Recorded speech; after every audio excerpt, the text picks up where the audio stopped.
Hello everyone and welcome back to NECC Week 2. We have just played a little bit of that first game, but unfortunately due to some technical difficulties, the dulcet tones of myself and Cairo hadn't managed to find their way through over the sea from the UK into the United States. So hopefully we're going to try this again and we can bring you the rest of this game so far, which has been a pretty good one by all accounts. Currently tied up at 4-4, or 4-3 I believe. There is an advantage for Mizzou Gold ever so narrowly, but well, Marian Sabres Blue are closing in on it thick and fast. Yeah, it's been an interesting one, to be honest, Hazza, because it's been the defenders who have been on top for most of it, and we've just started seeing the attackers win the last two rounds. You can see there on the scoreboard exactly how it's been going. In terms of ultimates, though, we have probably the biggest one that you were mentioning during the off kind of screen time, that the null command could be coming back online for these attackers. Yeah, they used it ever so recently, and it was instrumental in locking down the site post-plant. Stevo will take Big Stink out at the beginning of this round, though, and well, not for the first time, that Jet player has left the game in an early state. Maybe a bit more value to be found here, Cairo, from that pick. No. Potentially. I think Habibi being spotted, though, might be read into a bit too much, as we do see. I think it was Zesty Boy. Yeah. Oh no, sorry, Coke Boy is the one that's rotating we got two towards boys on opposite sides, both playing Breach. I mean, it's like it's a Scottish person like trying to say boy. It's like God of War, boy. Yeah, well, you're lucky that we're not on Pearl after all, so that one not a particular favourite for you either, but it doesn't matter. No. This boy has got going and made their way in towards the site already, with a player at the deficit here. Marian Sabres Blue have just about done enough to crack this open into the post-plant. They may just struggle as the utility starts to flow through. Oh my god, zero fight, walked all the way through, completely blinded by the paranoia. But look at this, the defenders coming up huge. Habibi nowhere to be seen. And I think at this point, better just chill. Yeah, but just chill, I suppose that's one way of putting it. Habibi just happy to sit back, see if there's any kind of an overextension, which will not come. Mizzou Gold holding on to this round, holding on to those weapons. So too will the Chamber player on the opposite side. That'll be a drop that can come through and actually facilitate some kind of a buy here, because as you can see, the credits far from ideal at this point in time. Yeah, really, really not ideal when you consider like the likes of the fact that you could be going on to an eco cycle against defenders. It's not great, especially. I mean, if this was like an ascent or something, I wouldn't be worried. But the fact that it's Haven, that's like the part like I'm most worried about. Yeah, I think on Haven, you want to try and build up as much momentum as possible. Have a dominant half on your attacking side. Dictate the pace as much as possible. But Mizzou Gold have been doing that. Finding pockets that they can pressure time and time again. Reese with a spam through the dark cover. A little bit unlucky, perhaps, Zesty Boy, but dropped nonetheless. And another position from which Marian Sabres are at a player deficit and have to work their way back. Did that Trailblazer spot those players? I'm not sure. It didn't look to be facing the right direction, but the read isn't really too much here from Mizzou Gold. The flash coming through in towards mid will give away some information.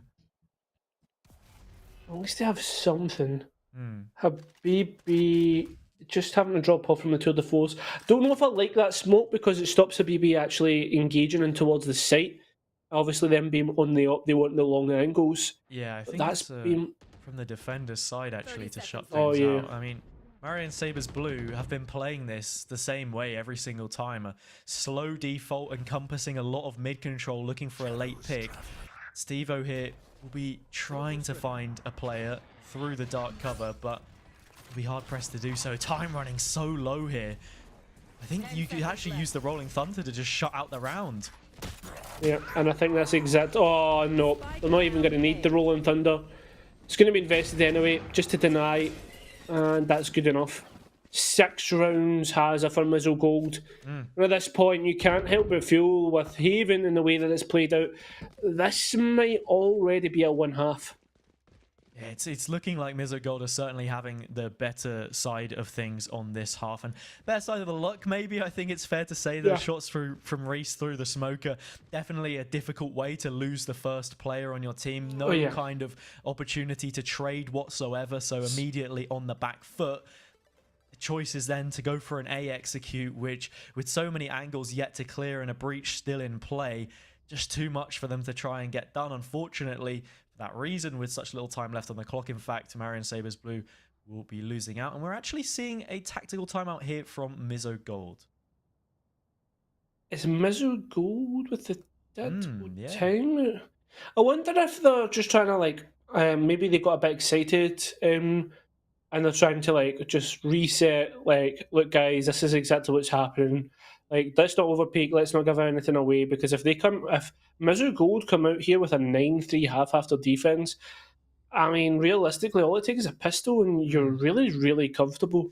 Yeah, we have to consider as well that this is Marian Sabres' map pick, so this is a territory which they should feel comfortable on, one which they opted to play into, and well, currently it doesn't seem to be paying off for them. Looking at the rounds that we've seen as well, 4 of the 6 rounds, the majority of them have been defusals, so going into the retake is where Mizzou Gold have been able to pin the majority of their success. Looking at the composition, that doesn't necessarily surprise you too much. Double initiated with a neon, the perfect way to re-clear the space. And the majority of the time, them winning out the first blood means that they're already coming in with an advantage. Well, has it? Oh, wait a second. Oh, zesty boy. That's so unfortunate.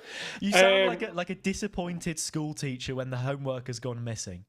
Yeah, it's just like it could be like it's just a point of like you've walked up to E, you've not checked anything, like it's just so hard, and it gets worse though. I see worse, it gets better or worse. Coke Boys Aftershock is just good enough to get Excalibur, and it's simple mistakes like that that could cost you a post plant because now the advantage is towards the attacker or to the defenders. Yeah, they've just prioritised at getting the spike down. That's the second round in a row that Excalibur has dropped to the Aftershock of Zesty Boy. Or Coke Boy, should I say. I've got my boys mixed up, and right now those boys are collapsing on towards the site. Zero Fight wins out the fight, reducing LHC to 0 points of health. It's in the name, and it's going to be a 7th. Right, Hazza, you want me to give you the double-edged sword? Go on then. I want both sides. So not only do we see Marian Sabres Blue down 7-3 on Haven while they are attacking, well, this is their attacking half, but guess whose pick this map is? Yeah, it's their pick. Yeah. Oh wait, I thought you said you didn't know. No, I knew. Oh, well, there you go. Thanks for that, Cairo. There you go, mate. What if I told you that your name sounds like the capital of Egypt with a K? Didn't think you knew that, did you? Actually, I've just found that out. Yeah, that's crazy. That's ridiculous. Wait, where is it Egypt? Shut up, man. just stop it. I think if maybe it has any kind of link to the Arabic region whatsoever, or the Arabic speaking region, they're gonna have their head in hands watching the VOD back at this one. But oh god, I feel as if like most people watching our VODs back will be like, I really wish that people would stop picking these guys up. Yeah, well, look, they want to see us fall, but we're just here in spite of it all along, and it seems like Big Stink is doing the exact same. Putting in a good performance on this round, Zesty Boy has a couple players on their hands, and will take both of them with open arms. Flawless from Marian Sabres Blue. The double-edged sword doesn't seem to be drawing any more blood. It certainly does not. A 7-5 half would actually be very, very respectable for Marian Sabres Blue, considering how things have went. But again, it's like, do you know what? I feel as if like casters, you're like the dad that's like, guys, remember you need to look both ways before you cross the road, and every single time you go across the road, it's like look both ways. It's like, bro, I know, like you told me like 17 times. Yeah. So, you know what I mean? So. Yeah, I think, right, I'm not too sure where you're going with that one, but I think we're seeing Marian Sabres Blue look a bit better on that round, right? They played the map a bit more. I think something else as well, which they've lacked on a number of occasions, is a bit of direction. Constantly hold up in mid and not having too much control to speak of. With that being said, an operator on both extremities will make this difficult to break into, and Steve-O hits the jump shot like a salmon out of water. Habibi is snatched up, and someone's dinner for later on. Certainly is. Yeah, I think this realistically, I think there needs to be an assessment of what are you doing with the mid control, because I know you just kind of talked about that, like the mid control, like the gaining control of mid early round, but leveraging it and trying to get picks, etc., is just not worked out. I mean, how many times have we seen them make and execute on A, for example, or C, and then have a player, following it up afterwards? Not too often, but they do like the B take, and it's something which could work on this occasion. Big Stink with a very nice kill, dashing their way through Garage, and this is space taken away now from Mizzou Gold, which they will struggle to recover. Now just waiting on the plant, and I think for the first, I was just about to say there may not be an aftershock, but look, there it is, always in pocket. Great use of the utility, just carrying it on for maximum value, but Big Stink finds yet another kill. And as we come late into the round, the Rolling Thunder is available as well. Also following things up, put to the chopping block, very comfortable for Marian Sabres to close out the half. Good post plan, but is it too little, too late as we move through on towards our next half? Again, we might see the one-off defender-sided Haven has him. It's possible. Potentially. I mean, there's always a team that could have a weaker half. I think maybe we've done a little bit of an injustice here to Marian Sabres Blue. Those last couple of rounds were incredibly promising from them, I think. Off the back of the Mizzou Gold timeout, may I add. So perhaps using their opponent's timeout against them, you get 2 per game. We've only seen 1 used so far. If Marian Sabres really want to go the distance in this one, they have plenty of time to mull things over. It'll start off with a pistol round, though. It will start off with a pistol round, if you remember right, folks. It was Marian Sabres Blue on the attack that won that one, but there was a response on the anti-eco. We'll get to that in a minute. As we do see it again, another push towards C for a pistol round, and a little bit more of an aggressive leverage, like with these with this positioning of the team. It seems to be a C split already. We do see players move in, and they've gained C site very, very quickly. Really nice use of utility to take back sight, but you also have to consider what will be left back in the pocket when we go into the retake now. Both flashpoints having already been used. Steve-O on a nice angle here in towards Garage, could find value on the lurk, but it seems as if Marian will want to clear out every single angle here. They've already done a bit of spam, but not perhaps enough, because Steve-O plucks away and then escapes with the rendezvous. 2 players now to the good. They look to close things out, and close things out they will. Not before it's a 1 versus 1. Oh no. Excalibur not looking the right way as Steve-O runs out. I think that's a lot closer than it needed to be. But with that being said, Big Stink has gone huge there. Oh yeah. I was going to say, Marian Sabres Blue looked very comfortable on the retake, which would bode well considering that Haven, the style of defense, majority of the time has to be a retake. Yeah, it's incredibly retake heavy. We saw that on A multiple times, and for the most part, the defenders were able to shut things out and get that spike diffused, no matter how hard it can be sometimes with crossfires established. Now the defenders on a low buy, maybe looking towards some kind of a mid-crunch, but don't necessarily have the weapons to get it done, and as a matter of fact, they will just hold back on any kind of peak for the time being. Oh, that fault line will just catch the Trailblazer before it gets any further. But they do know where Zesty Boy is, and with being on such lesser utility, less weaponry, it's going to put them in such a bad spot. It's turned into a firing line. 1 player left. It was on A, and it was obviously Zesty Boy who has to. I think it was Zesty Boy. Sorry, it was Habibi that has to drop out. Yeah, no flank left to speak of either, so it's just the players on the site to worry about right now if you're Mizzou Gold.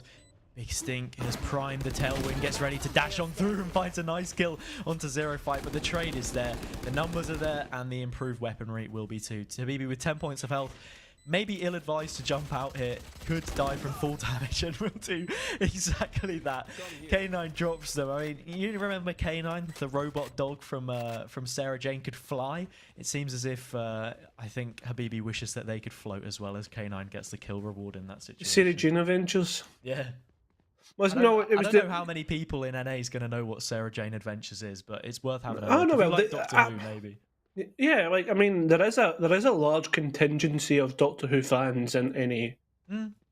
Fair enough. I mean, if you're a Doctor Who fan, put it in the chat. But looking into this round specifically, I mean, wow, the variation in weapons on both teams is somewhat astounding, actually. Go, go, go. Shotgun. Shot it. Okay, I was just about to say, we've got a real mixed bag for both teams, but it seems that LHC has been able to buy up into a Phantom. I saw a couple of Stingers and shotguns as well. I think the main focal point for me in all of these executes, post plants and the like is going to be to do with what utility Mizzou Gold have left over once they've taken the space, because they've been a bit short-handed on a couple of occasions, and already there's no point looking towards a post plant because they're losing out these fights in mid. Excalibur finds a couple, and LHC will close things out. The rifles get to work and they will close that gap.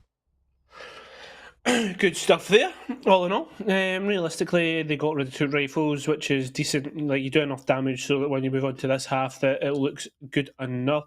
Habibi, though, has had enough for the rifle and the heavy shields, but is going to go light and Marshall, question mark? I think they're looking to play into an operator here. Habibi, that is the gun that he wants to have in his hands. Steve-O will be able to do it on the cheap, on the attacking side. That was the bonus, so they didn't have weapons really to work with, but as you mentioned, a couple of rifles taken away, that's less credits to work with, but Zesty Boy will take all of Xeraphite's HP early on. The Duelist gone, the Space Maker lost. The question is, can Mizzou Gold find anything in this round?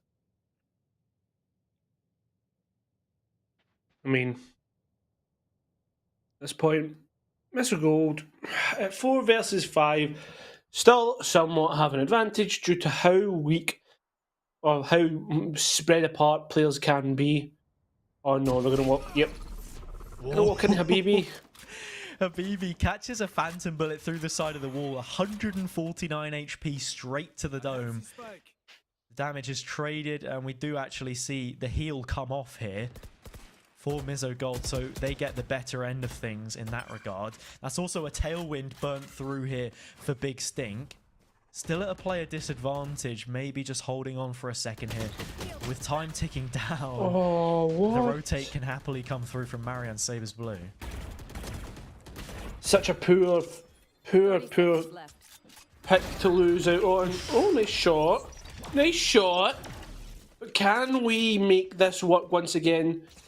Player to the right as they move through on such low HP.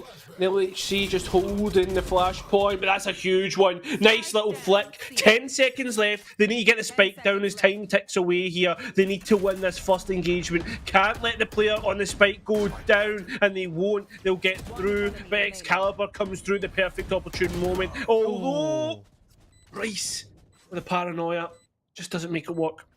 Yeah, I think for a moment, if Reese hadn't thrown the paranoia, their position perhaps wouldn't have been aware, at least for a moment longer. An opportunity to perhaps get the kill. But at that point, you're clutching at straws. Mizzou Gold left it late on the execute. They found what they wanted, but in the 2 versus 2, so restricted in the site, the retake is fast. A nice fault line and paranoia combination will keep those players pinned to the default plant. And Mizzou Gold now find themselves on the back foot on a low buy with Marian Sabres Blue all bought up, and Habibi finally gets their hands on a shiny new operator that they'd been saving up for. It's like Christmas. It's come early, a couple of months early even. I mean, it feels like things are certainly getting a lot colder on the, you know, this side of the planet. I guess it depends where you live in America, but still not amazing. I've got my woolly jumper on most of the time. For some reason that trademark did not go off right. I wonder if it was placed at an awkward spot. These players are placed at an awkward spot. That spot being back in spawn. Zero fight left to fight all alone on B. Players all you do is just swinging numbers. That's huge. No, what are you doing? Oh no, Steve-O goes for the upgrade instead of trying to find the kill. Zero Fight good for 1 from that position, but that is all. The round comes to a close and the retake works out for Marian Sabres Blue.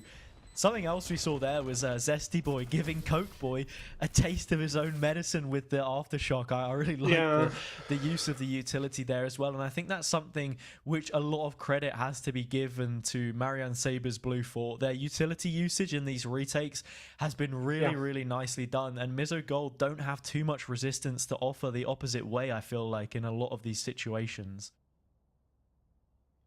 Well, the timeout ticking down here, Mizzou Gold going in towards the kind of rethink, like trying to figure out what's going wrong, Hazard. But if you are in those comms, what do you think's being said? Like, what do you think the key points are that everything's kind of like not hitting where it should be? I'm not too sure. I mean, they had success with a couple of fast executes previously. When you've got a Neon, you want to try and find a way to get her into dangerous situations. And Coke Boy had done a good job at doing that before. K9 as well, with the K9, you know, the Trailblazer dog to assist. And more importantly, those guiding lights. But it's just going to be primarily about getting Neon into dangerous situations, being able to make that space and then set up in the post plant. More importantly, I think they've fallen short on a number of occasions, the same way that Marian did in their post plants. Really important to have some kind of strategy to fall back on when you find yourself in that situation. You know, it's fine jogging into first place in a marathon, but if you've run out of energy by the time it comes to the last final sprint or so, then you're going to get left in the dirt every single time, and it seems as if that's what we've been seeing.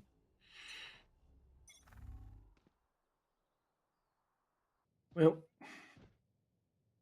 sometimes races can last a long time. They can last a short time. We can see people go back and forth. And that's one in time. Break out into song for a moment there. The way that you were sort of slowly teeing it up. You know, listen, I can do some singing of my own. You know, I think I always say I was meant to be on X Factor at one point. Were you actually? No. I was gonna say, mate. Honestly, that would. Like, it would partly surprise me, but at the same time, not too much. And, well, actually, something which is going to catch Marian by surprise is this rotate. They've read it completely wrong from that initial presence on C, and already we're seeing Mizzou Gold flood into the back of sight at the expense of a single flashpoint. Ooh. Zero Fight with a huge kill to give them numbers to work with here as well. Into the retake, the null command could be huge to slow things down, but we have a flank on the cards as well. Or a flank which was there temporarily as the trademark is broken, and that's just going to leave Marian guessing. Yeah, as they're not going to expect Reese to be here. No, this is going to be horrible. I'm holding my breath, has it? Yep. Surely they don't get away with this. I think that they might just be. The defuse looks to be coming in, but it won't count for anything. It counts for Nish because there's players on spot to deal with things. Flawless from Mizzou Gold off the back of their timeout. Adjusted brilliantly. They played the map. They found a gap. They got to the site. They won in post. And it was at the expense of not much utility either. So everything pinpoint perfect. Incredibly efficient from them. The one in post Malone question mark? No, I think it's past your bedtime, Cairo. That's got to be the worst of the bunch. You know something? Like, I'm surprised I don't get more hate on Twitter, honestly. Honestly, mate, look, I would, but you're my duo. Really, that's the only thing holding me back from just ripping into you. Surely that's like, surely that would be, I don't know, I'm not even going to get into it. What we are going to get into is C, as Zero Fight has taken lots of space, plant going down, and already we are seeing Marian Sabres Blue trying to set themselves up for that post plant, 2 on the flank, 2 in garage, and maybe even 1 in towards CT, and all the players of Mizzou Gold don't really have crossfires here, has it? The smoke is up. They're looking to clear it. Big Stink finally gets it. And the third or fourth time asking that one a little bit cleaner onto Steve-O. Finds yet another. A triple from them on the retake may just be enough to seal out this round, but not if Zero Fight has anything to say about it. Has somehow ducked and weaved to the backside. Both flashpoints on their position, but yet they're still alive. Only for a moment, though. Zesty Boy will finally collect. And we have another round going the way of Marian Sabres Blue, creeping back into this game and knocking on the door of Mizzou Gold. I feel as if this is like a juggling match. Like who can create like the most like nail biting clutch potential out of like both teams. You know what I mean? Steve Zero will Fight lose. has so much value there as well. Oh Like, yeah, the fact it's oh even yeah, able to get to that position. yeah, exactly. I think Steve will be moving on towards a tour de force against Habibi's op, which I think Habibi picked up from that last round. So look as if that'll be one to watch out for on towards a shot, as that's where both players are somewhat posted up. Doesn't seem as if Habibi's seen too much of the action on this op either, though. Nah, Not saying that it's necessarily their fault that they hadn't been hitting shots or whatnot, but just where you choose on the map, there's so many different lanes and angles that could be chosen. And they've not had the pick of the bunch so far, but we'll just be holding down what seems to be an off angle outside of A. Importance towards mid here for Mizzou Gold, though, as they're just looking to try and find an opening. Already Zero Fight in the cubby, just waiting outside of B for any kind of a peak coming through from A connector. you can't help but feel that the read that's coming through here might favour in towards Mizzou Gold. Although, what a shot! Zero Fight creating so much space, although Excalibur. Steve also able to get value off of that tour de force, lining up the long angle here as well. Holding on towards Garage for the time being. Zero Fight's going to have another player on the cards here and finds yet another kill. Just like a wasp floating around when you're trying to enjoy an ice lolly, constantly around you, but when you look to try and grab it, you can't quite find it. Now repositioning towards Garage, and well, Marian, Sabres Blue, the remaining players of Zesty Boy and Habibi, have absolutely no idea, and you start to wonder when that save call will come through. I don't even know if it will. Will it? I think it will eventually. There's understanding now from them that there's nothing else going in this round. Habibi just looking out to see if they can find anyone exiting. Has the operator, of course, and that will be a big carry through into the next. But more importantly, Mizzou Gold now only one away from match point on their opponent's pick. That's unfortunate. That's unfortunate, has it? As you do see, Mizzou Gold doing well again, but no up will be taken in towards this round. Steve might be a little bit upset. They've been doing pretty good work on that, to be honest. But Habibi dropping down to 7 and 13, especially on Haven when it's such an operator-heavy map, especially when it's such a chamber-heavy map.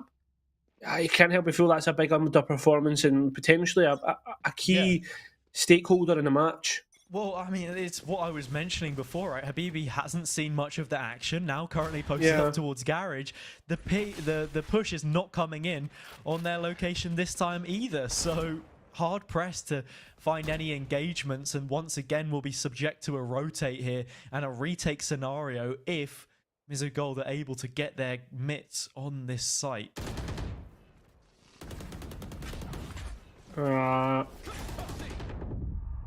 The utility's good. Look at Zero Fight, though. The overdrive comes through, gets one. The rest are all going to get taken out elsewhere. And it's in towards another potential save for Habibi. Yep. It's just that similar problem, right? You got to bank on finding certain areas of the map. I guess what you have to do in that situation is build priorities that will allow for the operator to then have success. If you're stacking towards one side of the map, chances are a player's going to run into Habibi's position. Otherwise, there was a big stack here on A, but they just got cut down, I suppose. You've got to find a win condition through either of them, and it won't happen. LHC with a nice shot on the fadeaway. That will be their consolation in this round, but losing the operator could be an even bigger deficit than a single kill could find you. Zero Fight on a triple does secure match point. I think, yep, there we go. We actually are going to get a Marian Sabres Blue timeout. But what I was going to say, Hazard, was that I think as well, another big point when you look at the utility usage and how they are funneling people in towards the operator. I guess that's kind of what you're saying with the priority in terms of like you have one stack towards like A and the operator's on Garage, so you want the players to go towards Garage.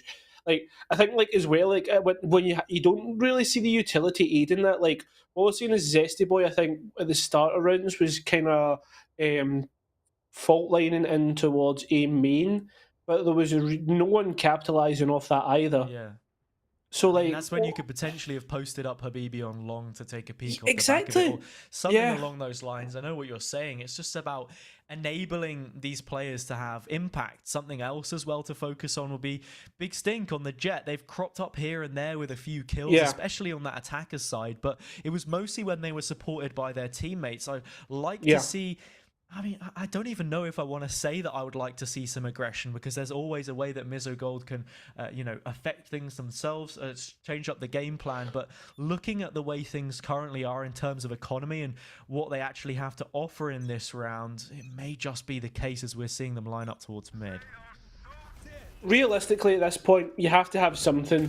And at this point, it seems as if this something might actually work out. Although there is a trying to respond. As I say that though, I was about to say it, as we say that though, we might see some fight back. It's not going to be. It's not to Steve-O. Habibi walks through the trademark. Happy Facebook, happy Twitter, who knows? But Happy, no, is it Habbo Hotel? yeah. Habibi gets the kill. Steve-O is dropped. The mirror pick goes their way. And just like that, double digits will get picked up for Marian Sabres Blue on their own map pick. Just trying to close that gap, unfortunately, for them. It seems as if how this game has set itself up for the most part. Mizzou Gold in the lead, and Marian Sabres just trying to cut down on that lead just a little bit. 2 map points between them now to try and work with, but that round looking a little bit better when they brought the fight to their opponents. And now there might be a precedent set on how to engage against Mizzou Gold, but it's whether they're going to continue to do that, and it does not seem to be the case. Yeah, and I think I agree with them not doing it in this situation as well, because now you've brought in some of that conditioning. By going aggressive on the previous round, it's going to make Mizzou Gold raise their alarm just a little bit more in this circumstance. And that means we go back to a similar default to what we saw from Marian Sabres when they were trying to play things a little bit slower in towards mid, look for a pick and see where they can go from there. Trailblazer will head this charge, potentially. Zero Fight not looking to go off it just yet. Seekers will eventually come through though, and that is the call to go. The green light, if you will, as the utility pours in, so too will the push. And it's going to force a retreat here. Zesty Boy holds firm. A captain goes down with their ship. But unfortunately, that's a big initiator now lost into the retake. Oh, Habibi can't find that there. And I think the player in towards B, Steve-O, is going to be such a big space taker. Can't win out the fight. So space has been taken back from these defenders, or for these defenders, I should say. A little bit of information towards Garage, and these players are starting to drop. It's getting worrying. Ooh. It's getting workable. It's getting into 3 versus 2. Really low HP on a couple of these players. Reese has been good with a smoke spam before, but will have to come up huge on this round. LHC's found it, and it's just K9. They're able to find the first and the second as well, but not quite enough to get things over the line. There's not much time left on the clock, but just enough for the defuse to be found. Excalibur will take it. They pick up the op into the next round. And it will be one remaining bout here in regulation before a potential overtime on the cards of map 1. If you're Steve-O here, you might be sitting there with your head in your hands. Such a big moment in terms of that retake, Hazza. Even I think that the first 2 engagements on the retake, the one in towards B and the one in towards Garage, probably 2 of the biggest to win out if you are the defenders retaking. Because if the attackers are allowed to keep control of Garage as well as keep control of B, your retake's really in jeopardy. Yeah. And speaking about jeopardy, I was just about to say the null command as well, shutting out all of the utility, but Cokeboy wins that out plain and simple. As dry as you like, still leaves the mouth watering as the shots connect. Shots coming through here from Zero Fight to keep them out of the sight. Rolling Thunders on both sides. Now I want to see how each of these breaches will use their utility here. And it seems as if we may have one coming from underneath to set them up. And there we Oh, go. They that's trade back and missed. forth to slow things down. Oh no, zero fight, that's huge to get rid of Excalibur. The overdrive has came online, and as the players drop, I think this could be huge defining. The players can't even get out of CT. It's 5 versus 4. 5 versus 2, sorry. Yeah. Make that 4 versus 1. It is what it is, Hazza. It's already done. Zero fight runs into CT, and while they made it difficult, they won it out in the end. Their opponent's map picked up by Mizzou Gold. 13-11, very, very close coming now into the second map of Ascent. I guess you could argue that things will be Oh my god. a little more open between the two teams, but there we see it. 9 first bloods from Zero Fight, doing exactly the job that was asked of them, creating space and shutting down their opponents. On the defensive side as well, the fact I think that we saw a Mizzou Gold come out with a 7-5 half bodes really, really well for them.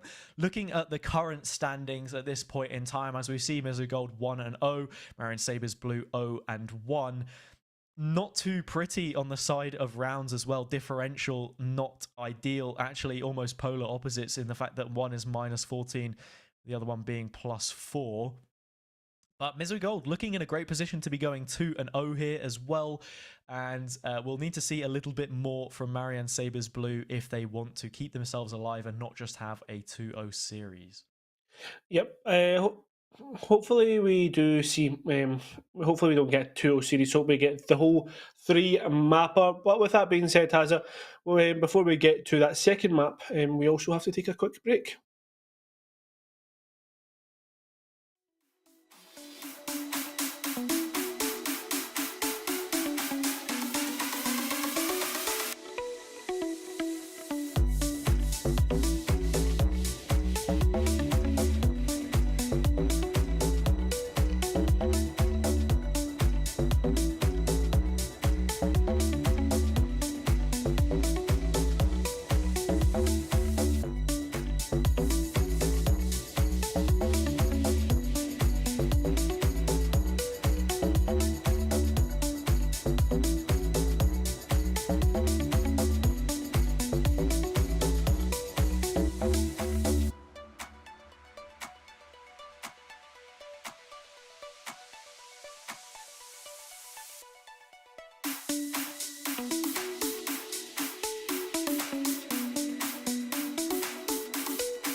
Hello everyone and welcome back to the NECC broadcast. I am Hazza, once again joined alongside Cairo. We've just seen that first game between Mizzou Gold and Marian Blue, where Mizzou Gold were able to win out their opponent's map pick on Haven in a 13-11 fashion. It was a back and forth game, but one which ultimately looked to be slipping into the hands of Mizzou Gold, and eventually they do claim it.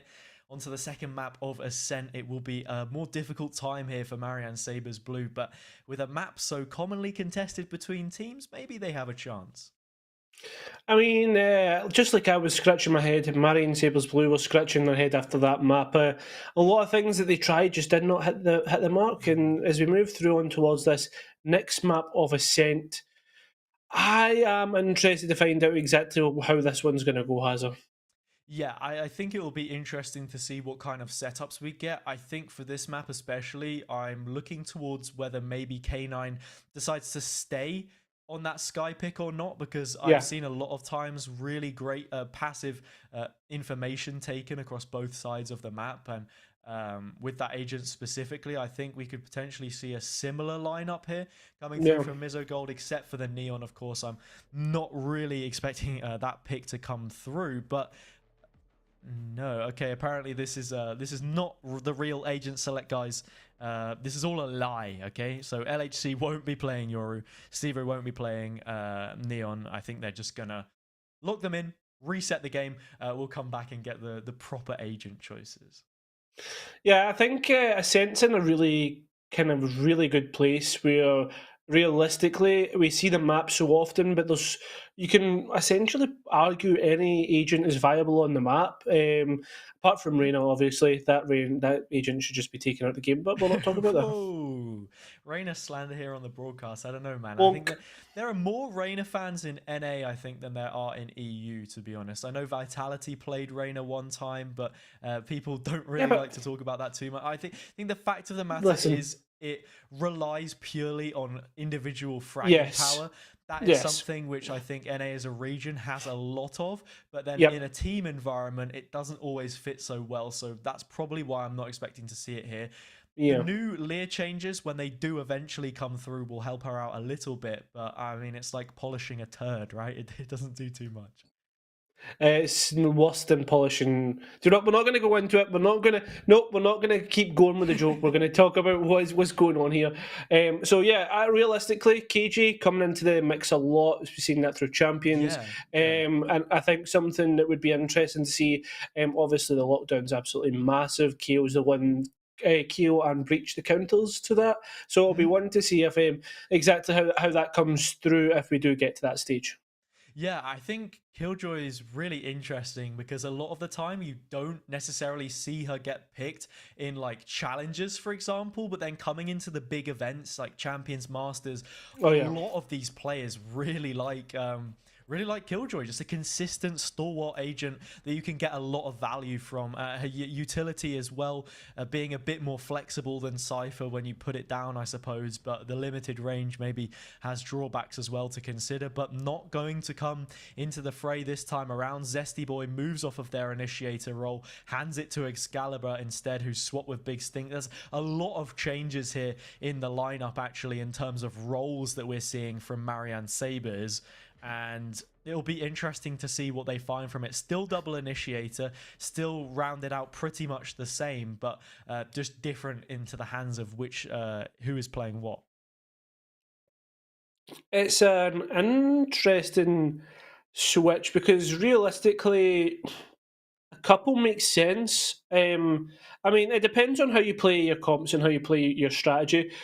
Switching a duelist from switching your kind of duelist player from chamber to jet or whatever doesn't really phase me.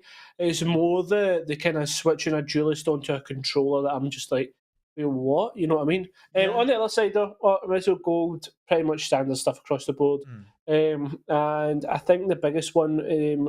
Oh no, sorry, I was just thrown off there. No, but I think that's going to be a good one to Yeah, watch. I think Big Stink didn't have the hottest of showings on the previous game on the Jet. I mean, I say that they did have the highest combat score for their team, but the difference between them and Zero Fight was pretty big, and I think Big Stink struggled a little bit more on the defender side, maybe to find the same kind of value. Habibi in the late game put up some decent kills, but for the most part, their issue was that there wasn't anyone, running into areas of the map that they looked to try and play through most of the time, and it was constantly a retake simulator. But starting out here already, Marian playing in through mid, a slow default as they did on Haven as well, looking for some kind of an overextension, whereas Mizzou Gold extremely passive with this initial approach.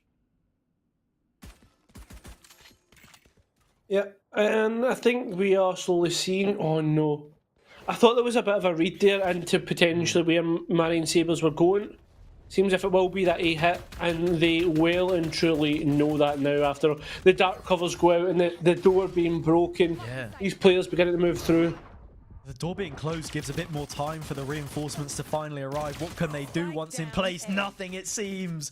Big Stink causes a mess and finds a triple, shutting things down and giving them a big advantage here. Twice as many players to work with in the post plant.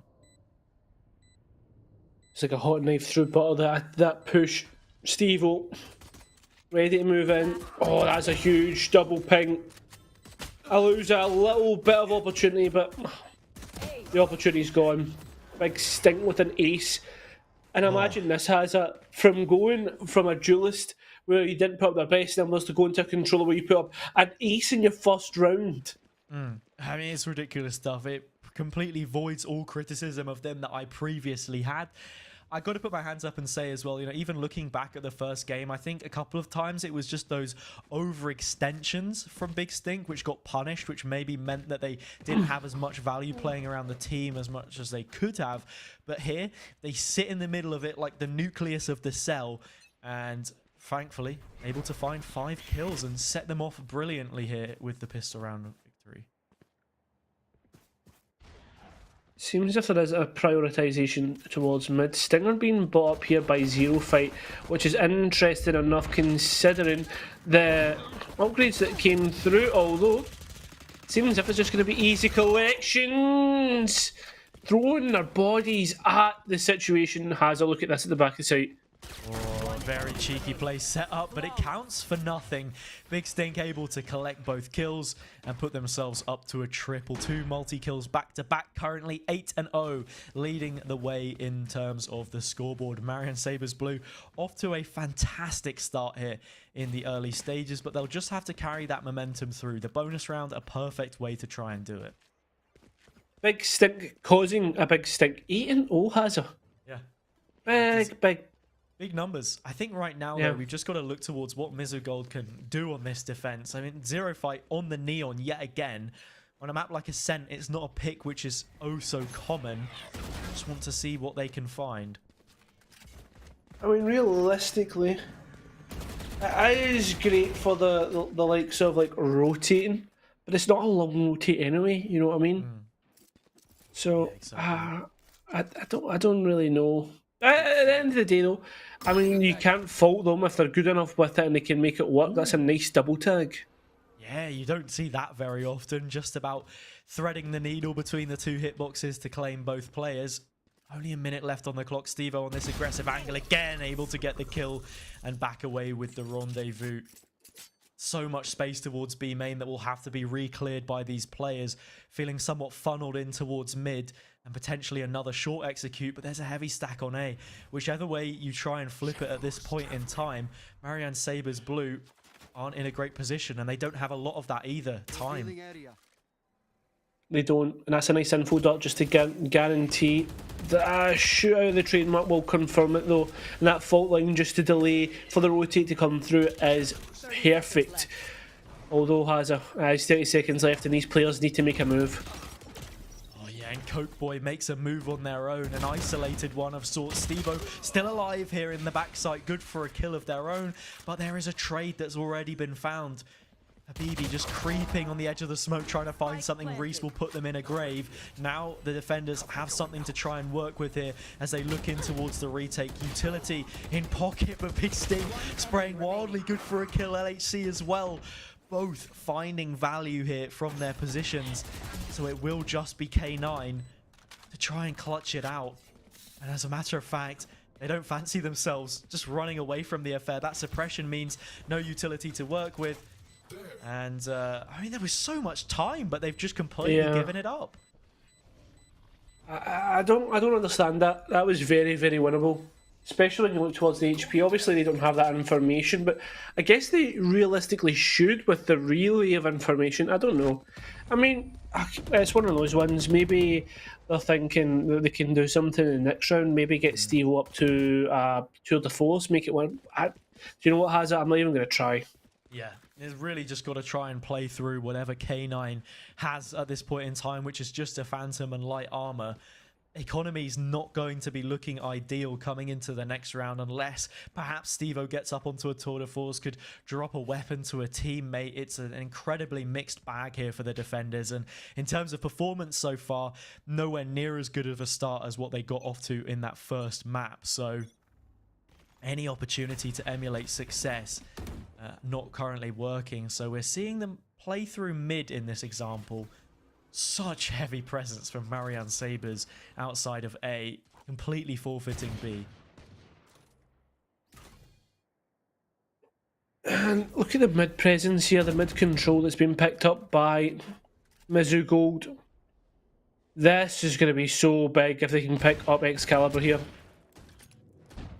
There's already damage dealt. Zero Fight will be waiting for that key moment to unleash the stinger. Dark cover comes through, another shock dart. Excalibur finally walking up onto the catwalk. The sound cue given away, and Zero Fight is able to find it. They upgrade a weapon and look to support their teammates as the spike is already getting planted. But K9 in position, uses the Phantom that they had saved and sprays them down. Massive, absolutely massive. The spike going down. All broken as well. Yeah, Habibi though in this aggressive position needs to win this fight. Needs to. No if buts or maybes. Swings, loses out. Steve gets an upgrade. Zesty boy. Good for a double. The fault line not quite connecting with their position. Has a cyber cage to use and work around the edge as well. It's a quad from Zesty Boy and a clutch which finds the 4th round for Marian Sabres Blue. Mizzou Gold. They're going to have to go reaching into the mud to find some of it once again because Marian Sabres Blue have put them to the sword. I was about to say, at what point do you, as Mizzou Gold, sit down and say, it's time to chat about what's going on? Not really kind of weird, like, syndicate, like, you know what I mean? Time for like an intervention group therapy, guys. Look, I know we've all been struggling, but let's actually, you know, pour out to one another, I think. Nah, nothing like that. It's a watershed moment, that last round. Yeah, exactly. It's one of those ones where it's just like it's not the number that's doing the most effect. It's the manner in which they're losing the Mm, rounds. yeah. Well, that double swing on Zesty Boy should have been so much more effective. Yeah, and as well, I suppose it is an eco round from them that we saw, or at least a half investment. So Yeah, it's not the end of the world, but the fact that a 4 versus 2 can end up being won out by one player makes things really, really tough on the mental. So Mizzou Gold will want to polish themselves off, dust themselves down, and try and find a response here. The difficult thing is when it's the attacking side that has the majority of the dominance, you don't want to necessarily change up the pace, go for anything avant-garde, some kind of aggressive push, because they're very much dictating the flow in which this game is played at this point in time. There's not too much that you can always do. Stevo on the tour de force should be getting shut down here, so that value is now lost. And it's a quick explosion in towards the site, and only Coke Boy to try and hold this one down. yeah, but it's whether I was about to see whether Coke Boy can hold this down. LHC getting rid of that spec on the site. And all 4 players are lined up and ready to go, waiting for the dark cover to disappear. And as it does, Zesty Boy's flank begins.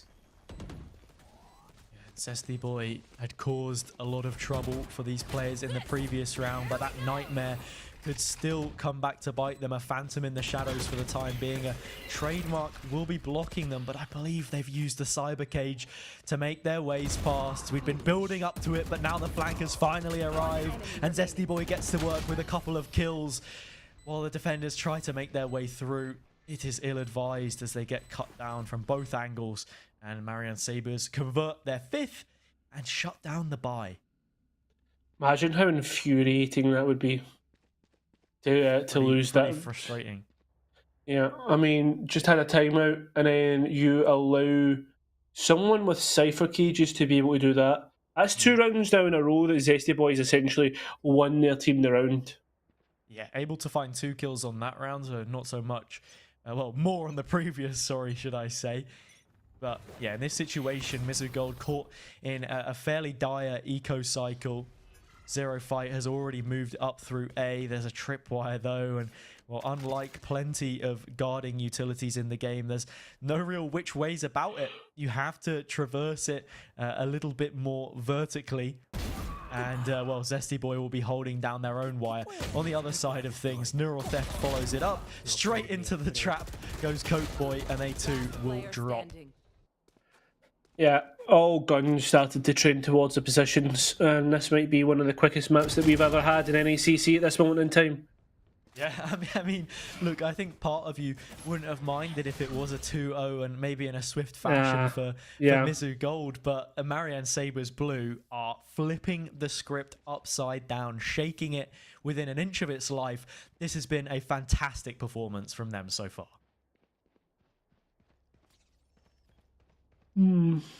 Suppose that begs the question, Cairo. What can Mizzou Gold do on this round specifically to shut down Marian Sabres Blue? Where is the majority of their success coming from? What is the style of play that we could best adopt? Maybe it's aggression. Maybe it is, but let's just wait a second because it's not all but over. It's all the util spam comes in, and realistically they've got away with a bit of a dub because that's a lot of execute utility gone. That's your fragment grenade, a couple of cipher cages, and a couple of flashpoints as well. Yeah, you also have to consider the rolling thunder that was used to try and take that space. True.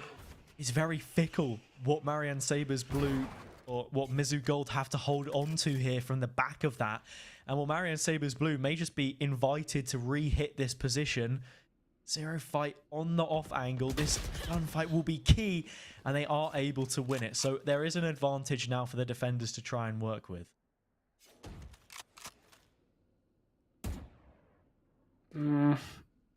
Six and trying to make it 7, and these players are all stacked in towards lane. Once this swing begins, it's need to hit the dark covering towards CT, does give it away. Lovely, lovely, lovely. say it one more time for those in their back, Cairo. That's one of the best spray transfers that I've seen in a while. Steve-O able to find a kill and keep things manageable for the time being, but Mizzou Gold have hit a wall in this round. Marian Sabres Blue, with 5 players stacked up in tiles, were able to really effectively deal with their early aggression, and it seems as if the bite back hasn't been quite enough because they've been dismantled here. Here.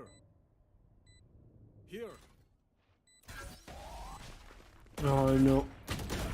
Steve-O out for the count.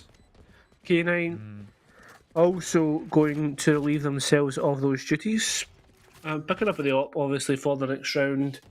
They're going to look to, I was going to say, they're going to look to try and save that into the next round, but apparently not.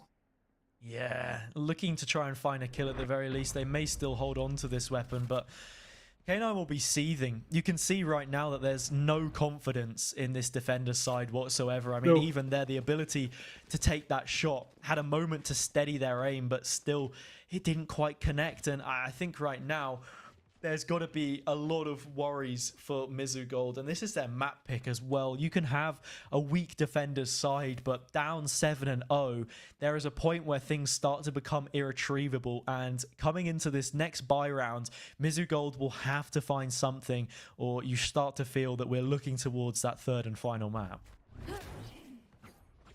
I mean, realistically, when you think about it, Hazard, Hassan, probably the second. I think it was the second most picked map in all of NECC. Picked for NECC, followed by Icebox. So, yeah, you know, a map that everyone's comfortable on, bringing it in as your pick, not always offering the most value unless you really have something about you on it. Do you know what I mean? Like something that will separate you from the other teams. That neon pick potentially could be it. But I mean, how many times can we say that we've seen Zero Fight cause some serious issues here? Or I mean, that being said, any of the players on the side of Mizzou Gold currently just not up and running as they were in the previous map.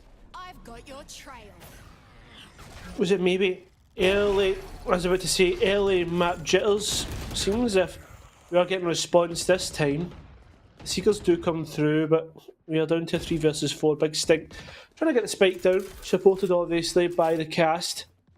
And it's that flank once again that came out in towards CT, the Cypher, which could leave these 2 players on site a little barren.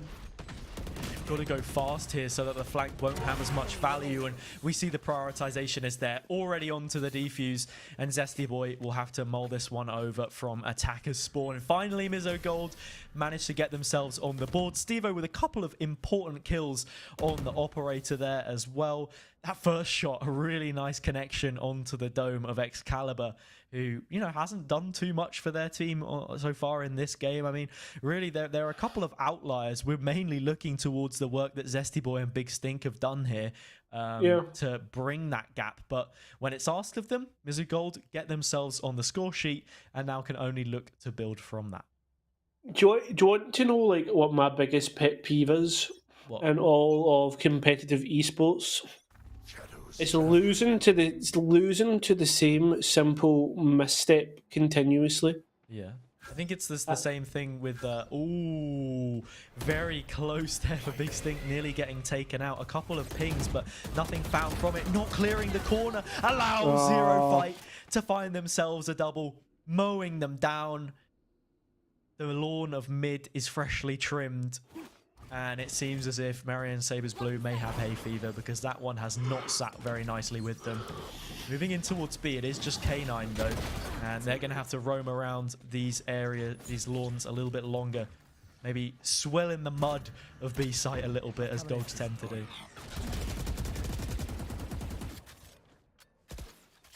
I must wait a moment. Right. Well, Planted the spike. as the util comes through, it's 2 versus 4. 2 versus 5 from Boathouse of all places. It's lots of utility to come back through. Clearing out these positions. They know that both players now towards backside. Zesty Boy caught out in the open. A flashpoint to the face. LHC tries to respond, but the cavalry is there. Mizzou Gold able to find that one. Second now on the board. Still starting to come thick and fast, has it? The floodgates are open. They certainly are, and it seems as if Marian Sabres Blue in a couple of these rounds beached, left in puddles like the B site itself, as the retake does actually find some success for the first time in a while, right? 2 rounds in a row, both retakes. Looking at the style of play we saw from Mizzou Gold on their defender side on Haven, I think really this is where their win conditions stem from. Playing as a unit and just funneling Zero Fight into areas where they're able to cause problems and backing them up with utility.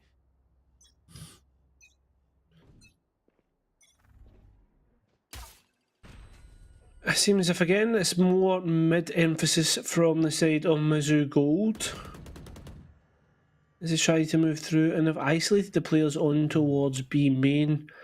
Hopefully K9's relays something with the utility used. That dark cover coming out obviously indicates to us that there's a little flank of their own. Zero Fight is going to go for it. Yeah, Mizzou Gold know all about this at this point in time. 5 players on the Sabres side, all grouped up towards tiles.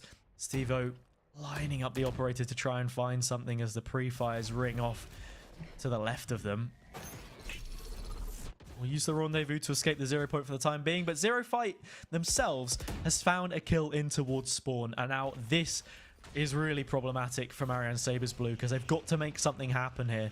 It's that reactionary style of play that can cause blunders, though. Unforced errors turn to forced errors, and we'll just have to see what the response is down at a player disadvantage and with no real information or map control to speak of. 30 seconds left.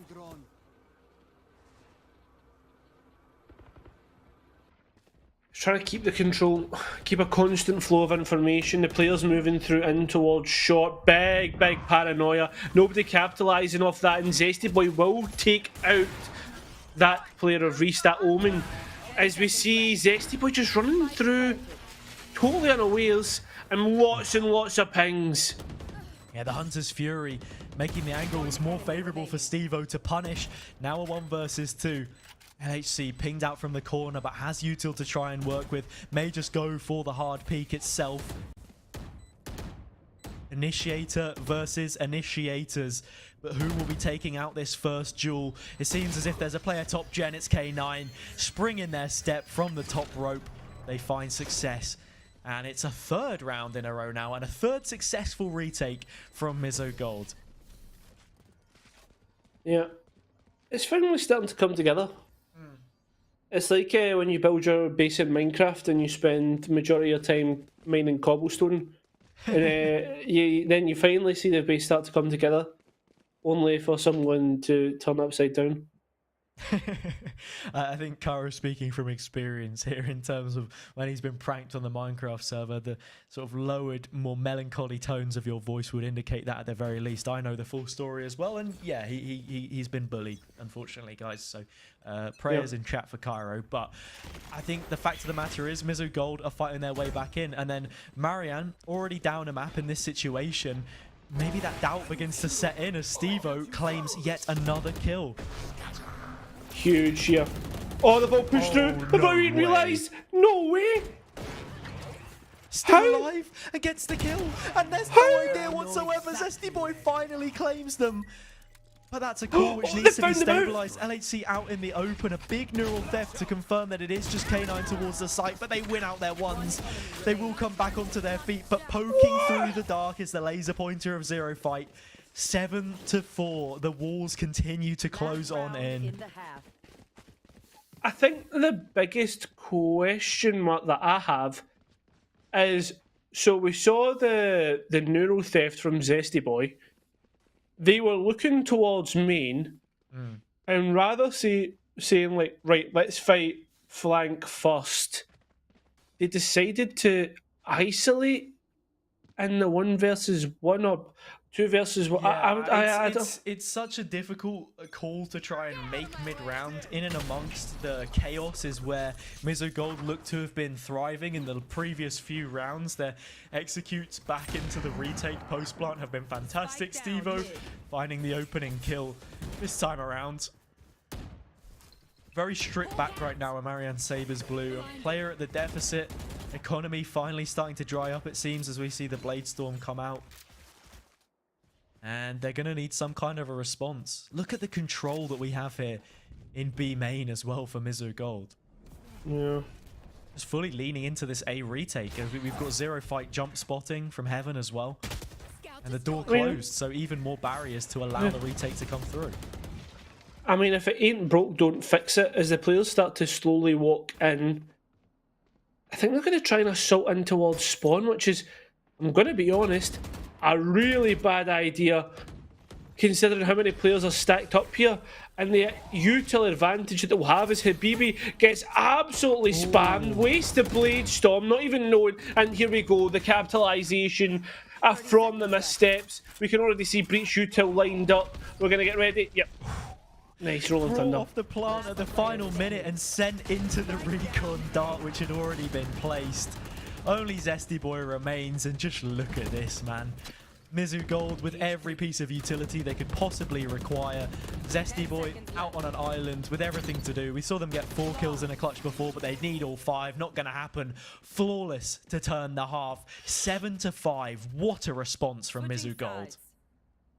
A fantastic response. And now it looks doable. Now this is winnable. I think the biggest thing is the fact that Zero Fight and Steve did come online in those past couple rounds. Yeah.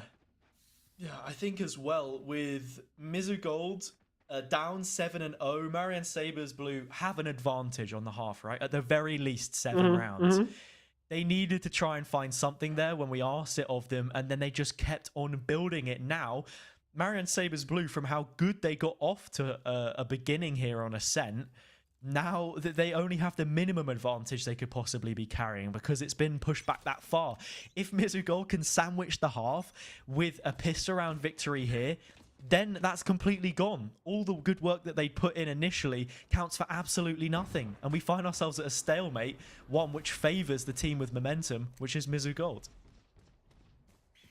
Big if, buts and maybes. As it loves a big butt.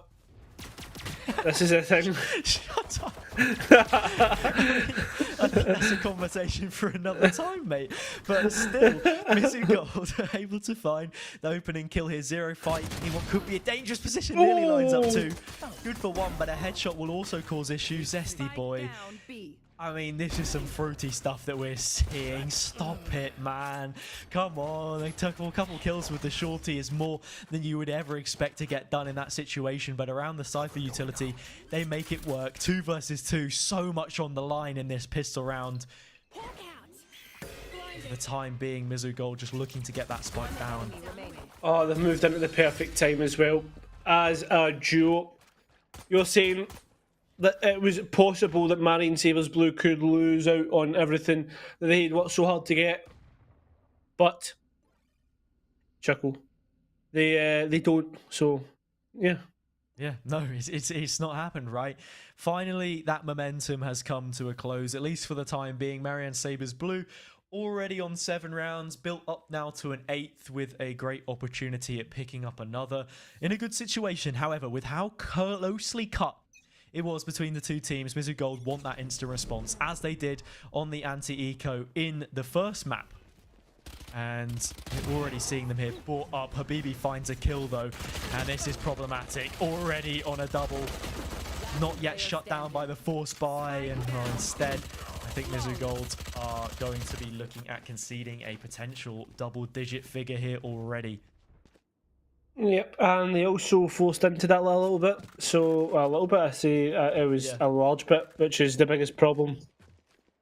It's not great. No, it really isn't. It's not looking good, bruv. It's not. It's not looking good. I mean, there's a mixed buy here from Mizzou Gold, trying to see if they can find anything from it. A half buy of sorts with any credits left over that didn't make their way into the force buy or have recently been earned. A slow default here from them too. Just looking to see if they can punish any over-aggressions, but Marian Sabres Blue won't find themselves forced to do anything here. However, we do see already positioning taken up inside mid.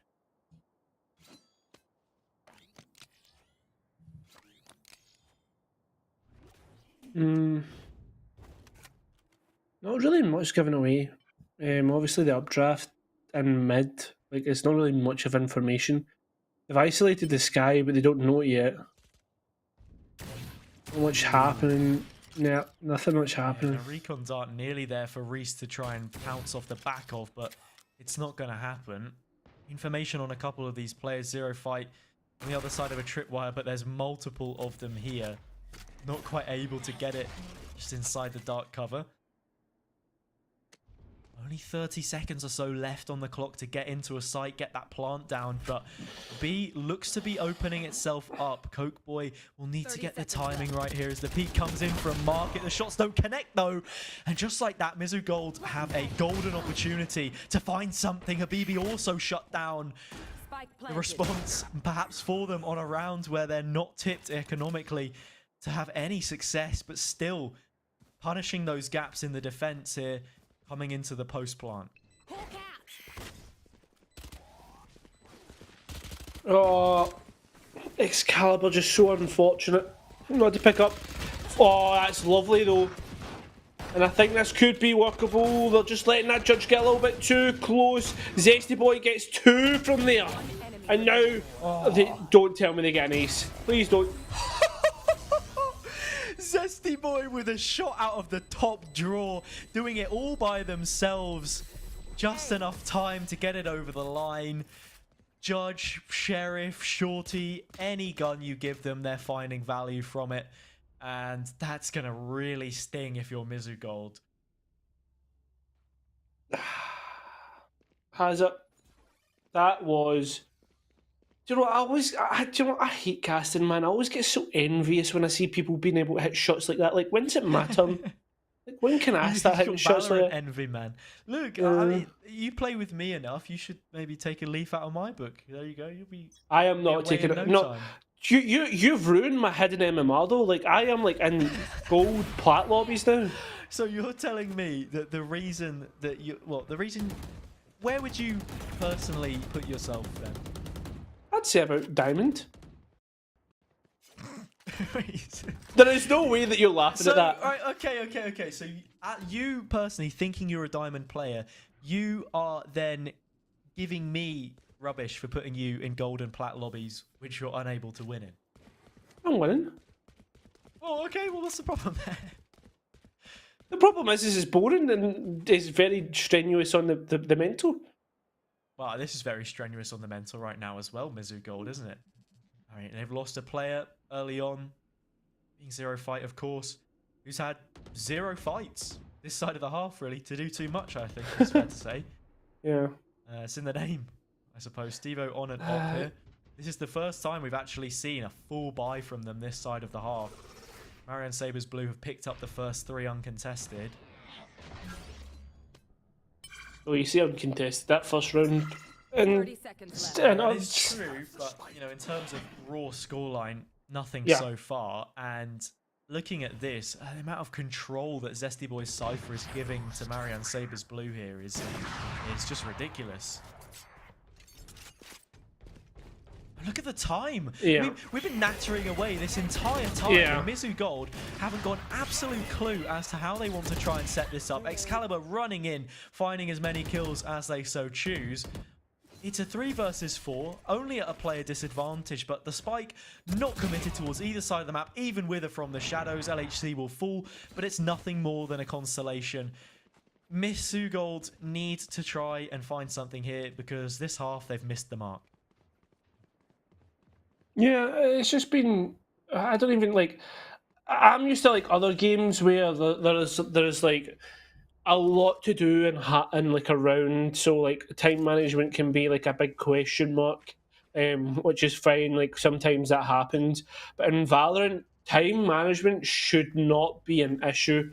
I think like sometimes depending on how rounds play out, like you could be towards that later side of the round, if that makes sense. Like you could be like, oh, sugar, we've left it, it's only 10 seconds left. But there should not be a full round of doing nothing. There should not be a full buy round where they're so restricted as they have been, I suppose. Yeah. Once again, the setup changes, and we actually see such a nice use of the relay bolt to just to slow down Big Stink, but you can't stop the momentum that is Mizzou Gold right now. A nice combination of the From the Shadows and the Rolling Thunder to put in position a potential backstab from the Omen, but Zesty Boy does not care. Charges in with a judge, upgrades to a Phantom, and puts their team at a player advantage coming into yet another retake. Do you know something? Zesty Boy is both my favourite and most hated player in this lobby right now. How much would you hate him if he was able to clutch this out? I must wait a moment. 1 versus 2. Spy cam comes through. That's the first player spotted. Try and isolate the Jaws. Gets the first, but can't quite snap to the second. Reese will put a stop to their shenanigans, and Mizzou Gold eventually get themselves up and running on their attacker's side. Yeah. Apologies, I feel as if I'm being a bit out of this. I was gonna say, you're right, mate.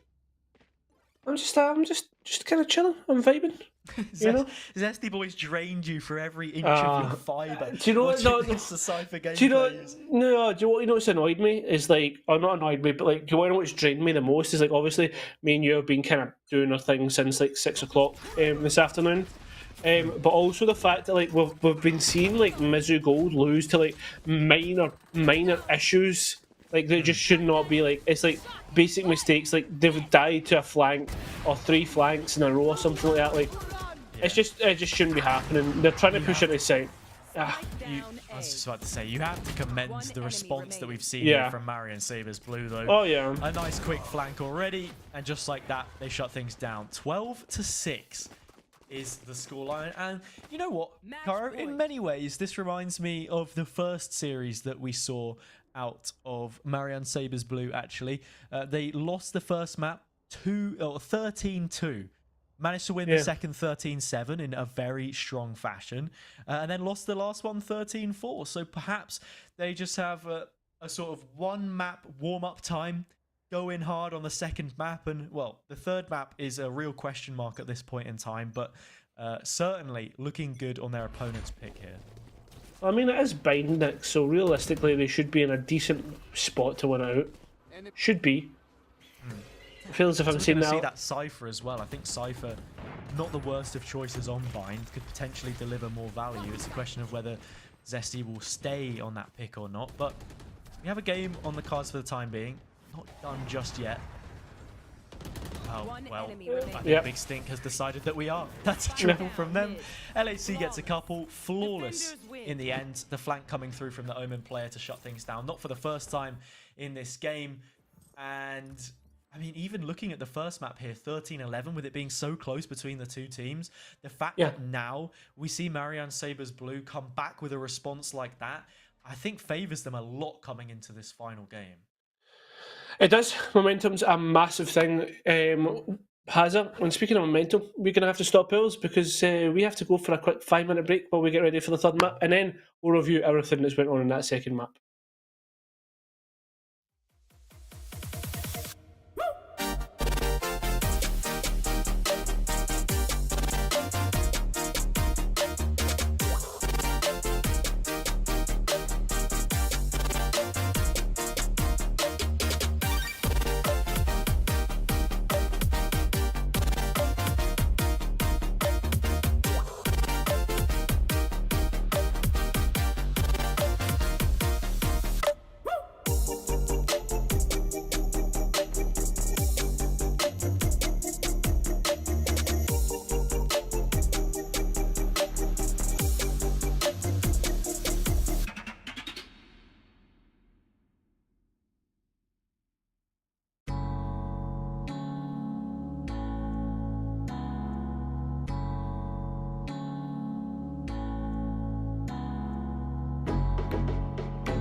Hello everyone and welcome back to NECC. We have just had the second map of Ascent where it has been tied up 1-1. Marian Sabres Blue finding a response and in some fashion with a 13-6 victory on their opponent's pick, now taking us to the third and final map of Bind. Third and final map here, and I mean, it honestly has the way the first two maps have went. Absolute coin flip who's going to take this one. I mean, we have Marian State Marian State. Oh my goodness gracious me! I'm all over the place. You know what I was trying to say? Marian Sabres Blue.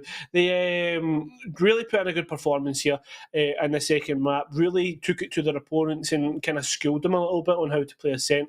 Whereas when you go back towards Haven, we had a weird kind of thing happen where Haven was actually had a defender bias on both sides, and it was actually Mizzou Gold that could eventually finish it out because they were the ones able to gain a bigger advantage. So with that being said, heading to Bind, which is quite a kind of 50-50, it'll be a good one to find out. Yeah, I think it'll be interesting to see what agents we have brought through on this map as well. The Cypher pick from Zesty Boy really helped spice things up just a little bit in terms of how we saw Sabres Blue try and set this one up, because I think usually you would expect to be playing into that chamber, right, of course, but didn't happen. Was able to mix up the strategy a few different times on the attacking side as well, starting off in a 7-0 fashion. We saw a response from Mizzou Gold, but those 5 rounds, not really enough to make a dent when it came back onto the opposite side. They got into a nasty eco cycle with 4 spies and the like. And in the end, yeah, it was a really strong pickup. So what would you like to see change from Mizzou Gold here coming into the third and final map in terms of how they approach the game a little bit? Because it was fairly lackluster, I think it's fair to say, on that second map. Let me stroke my beard, Hazza. Let me stroke my beard thinking about exactly what I would like Mizzou Gold. I think if I was Mizzou Gold, I would be a lot more aware of what's going on in terms of we saw Zesty Boy kind of pull up some mad stuff. The fact that they were able to do that was kind of mad. Something that I do like though is we are following a kind of Optic or the ex-Optic rosters bind, which is something that I do like. So it'll be good to see that kind of double controller coming through if it does, and there's confirmation. Yeah, double controller for Marian Sabres, but it will just be the single controller on the side of Mizzou Gold, and that's what they're going to be opting for. Raze as well, great in combination with Fade, double initiators there as well. So a setup here from both of them. I mean, we saw the agents for a brief moment. We'll get a second look at them once we get into game, so we can go into a little bit more detail about those choices. But starting off on the defender side here for Mizzou Gold, they're in a good position to get some early momentum, shut down the sort of aggression that we had coming in from Marian Sabres before, because they were able to play the rotates quite nicely, but for the most part, on their attacking side, they were grouped up in areas. And once Mizzou Gold finally had that read and the freedom, I suppose, mentally to go and take some more of that space away from them, they began to excel. And I think we just require a little bit quicker of a read into what the attacking game plan here is from their opponents so that they can set up accordingly and we don't go to such a deficit as quickly as we had last time around. Yep. Bind, I think, will be huge for, I mean, in terms of like, I don't even know where I was going to go. I was going to say something along the lines of like, I think Bind will be huge for the kind of mental aspect here, because both teams kind of faked each other out on Haven. But as for Ascent, when it was a lot more execute focused, there was only one team that went on top there. Yeah, it certainly was. We're seeing this first battle already go down towards B long. Mizzou Gold just probing to see what they're able to find. Double controller setup on the offense means that already the defenders have had to forfeit space towards lamps, not knowing if players could have crossed the toxic screen. Eventually, they'll make their way back over towards B and join along with their teammate there on the chamber, who's been holding steadfast for the time being. Utility looking to clear through Hookah, and they execute to follow it up. Only 2 defenders here. Will be a difficult one to hold on to, potentially, but taking their time here. Only 30 seconds or so left. Yep, and here we go. The execute going through. Headhunter fires off a warning shot. Only one bullet left. It's going to hit. It's going to be good. But is the attack going to be good? Is the execution going to be good? It certainly seems to be the case. As Big Stink gets another, and it's 3 versus 5 in the post plant. 15 seconds remain. Spike going to be initiated and planted. And it's going to have to be a retake. Yeah, this execute working through Zesty Boy as they had taken space outside of B, just setting up to move on through, and just like that, it's flawless. Marian Sabres blue growing in confidence as this series has progressed, taking us so close on that first map and then sealing their opponent's pick in a strong fashion.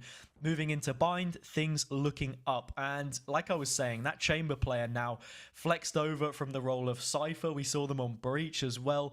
Maybe just looking a little bit better on the Sentinel. And when they put up a performance up as good as they had on Ascent, I think chamber will only flow through a little bit better here in terms of kills. And finding that one on the end of the Headhunter, very nicely done. This Viper wall is doing so much for the mental here. Doing so much for the plays. Absolutely perfect. The aggression, the crunch. But it just didn't work out.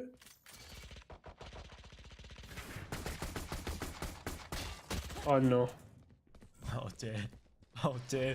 Shots just going Oh dear, a oh bit dear. stray there from Zero Fight. Not quite able to connect. Just the one headshot, but on the Classic, doesn't really offer too much. An uncontested B should be an easy spike plant here for Marian Sabres blue to keep building up some of those credits that they already have, and more importantly, hold on to some of these weapons. LHC still lurking in this Showers position. Will take out Stevo, and that's actually called Coke Boy back into the fray to see if they can find this one. On a Classic as well, he's really going to struggle. I think it's because there's a weapon dropped outside of the teleport, which could be useful, but the trademark will give away their position. If the peak comes through, then it's just too much to try and contend with. Right now, not sure what the game plan is. I think it might just be that 100-meter dash towards the site to die to the spike. Yeah, I think the interesting thing that we've not actually picked up is Marian Sabres' pick of no duelist Taza. I don't think we picked up on that much as the duelist thing. But another thing that was more my primary point that I was going to move on to, how Mizzou Gold haven't set up the C's and paint shell combo for where the Viper has put the wall down now 2 rounds in a row. Yeah, I think the reason being with the first of those 2 points in terms of no duelists is that Marian Sabres have Zesty Boy on the chamber. You can find some early aggression off the back of that. It's the trade-off that you have to try and make if you want to bring in 2 controllers and 2 initiators, but this comp is still very, very strong. And yeah, Mizzou Gold will want to try and find value from their duelist pick, the Rays, of course. Nothing happening just yet. Already we see an attempt at the paint shells and C's towards short, but nothing found. Trailblazer confirming suspicions that an A attack could be mounting. Could be. Sorry? Just holding off for the time being, though, like you said. And I mean, that toxic screen denying information, so the Showers players and Lamps player are completely isolated from one another.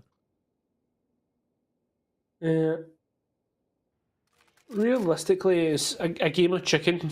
Who's going to rotate first? Who is going to make the aggression? And at this moment in time, it seems as if that might go towards Marian Sabres blue as they look to execute.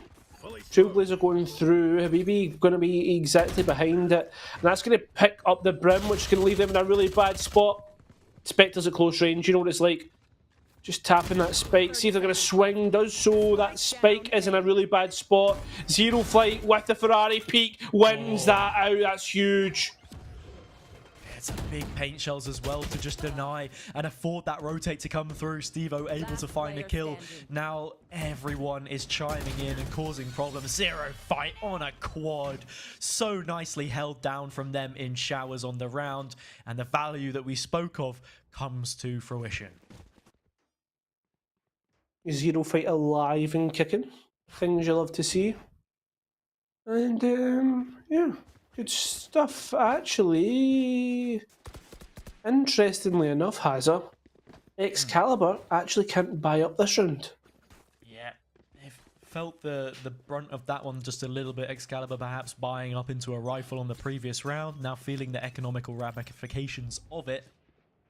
Reduced us to a Spectre. Seeing once again LHC probably set up for this same wall, and it does in fact come through. But Steve-O has actually pushed the TP with this and has a rendezvous set up and ready to go. The fake of noise actually could have potentially bought a rotate here, but actually if you look at where the other totem is to try and work off, it's towards spawn, and for that reason Steve-O's actually going to go through it and eventually rotate back towards the site, because they weren't in place to do so sooner. Marian Sabres Blue still with a lot to clear though if they want to make their way up towards the choke and eventually execute. Outside of B long, we've seen information also taken here by K9 on the sky, doing it once again into second mid. With 40 seconds or so left on the clock, I think Mizzou Gold have a fairly good idea of where this push is coming in from. They certainly do. That's the huge part, was the Trailblazer and Guiding Light combo onto B long and mid. Although Zesty Boy pushes up, gets a lovely pick, good trade here. But it seems as if it's going to end up going in favour of these attackers, 3 versus 2, and Zero Fight comes in at the perfect moment. 3 versus 2. Drops. The trademark is now gone as well, so the flank will be coming through thick and fast from K9, currently smoked off. But in a moment's notice could be called into action. LHC getting taken out, spots a second in the corner as well. It's a double from them here. Zero Fight also in the mix. It's Big Stink to find the first, but can't quite get the second. The good work of the Sky player on the flank means that the scoreline will find itself tied. Yeah, well played from Mizzou Goals, and they make it 2-2. Well, good stuff. And I think that the rotate comes through at the perfect time. K9 coming through huge with the info gathering. K9 also got just a little bit lucky that Zesty Boy dropped when they did, because just as they had reached the trademark, it was an impasse stopping them from being able to approach the site. But good work from their teammates on the Mizzou Gold side means that now they have a chance to build something up here, to find an advantage off the back of losing the pistol round, and, you know, the typical one that follows. He who shall not be named, the anti-eco. Now a decent chance for them to mount something here.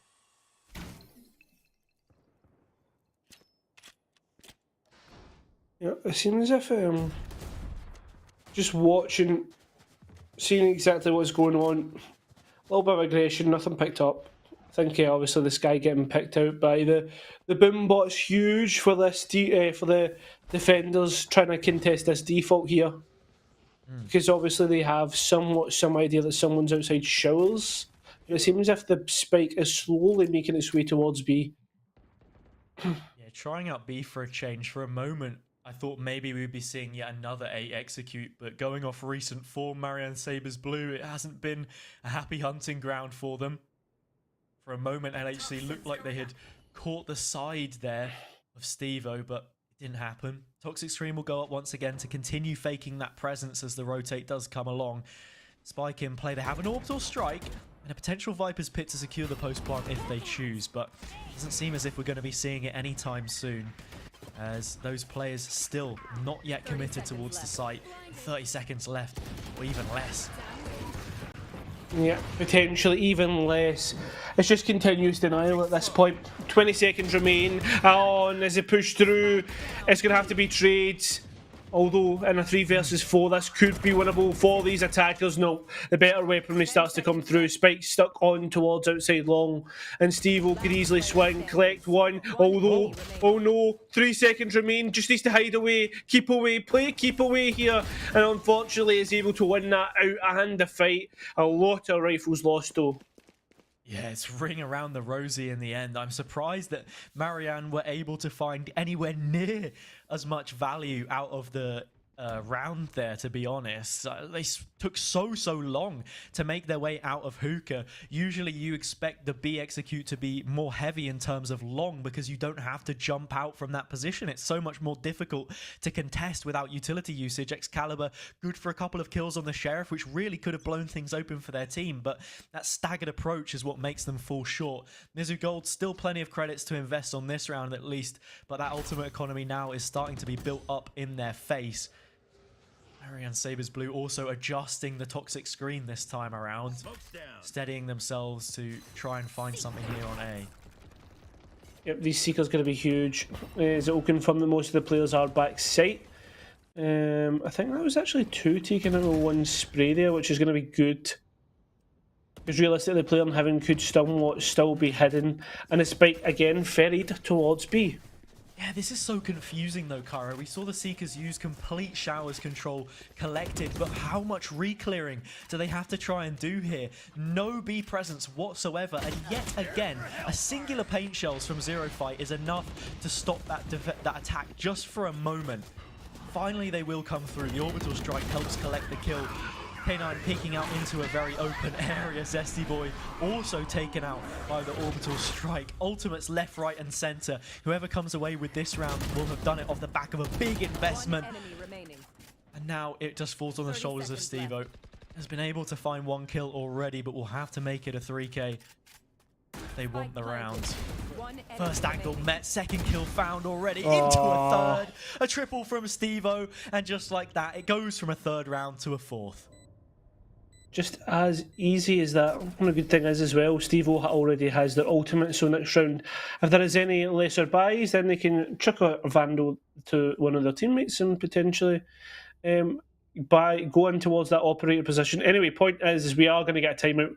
Zesty Boy calling that for Marian Sabres, which is probably the biggest point here, considering the fact that what we have seen has not been great, and I think the only 2 rounds that Marian Sabres have been able to get is that pistol and anti-eco.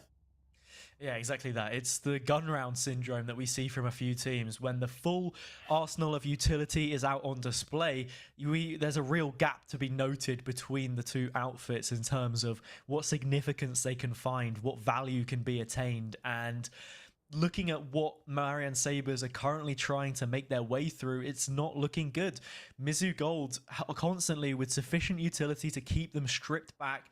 The last 2 rounds, their executes through hookah have been really left a lot to be desired, to be completely honest, and it's allowed that extra bit of time which has been bought to be turned into a successful retake. That one a little bit more strenuous with Stevo clutching it out in the 1 versus 2. The fact of the matter is though, there are gaps left open, and it seems that Mizzou Gold have been able to punish them. Punishment, I mean, it's probably the biggest part of any game. Mistakes crop up all the time. It's your capitalisation. It's just one of those situations that you find yourself in. It's 2 stigmas have been brought up, which will be like a kind of way of somewhat getting back into this. Both teams actually proccing the Tour de Force as well.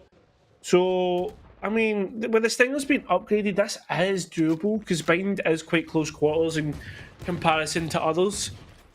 It's just what you can do with it. Yeah, and I think Marian Sabres as well, in a lot of these rounds, have been going straight into the execute without anything on their side, nothing in their corner to work with, and we see it happen once again as Big Stink goes flying on through with that Stinger, trying to clear things out. Coke Boy will take them down. Second flash follows it up, and Excalibur, good for another kill on the Sheriff, upgrades to the Vandal, finds a headshot from that as well. Zero Fight still in place, looking to take out a couple of these players. Paint Shell to isolate the fight, but Caliber, once again, firing above their weight class on this eco round. Seekers ring off, both players revealed. Well, the Seekers being procced at that moment in time is probably huge. You know exactly where players are. Excalibur kind of dealt with extreme force, extreme prejudice, and Habibi stuck in towards Lamps here. If the Vandal wasn't bad enough, pulling out the Tour de Force off the back of it is is a real difficult one to face up against. K9 not quite able to pick up a Vandal there, actually, so just sticking it out with the judge. Marian Sabres Blue have another opportunity to buy in, but it's been all Mizzou Gold this side of the half. Are you surprised, Hazza? Are you surprised that the Mizzou Gold are the ones that are taking the advantage? Considering when you look towards Marian Sabres Blue, and they have a much more kind of, how to put it, they'd have a much more attacker-sided comp? I'm not too sure, to be honest. I think right now, both teams have had ample opportunity to win rounds, but Marian Sabres Blue in the execute have struggled with just holding W in a lot of situations. Like, the way that they set up for the B execute has a lot of errors, which I think could easily be rectified. Like, once again, we're seeing 3 players come through hookah, which is so difficult to try and manage, as well as that double controller. Maybe not playing as many fakes as they would probably hope. And inside the smoke, K9 will be taking the first kill of the round. Once again, not finding their way in here with any kind of an advantage. At a player deficit even, and look, there it is once again. And now the spike is by itself in long. Yep, Trailblazer, just to double check to make sure that everything is all Gucci. I think one of the players may have just been caught in Fountain though. Yeah, and the Trailblazer's like a horse-drawn carriage. It just allows the extra players of Mizzou Gold to funnel into this space, which they've now collected. However, both of them have been taken down in quick succession, and now K9 finds himself on an island of sorts, cut out from the rest of their teammates. Chamber out of the mix, though. This flank has already begun to get set in motion. Coke Boy quickly on the heels here of Excalibur, who will be heading in towards the site after their comrades Habibi looking to plant this spike. That's going to be huge. But remember, 2 players can be picked up with 1 spray. The Viper's pit invested for the first time this half. Coke Boy. Is this going to be... Yep, there we are. Just walk straight into the crosshairs. Haunt, Prowlers and Seas available. But surely you would wait to use those Prowlers for when you're going into the smoke? You just had to clear that first close angle. Habibi now let off the leash, looking for the last 2 kills, already on a triple here. Utility coming through to try and clear the Viper's pit. First tap follows. Oh no, actually, they've managed to drop it down. Habibi's holding the cross, has no idea if anyone's on the spike just yet, and by folding away at that exact moment has allowed it exactly to come through. The spray is there though, and that spike already too far gone. Not half stuck at the very least. Looking for the ace. Habibi gets it. And Marian Sabres Blue finally have a response after 5 rounds of back and forth favouring Mizzou Gold. Yeah, good stuff. What was that? It's like, well, you're a Marian Sabres Blue fan. They've got like a goal theme after they win a round. Like no, it's the ace noise. It's the ba. I forgot that you like to do that. It's a good thing there's no Champions Vandals here in the lobby. Why is it not 5? It's You know what I mean? That's only 4. Yeah, I think it's more just the sound effect, right? Like, well, I know, but like if they did 5, that'd be cool. You know what I mean? Because it links in. I suppose so. Look, if you want to become a Riot sound engineer, then go ahead. I mean, if it's anything better than your rap career, then you're already off to a flyer. That's a tactical reload from Big Stink, and it's left them in a sticky spot because Caliber has traded things out, but only for the time being. Not the best of rounds here so far from Marian Sabres Blue, despite what they've got up front. Yeah, it's really realistically not great, and it's the Sting. I think that's the first time as casters we've seen the Stingers truly come through. I don't believe what I've witnessed. Habibi though, can't believe it either. Yeah, and it seems as if Mizzou Gold knew exactly where Habibi was playing from. Completely shut out. That's 4 players left standing here, all happy to take an upgrade of a Vandal or 2. The funniest kill amongst all of that is Reese getting one off the edge of the incendiary. Like, I'm pretty sure that they just walked into it. I'm not sure if it had sort of glitched through the wall or something, but yeah, very questionable. I think actually it popped inside spawn, right? Like just as you're walking up the side here, as you can see, and then clipped through the edge, and a player who was hugging the wall backside ended up dying from it. Oh, that's a bit rotten. No, but I think that's the first time since the Stingers have got their buff that me and you have actually seen them come into work and actually work in a thrifty round.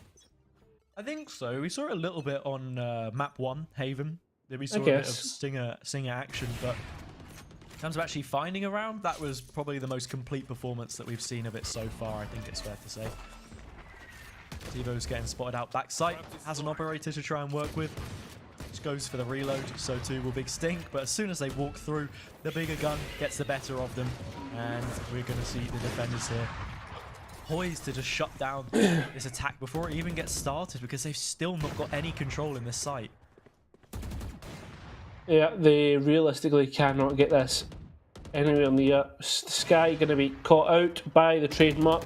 LHC getting ready to swing, turning into a bit of a skirmish here as both teams just trade bullets back and forth, and there's only one left. Oof. Yeah, I mean, Marian Sabres Blue had a little bit of control towards Lamps, but it was one player left alone, and in the gunfights, which they take one by one, Mizzou Gold win things out. Another round for them on the board. Seems as if the previous one that they lost was just a blip. And now we need to see something back from Marian Sabres to give them a better chance of finding success here in the next half, because we saw it on Ascent.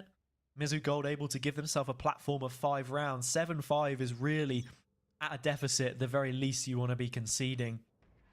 And they're currently not looking too ideal, but short is left wide open here by Mizzou Gold. Big priority and on towards Showers already. An op kill taken on B Long. That's Zesty Boy out of the mix. Not quite doing as well as they had been on the previous map. I think that pick onto Long going to be huge. Now the flank is wide open, if that is the case. But look at the spike Hazard. Yeah, the spike seems to be committing towards this B side of things. LHC outside of Lamps as they have been on numerous occasions. Question is, does Coke Boy expect them to have moved up already and go for that clear? It's a Mexican standoff. Through comes the Prowler in a moment's time, and yeah, finally the information is gained. So now Coke Boy knows all about it. Just double checking, double thinking about this execute. Potentially an orbital strike to cause a problem or two, and there we have it. Forces out the swing, but LHC is able to win it. 4 versus 4, Spike now down, and an orbital strike for them to work with of their own. Yep, and Steve fires off, or Steve O, I should say, I keep calling him Steve, fires off another one of those shots. Lamps still not taken full control of yet by these defenders. They are going to do so now. Huge part gone. Orbital strike still available for the attackers. Excalibur goes by, will take out Steve-O, very, very happy with that, but the Brim's even happier, takes out another, orbital strike comes through, now it's going to have to be an assault into these last 2 remaining players. LHC so low that they're not even longer in the round, and that has plenty of time for the defuse to come through, and another round towards Mizzou Gold. Yeah, the orbital strike came online, and it seemed as if Marian Sabres were just playing purely for that win condition. All Lamps control forfeited. Perhaps a couple of players could have stayed there, and Big Stink moved further back to use the orbital strike in the late round. Played a bit more like a team in that situation, I suppose, but they were incredibly deep. And when you give that much space for Mizzou Gold to try and work with, they get punished. Coming into the last round here, it's odds and ends that can be thrown together for Marian Blue, a Spectre, a Judge, to back up 3 light shielded Vandals.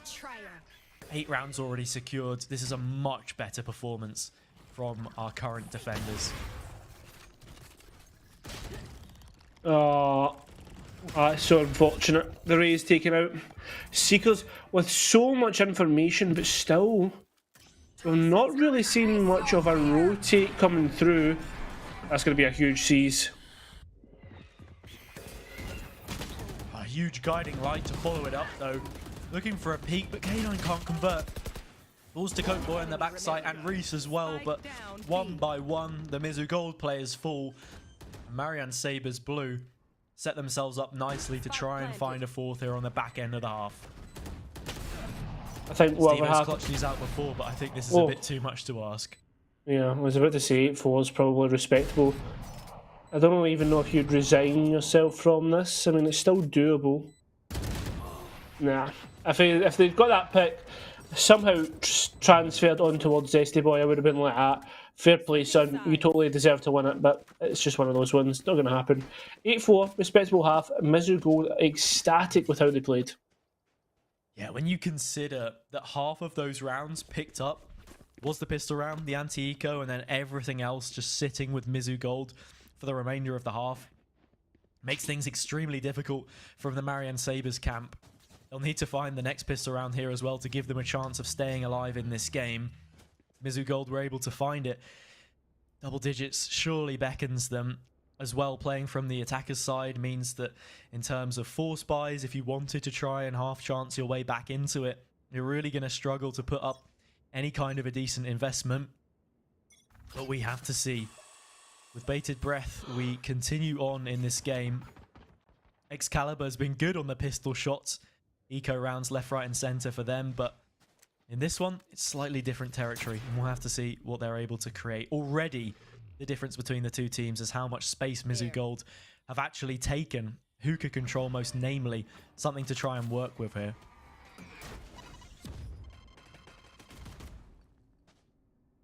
Unfortunately, the C's and the paint shell combo not working out. At this moment in time, nothing really working out apart from the fact that they've somehow baited a rotate over, and all of the teams starting to slowly converge on A. Will be 4 versus 3.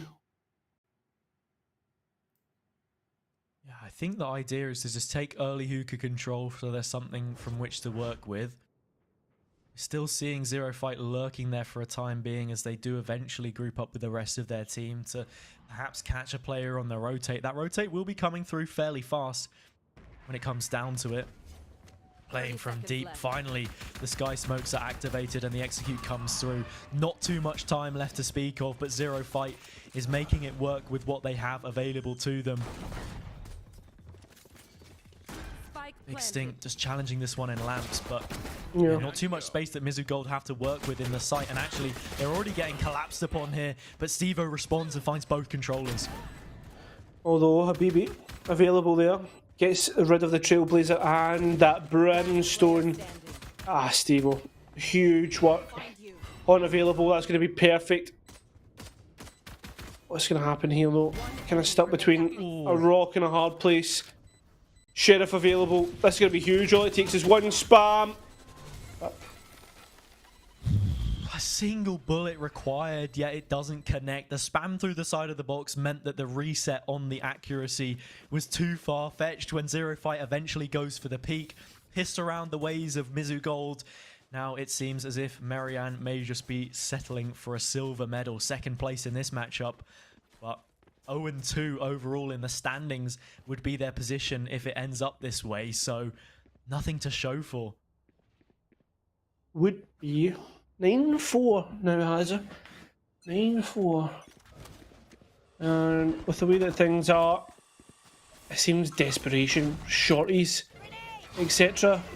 I don't know if I like it. Oh, Prowler as well slows down the movement. No way. Oh, no. Just a clipping through the edge of the wall. LHC takes down their teammate on a singular point of health. Not only have they conceded first blood, they've done it in probably the most embarrassing of fashions. That one not doing any help whatsoever to the confidence. It seems as if we are going for this rotation towards it. One player left. Going to be on the Sky. Excalibur. Unfortunately, a little bit of a team flash there. But the site firmly in the hands of these attackers. Spike ferried now on towards the site. Excalibur wanting to swing with a shot, but knows that they can't. Knows that they don't have the advantage in that situation. Needs to wait for a player to come to them. And nobody is taking that chance. Pokeboy eventually looks for something and finds both players. Had to be said that there's some good respect from Mizzou Gold not to go chasing immediately, but eventually it does happen. Flawless from them to keep every single one of those weapons hot into the bonus round. Marian Sabres Blue need something and they need it now. Otherwise, it seems as if Mizzou Gold will be running away with this series. They won the first map and they'll look to sandwich it with a third. Yeah. Nice little map 1 and 3 sandwich. What's your favourite type of sandwich, Hazel? Cairo, I love plenty of different sandwiches. If we're talking like a meal deal, for example, I'm a fairly big fan of the bacon, egg, and cheese triple, or the bacon, egg, and sausage. Sorry. I was gonna say, But looking at it right now, it's just a meat sandwich, and it's full of Mizzou Gold players because Marian Sabres Blue are cutting them apart. It lives up to the name. Zesty Boy takes that one out. A little bit of lemon juice on it, perhaps.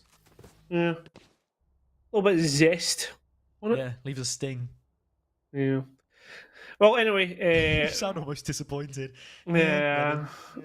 Well, I mean, fan of lemons? I'm a fan of. Do you know what? I was gonna say something there, but it would have come across wrong, and I didn't mean it to come across wrong. Right. I was gonna say I like. Yeah, so you could say Yeah. So I didn't mean it this way. I said I like big lemons, but it's a reference. It's a reference to our friend Castle Big Lemons, but it could also be interpreted in a really, really bad way.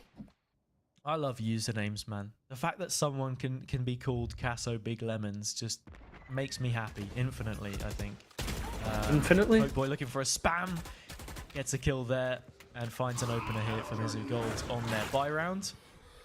And well, you know, when life gives you lemons, you make lemonade. It seems as if Zesty Boy had done a decent job of that in the previous round, but it does fall on their shoulders to get something more here for Marian Sabres Blue, as they're already at a disadvantage. And that's also the Nightfall offline for a retake.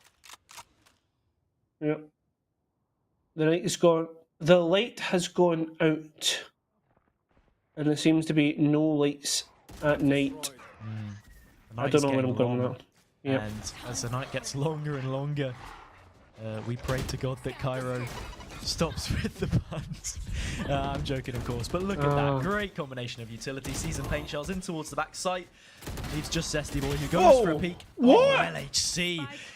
I mean, late as you like, they're away. Oh, no This way. player is almost on a caffeine buff of the wildest dreams, but K9 just swiftly back like a dog, barks in the face, 11-5. Buy round shut down. Odds and ends for Marian Sabres Blue to try as they might. It seems as if we may just be heading towards match point. My man was playing aim labs there. Yeah, Going for the high score. That was some swift stuff. I mean, By the way, 1 second. I never knew this. Do you know they were giving away? They were giving away. Lab ducks. No, they were giving away keyboards. Keyboards. Yeah. When? Where? What, Copenhagen? Yeah. Oh, I have no idea. Habibi goes for a peek and dies. Pretty much the story so far of Marian Sabres Blue in this game. And it seems as if Big Stink is in for a stink of sorts here as well. They've been pincered from left and right. Try as they might, it won't happen tonight. And Mizzou Gold collect firm control of the site. I enjoyed that. But We could, you know how like some TV shows have a musical episode? Do you want to like try and do that for the last couple of rounds here as we sort of make our way out of things? I could try that, but not with a bat. Steve-O rolling out the welcome mat. Coming in hot, using the op. Now it's just Zesty Boy, who's got to do a lot. 1 versus 5, major struggle. And even a weapon here could be a decent smuggle. Not going to happen. Shot in the face. Steve-O sends the opposite chamber into their place. 12-5. Match point. Match point. I've started It's this like a Dr. off. Zeus book before Yeah. Match I point. would not, could not with an op. I would not, could not 1v5 because the rest of my team is not alive. What's your favourite Dr. Zeus book or I don't know, movie? maybe Green Eggs and Ham. Do you like Green Eggs and Ham? Oh, no, I don't know the rhyme. I can't remember the rhyme. Well, that was Green Eggs and Ham, right? Like, I would not eat it on the stairs. I would not eat it. Like that kind of like. Yeah. Let's get that rhythm. Yeah, that kind of thing. And it seems as if Mizzou Gold have hit their rhythm on the attacking side as well. Got a Viper's Pit posted up here in Hookah. The trademark is there as well, so not as much value from that ability as you would maybe expect. It does somewhat funnel Mizzou Gold into an A execute here, but they have 3 ults of their own to try and work with. tour de force bearing down the sight lines. But slowly, they look to make their way through. Oh, Habibi, hello? Question mark? Hello? What is going on there? Very nicely done. Utility sets up zero fight, flying through the air, goes the rocket. They've got Zestiboy's number in the pocket. No way. 8 shots with a nice explosion. The round looks to be coming to a close. It's just LHC because all of their bros. You've messed that. You've messed that up. You've messed up. Go on, it's your turn. It's time for LHC to move into the site. But let's be honest, there won't be much of a bite. 5 players left and ready with guns. But let's be honest, it's Marian Sabres Blue on the run. That is Mizzou Gold. They take it 2-1. And if I'm going to be honest, that's all but good night, son. Thank you, Cairo. It's been fun. But with that series wrapped up, I think that we're done. All right, we can call it there. 13-5. It is in the end, and Mizzou Gold are able to wrap things up on the deciding map. I mean, Marian Sabres Blue, you got to give a lot of commendation to the way that they performed for a team who'd been struggling. That struggle will only continue to go on, it seems, but still offered firm resistance on that second map of Ascent, specifically taking it away from their opponents. Just a couple of things that didn't go their way, and as the night grew on longer and longer and longer, it seemed as if they slipped off the pace just a little bit. And maybe you can call that down to changes in agents setup, what they wanted to try and do here, what the game plan was on Bind, the double controllers not having as much value as you potentially would have hoped, but unfortunately they do fall short of the mark. Yep, they do fall short of the mark. I would think, like, if I'm Marian Sabres Blue, big thing to work on is stamina would be the kind of biggest one here, Sasa. They kind of all fell, or even just having a better start. I don't know, like, those sandwich maps were basically falling. Do you know, as what it is, you know what I mean? They did well. They did well on Ascent, Bind, and. Haven was still quite a few opportunities there. 13-11, not too bad. But wrap up. Someone get him a pillow. We're not done for the night just yet, though. If we get a quick look at the schedule, there's still 2 more best of 3s coming up for all of you watching at home that you can tune into. I believe, I'm not too sure if we can get a look into that or not, but perhaps we won't. Either way, that is going to be all from myself and Cairo for this evening. Thank you so much, everyone, for watching. We're going to be going to a break, but when we return, there'll be some more Valorant action for you to tune into. So until then, see you.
Welcome back, everybody, to the NECC. It's match 2 up on the chopping block, and we've got ourselves 2 teams ready and raring to go for our Champions Division. What is it? Northeast Division, I think is the one we're doing right now. That is correct, Northeast Division. We have so many teams now in the NECC, Dallas. It's hard to keep up with our divisions, but the Champions top of the top.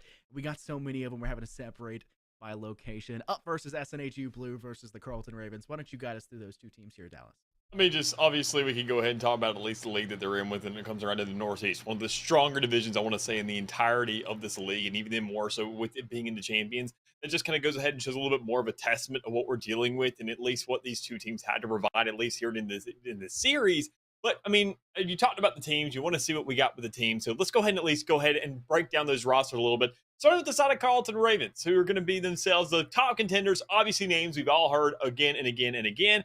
We get the likes of Niner, Riv, Rage, Ozzy, and Sushi all up on the cutting board here today to go ahead and get themselves, ready and raring to go, as you already mentioned. But even then, I mean, talk about their record, talk about what they've gotten, even then talk about their age, more importantly. They're all not exactly the youngest here in these kind of groups, but overall, they still have plenty of years to go. They have plenty of time left and plenty of opportunity to get themselves, at least in these playoff scenarios, and really get themselves a record running. We mentioned that last week as well, quite a lot. It was one of the bigger talking points we had watching the Houston squad come in, have a bit of a younger roster. We talked so much about how teams heading at the highest in the rankings, sitting in top 10, top 15, top 20 of the leaderboards here for Valorant.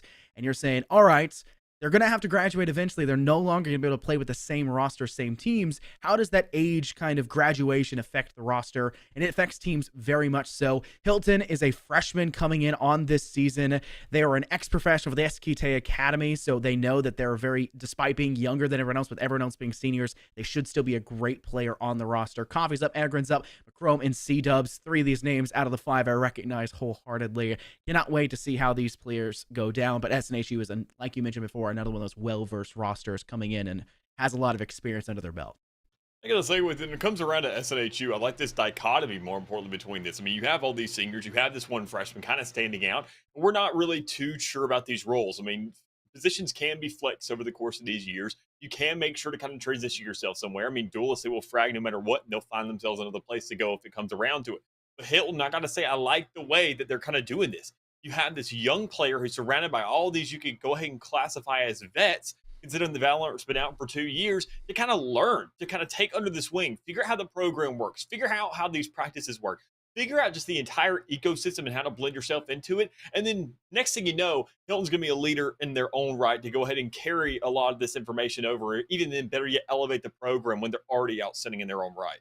Yeah, and you got to think about this as well. SNHU, I mean, just taking a look at their roster sheet we have behind the scenes here for the NECC, they've got enough players here on the roster for SNH Blue that could have 2 more teams just readily available in the background. Yep. And so that, considering the fact that we have a freshman across all other seniors, Hilton has put their name out there and is looking to continue to show off. So I'm expecting a lot from SNHU. Also consider the fact that Godell's not playing in this one, the Chamber Finesser from last season. A little sad to see that, but that means they're really comfortable with where they're lying. This will be their first game of the season. SNH Blue are 0-0 up to this point. The counterparts of the Carleton Ravens did win their first game 27-20 in terms of round differential. They won 2 maps straight out of the gate. The only other team here for this Northeast Division is Fisher College Navy to do so. So SNHU, a bit of a proving match for them. Dallas, and what a great team to face off against, one of the only 2 that did not even drop a map in week 1.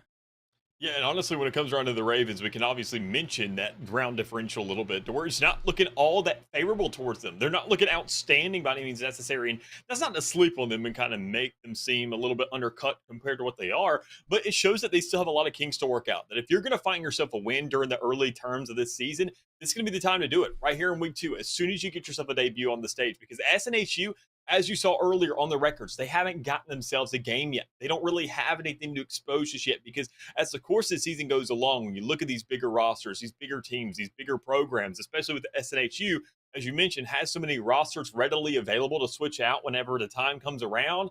I'm sure they're going to have themselves coaches or analysts, someone who's going to fill that role to make sure to break down a lot of these plays, figure out what these teams are doing, try to figure out a tempo, a system, figure out what gears turn a little bit more efficiently than others to really bite into those ideologies and really work your way around the map. So I think, honestly, Carleton, they're going to have themselves a little bit of a wake-up call, but I think it's going to be nice in the long term of the season because they're extremely strong just regardless.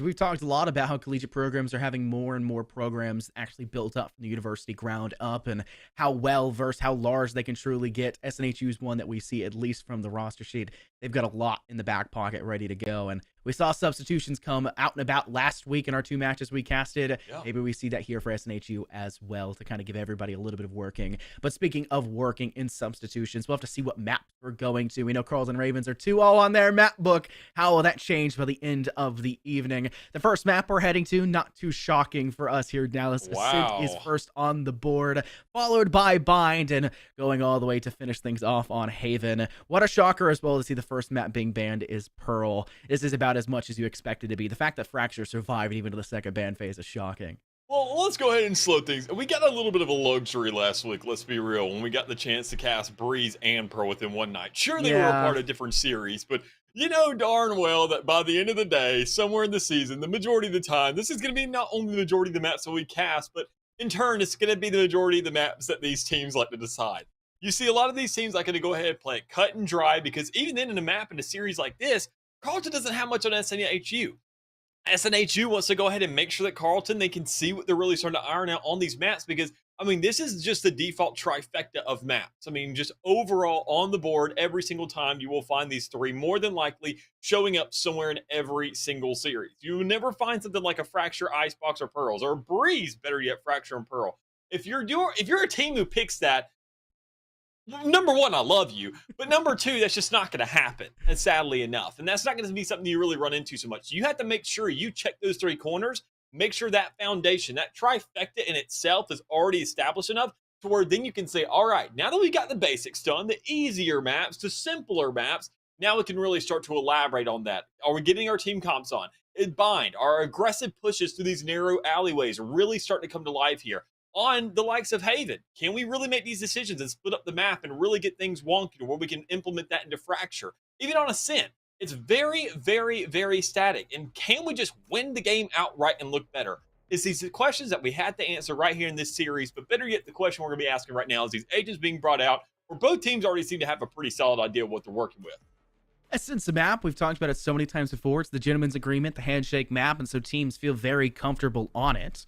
For the case right now of SNHU, they're the first team to lock in everything. Hilton, the freshman, will be locking in for that Sova. Eggard's going to be locking in the Chamber, something out for Godell from last season. None too shocking to see. They'll have the Omen, the Fade, and the KO to bring things out. Having both the KO and the Fade will make things easy on the attack and on the defense. Let's hope that McCrome can lock in those haunts over the top and make sure that they can really open up some space to initiate towards the site. Same thing must be said for Rihanna on the opposing side for the Carlton Ravens. Rage looks like they'll go ahead and go for that KO. It looks like mostly a mirror match bar for Aussie on that Jet, and Ninder's going to go ahead and lock in the Astra. So an interesting decision not having the Omen and still picking the Astra, but if there's any map, Dallas, where Astra can still be dominant and still be good, it is Ascent, to be fair. And I think I'm on the same exact page with you on that. I mean, Astra has still looked outstanding on this map. That is, if you have a player who really knows their comfort pick and really knows how to play into that, because still, nowadays, you have to make sure that Astra, with the removal of just 1 star, it makes all the difference in the world, because you don't have that leeway anymore. You don't have too many safety nets. You have 2 stars per site. That's on a 2-site map. We saw her really run the likes of Haven when she was at her strongest because of how many stars she had, how much leeway she had, and even could take control of the entire map just purely off of 1 character. Now you have to be a lot more decisive about where you're going to be putting these stars, where you're going to be really allocating not only yourself, but the pressure of your teammates on the attacking side, and rather how you can really retaliate on that defense. So there's going to be a lot of things to look for in that controller matchup, but overall, I want to see the likes of the initiators, whether or not, because these are going to be your foundations for your team for the entire season. Not only whether that util is actually going to get its full value out, but more importantly, if these players are fragging able to entry, because keep in mind, these initiators, there's a lot of changes coming with those here soon. With the likes of KO, that pop flash is not going to be nearly as efficient. Sure, it's by little milliseconds, but it's still going to be a huge impact that we see Riot has to make sure to really harbor on these earlier stages when they make these initial changes. So already a little bit of an info towards the middle of the map, and an even exchange across the board that is until SNHU decides to come out on top with these kills. It's going to be a first round almost done and dusted already. That's kind of the difference between 2 teams, what really brings teams out over the top. Round 1, as well as being the team to adapt quickest to Riot's changes when they do actually implement them into the base game. So far right now, though, SNHU comes out the gate, like you mentioned, or lows out towards the Carlton Ravens, and pretty much dominates them. All 4 players, bar just Sushi left standing, and they'll fall just as quick with Macron finding the final kill to finish things off strong. Round 1 in the books for the SNHU Blue, who dominate defensively by taking the fight early to them. Now the question will be, how will they play the second? Just as aggressive, or will they take advantage of those SMGs for a little bit of a longer range engagement? It all comes down to the buys here and how much they really want to save, because we've seen a lot of teams here nowadays saying, let's just opt for the armor instead of anything else. We go for a little bit of a somewhat of a, I'd say, a budget buy, and then still have ourselves a rivals for this next round to really go ahead and make sure we have some competition here on the field. So we can already see the 2 players, not just the Chamber, which we're expecting to whip out the operator here soon, looking to save for that. More importantly, the Sova is also saving up as well. We're seeing somewhat of a huge split here out of the likes of SNHU. And like I say, I like it because when you know you have these players with the advantages, if you play it close enough, those guns are already going to carry their own weight in gold. So just make sure to capitalize off that, work as a squad, and get aggressive. Swing out quickly for the Carleton Ravens. They've netted themselves not just 1, but 2 kills, only having lost 1 in the process. They don't have the ability to suppress any further with their KO off the board, but still plenty of potential and utility available to them. They've also collected a Spectre in the process. Everyone's going to try and swing out initially, get spotted by the Owl Drone, forced to relocate themselves back just a little bit further on Rafter. 3 players for the Carleton Ravens lying below in hell, with only 1 player lingering back towards the gent itself. Recon Bolt to buy a little bit of extra time. That's truly all it's going to do at this point. I think the SNHU Blue side has decided they must force in this direction. But Chrome is able to net themselves 1 kill, pulls out the Stinger. Good for another one. Niner's the only player successfully able to find a kill, and Edgar will put an end to the devastation that they're able to bring back. SNHU Blue will fall with 3 players off the board, but they'll get the defuse out and they'll win their second in a row. That's all it comes down to, whether or not you can actually get that value out and even then feel the actual guns that you're working with. Because we saw SNHU also go for that buy. We saw Macro able to go ahead and whip around through that door with that Stinger in hand, which has also had its own change recently here, all things guaranteed. I mean, looking at the likes of that recoil deviation, it's been changed a little bit. Now, I'll admit, probably the majority of players don't know what those numbers mean half the time, so they don't really go ahead and say, let's bounce in on this. Let's really guarantee this gun's that much better. They have to get a couple weeks to really figure it out. And you can already see a couple of these members able to go ahead and manipulate that fact. I mean, Agrid, going ahead, keeping that ghost once more, saying I'm saving up for this operator. Rifles now coming out for the likes of SNHU. They're getting confident, and they're making sure to allocate their funds appropriately across the field, where they always have some relativity here, and they always have a safety net just in case something looks extremely dire.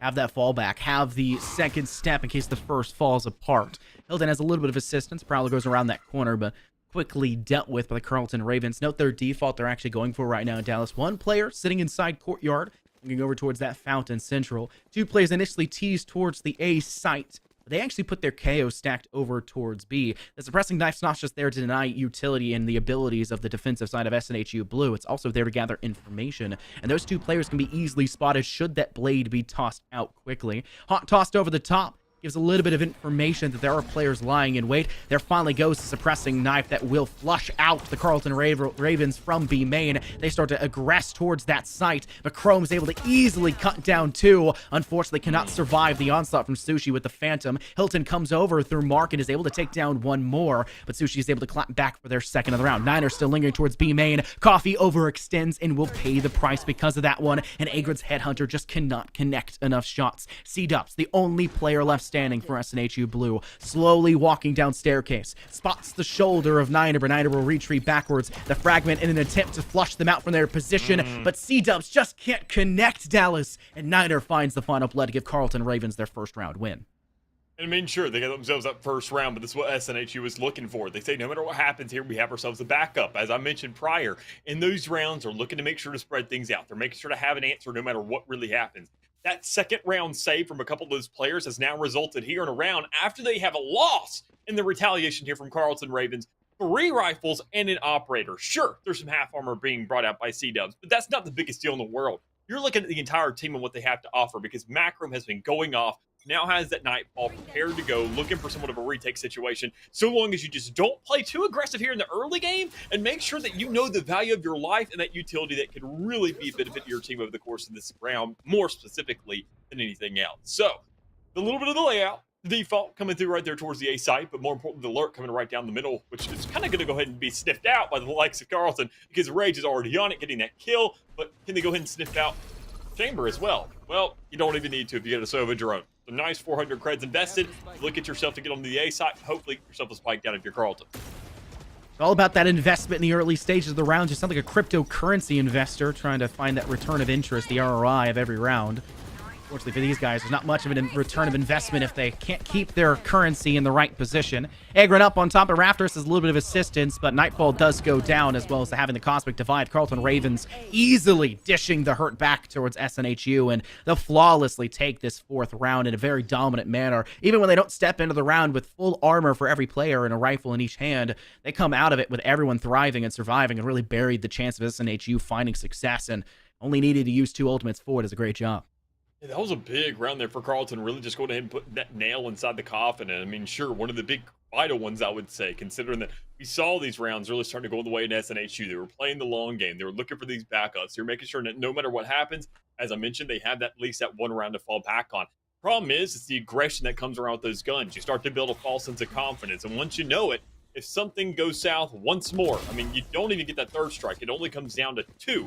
But the first one's already kind of going to go ahead and be hammered in right here as SNHU uses themselves a player. But as I mentioned, it's a budget round. They don't really have too much to work with. They can't freak out. They just have to make it expensive because, as I mentioned, with that long game, they just have to make sure to really hammer it in and make it difficult for Carlton. But that's not going to be the case so far. It's going to be 4 players surviving for the entirety of this round. A Hunter's Fury available. A Bladestorm ready to go as well. Carlton are looking to save themselves up. Looking good here. Have themselves a round advantage now as they turned around this game, and even more so, they have 2 ultimates to go up against, one of which I can't say is nearly as important in the big scheme of these rounds and what can happen.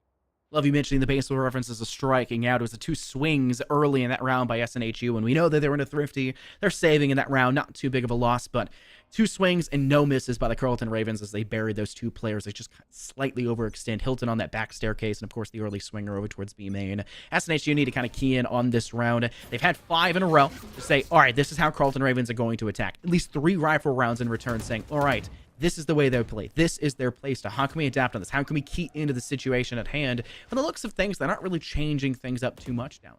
Still 2 players over towards B. They were kind of sending Monochrome maybe a little bit more towards that market side, hoping to deny maybe a rush up through Central. But for the Carlton Ravens, they're still staggering everywhere. 1 towards A, 3 actually in a position to dominate towards mid, and then 1 that could step over towards B should the need arise. But they're hoping for that first blood. They're not aggressing too much. They're really trying to play their own game. Yeah, I mean, you got to consider these last 2 rounds that we've seen Carlton win. I mean, sure, the last one was a budget buy, and they just kind of had to push it through, and they knew that they had themselves the advantage in the big scheme of this entire match, and more importantly, that round. But I mean, as you look at it right now, the 2 rounds before that, where things were still even, they made sure to go for a 5-man push. They just tried to play that over-aggression game, knowing that at least 1 player was going to fall behind, and they found themselves that first blood. They would look fine and dandy. But Agrin is actually the one managing to get that first blood here in this round, right towards the middle of the map as well, knowing that control is going to be given up again and again and again and again. SNHU is going to have to check off that box first or anything else. But as the push finally comes through, with only 30 seconds remaining, the null command is going to come at the perfect time to go ahead and create a stall. Make sure the push on the side is slow, and you get every single ring necessary with the blood to back it up. Oh, C-Dubs counters at that null command's really good to get that early aggression. You can still keep your life in the process. They will be downed, but not finished off, to say the least. Can be restabilized and picked back up. Don't even need to with the time actually dissipating for that round. And SNHU will manage to tie things back in return. The scoreline being 3-3, and we're halfway through that first half. And honestly, at this point, Dallas, it's still anyone's game. Any one team can still come out on top. Agron will not buy a rifle for this round. Be a bit of a wasted use of their currency. They have the Tour de Force up and available. And the use of the From the Shadows can gather early information over towards that A main, or maybe through B main if you send yourself over towards Octopus. You don't have to stick it all the way through. You can use it as a way to gather great information. That's usually what happens on the defense. Yeah, I mean, already a good look here for SNHU in terms of retaliation, but I mean, as this game starts to even itself out, more importantly in the terms of the economy as well, to where things are really starting to get down to these rifle, you have to make sure you're just that much better when it comes around to hitting your shots, most importantly, getting yourself those initial first bloods, and even as a follow-up, making sure that you can get this utility usage, find every single bit of value that you can and get these reads. And I mean, able to go ahead and make sure to get that value I just mentioned, getting a 3K. I thought it was a little overzealous there, but hey, sometimes it's just not expected. It's a curveball that really hits its target. I mean, the null command, at least you can pick them back up. Rage will do just that. Coffee, though, was potentially playing to die. That was not where you want to be, but it comes out successful. Sushi pulled out the Owl Drone, could not assist the 3 teammates that were forced to fight the 3v1, and because they were caught unaware, it's an easy cleanup for the one-man army. Omen on the side of SNHU. That is the round you want to see for Coffee. Swing over towards top mid, though, for Sushi, finally helping the team where needed, but unfortunately, Coffee's not done with the devastation over towards that A main side. Easily deals with one more player, and it's just Sushi left standing. An Owl Drone for an Owl Drone up over the top, and they are now spotted, easily located. Their location being pinged consistently as Hilton will swing early, but there goes Coffee for the 4K, ensuring they bury Carlton Ravens in this round. And that's a massive round for SNHU, and I mean, not only just in terms of the game and sure getting themselves a lead once more, but causing that timeout for Carlton, which is something I didn't even have as a factor on the list at first. Carlton are now going to be on their toes. And a round like that where you find somebody kind of over-aggressing and really just throwing a curveball out there, as I mentioned, you're not knowing what to expect next. You're kind of scared that these players are going to be pushing up now. They're going to be getting themselves into your spawn again and again and again, which is something we haven't seen SNHU do just yet. So Carlton's going to have to be on their toes now. So where are these aggressions going to come from? How much pressure are they going to put on this map? How much are we going to be forced into our spawn? And really, how much can we really fight for the rest of the round? They're going to have to look for that mid-aggression again and again and again. And they did it at the perfect time. When Chamber had that torty force, made sure you can look down the middle of the map, really get that lockdown because nobody's going to peek that whatsoever. You do not want to lose those players for free and give over this first blood. So, I mean, looking at the layout of the map now, it really creates somewhat of a twist up, and Carlton's trying to figure out where can we really make these adjustments. I think once more, it's a tour de force round. Don't freak out. Just keep on fighting for mid again and again because it's worked out for them thus far. You really can't change it too much. A lot of teams fall into the incorrect mindset, Dallas, of relying on the attack to be the team that changes up their playstyle, that changes the pacing round by round. That doesn't have to be the case. And SNHU brought that home in round 1, complete sprint forward. Round 2, stayed back, played their own round. Now, they fell apart in round 3, 4, and 5. That's because Carlton Ravens changed thing up. But know what they did there in round 6? They diversified their defensive structure. They let them come to them and cut them apart on sight. And then the last round, they pushed them early. SNHU have been a very different team every single round, and they're burying that point home consistently against the Carlton Ravens and forcing them into a really rough spot. Note now, 3 players have come through Link. They're devastating the players in B main. It's up to the Carlton Ravens to somehow survive this onslaught. Rayano may be able to find 1 kill, but you're still got 2 more behind you and 2 in front. Barely have the Carlton Ravens survived. Niners got the flank. They still had 2 more players lingering back towards Courtyard and 1 through their spawn. SNHU Blue had a really nice strategy to catch them off guard, but ultimately, you also are just as pinned if you're not watching that attacker spawn. Yeah, SNHU, I mean, sure, they had themselves a little bit of an attempt, but I got to say right now, I'm just more confused on that Hunter Sphere to be ringing out. I mean, it's in a situation where you don't know where the spike is, you don't know who these players are too much, and sure, we did see them trying to get over-aggressive and find that kill on the jet, but that's just not going to do it. You need to find value, you need to make sure to get more intel off of that, and then even then, find it in a relevant part of the map.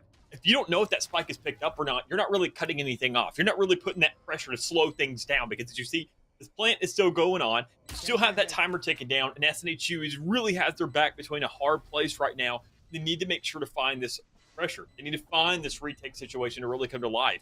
And if you don't check everything, as I mentioned, Hilton, not even knowing that possibly pushing down the catwalk, you need to check this around. And it's a just huge pincer attack coming on to make sure that Carlton Ravens get themselves a 4th once more and to tie this game up. Just too slow on the uptake there, SNHU. To be brutally honest, Hilton lingering around in Garden for a little bit too long. When they swing through tree, they expected them to be actually lying close towards the tree itself.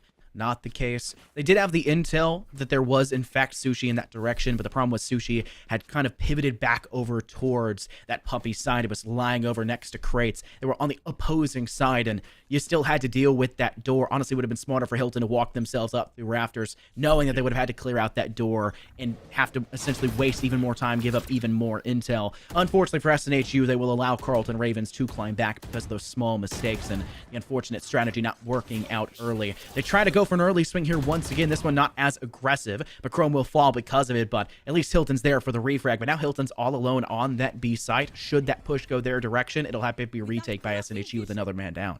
And I gotta say, I mean, when it comes around to SNHU, they find themselves monochrome, more importantly, kind of pushing up every single round, looking for that aggression. You have 3 initiators. That doesn't mean you get to throw one of them away every single round. I think if anybody's going to be making that move, trying to go for that first blood, as we mentioned, that's what Chamber is literally built for and is an entire agent. Able to go ahead and rendezvous out and say, okay, we made sure to salvage whatever is left of that fight. It doesn't matter how much I got tagged up so long as I live. That's what matters because I can still make an impact in the round.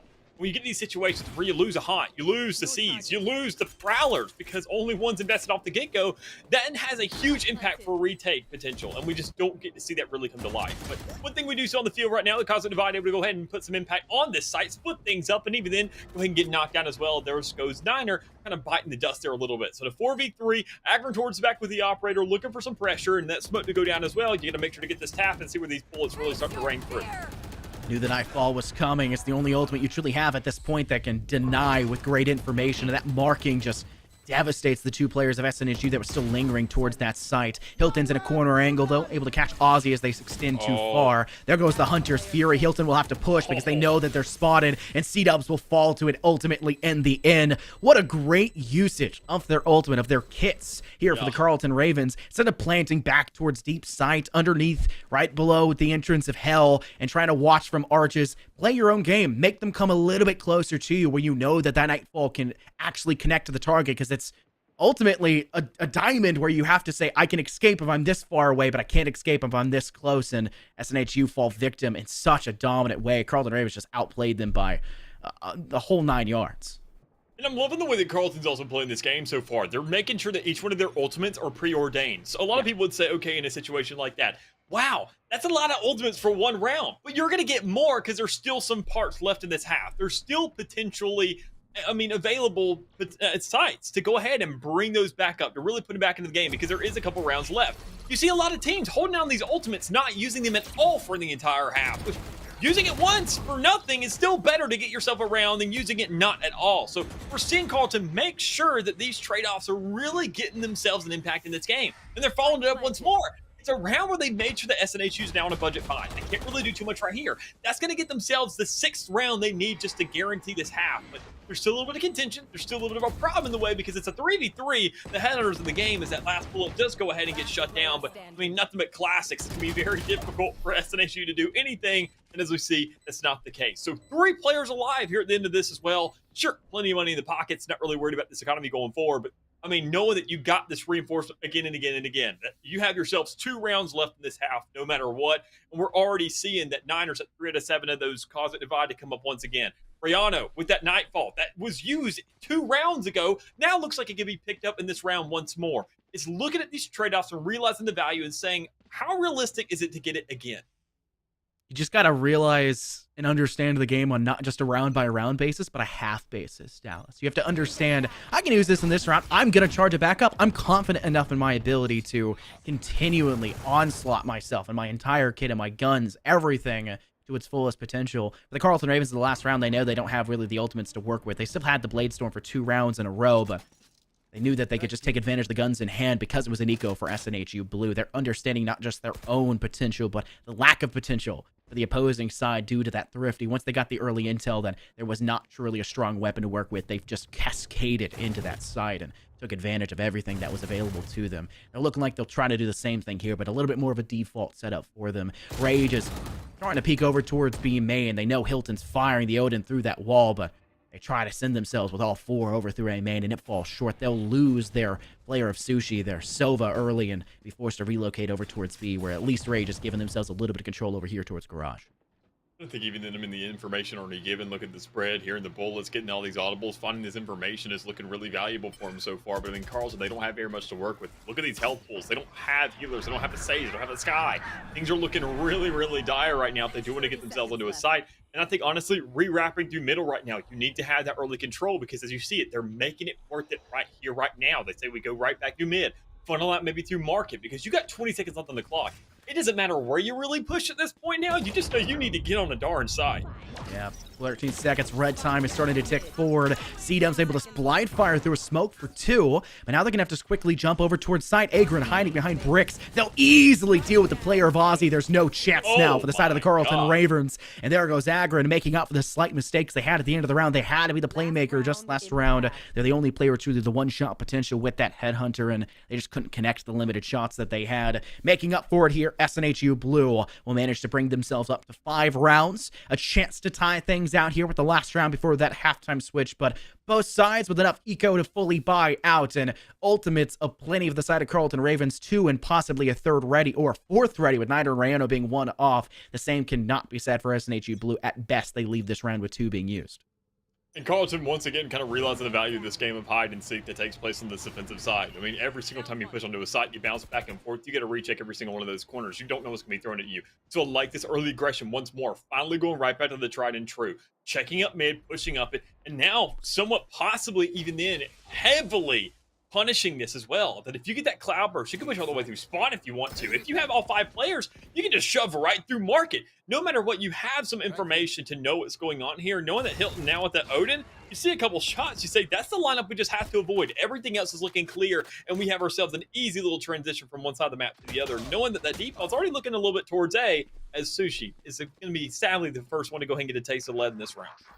Note that Macron was not tested early once again inside B main, and because of that, they continue to extend almost as if the mental game that you would expect a player to start to fall down on, especially after being first blood so many rounds so consistently, they actually still swing the same exact angle, don't change things up, and find first blood because of it. I would argue that's even better of a position for SNHU, though Macron does die fairly quickly afterwards. You've gotten rid of the Sova. You've gotten rid of that potential, that ultimate being charged up as well. Good spot to be in. Nightfall as well as the no command popped, though, for the side of the Carleton Ravens. Nothing can be returned fire by SNHU Blue. Thankfully, Hilton's still there with the Odin, continuously spraying down, and they'll die on staircase just like they did there in round 2. Rage is the player to find that kill. Ozzy's looking to swing out through market. Niner will make sure that there's no one that can quickly sprint them down and before the cloudburst can dissipate. Niner still connects the head of C-Dubs before it falls, though the door will be destroyed. An easy round for the Carleton Ravens. Niner themselves finding 3 and ending at 16-6. Man, I just looking at rounds like that. I mean, when I already saw that first pick that went on for Carleton Ravens, I mentioned it with SNHU earlier in the half, saying, all right, you need to make sure that Monochrome kind of sits back a little bit. That's your player with the ultimate. You need to make sure, they're going ahead, they're fragging out, but they're getting those kills early.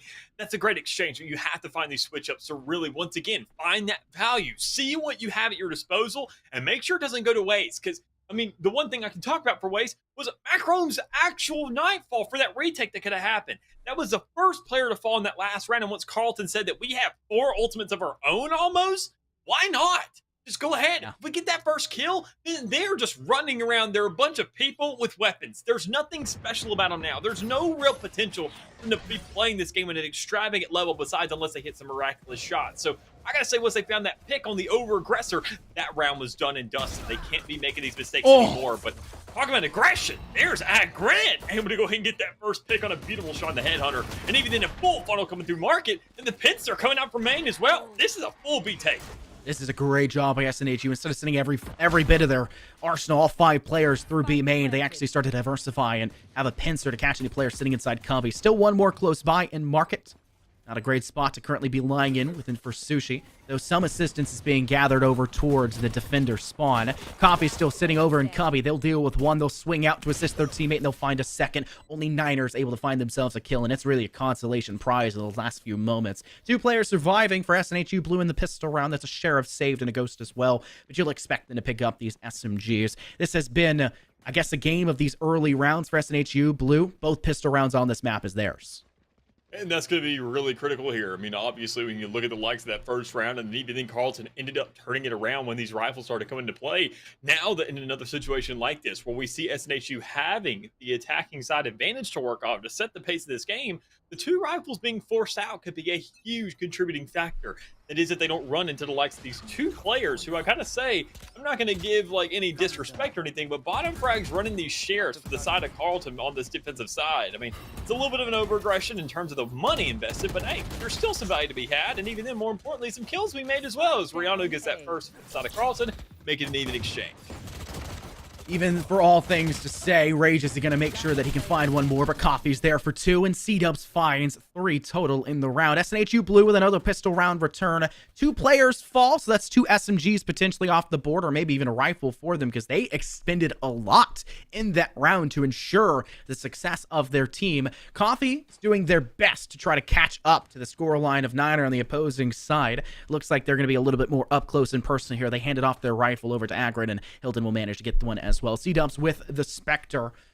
And, well, the game of attrition that this game turns out to be is going to be up into the hands of Carleton Ravens as they try to finally bring those rifles on the board and keep the onslaught of SNHU at bay. They're going to go for the aggression that we saw SNHU bring off the board. 2 players over towards Link, another one stepping towards Puppy, only 1 player top, that's Coffee, and I said before, they may just be playing to die as they only have that Ghost. Once this dark cover dissipates, could be caught unaware, but thankfully I think Carleton Ravens has taken a couple steps back.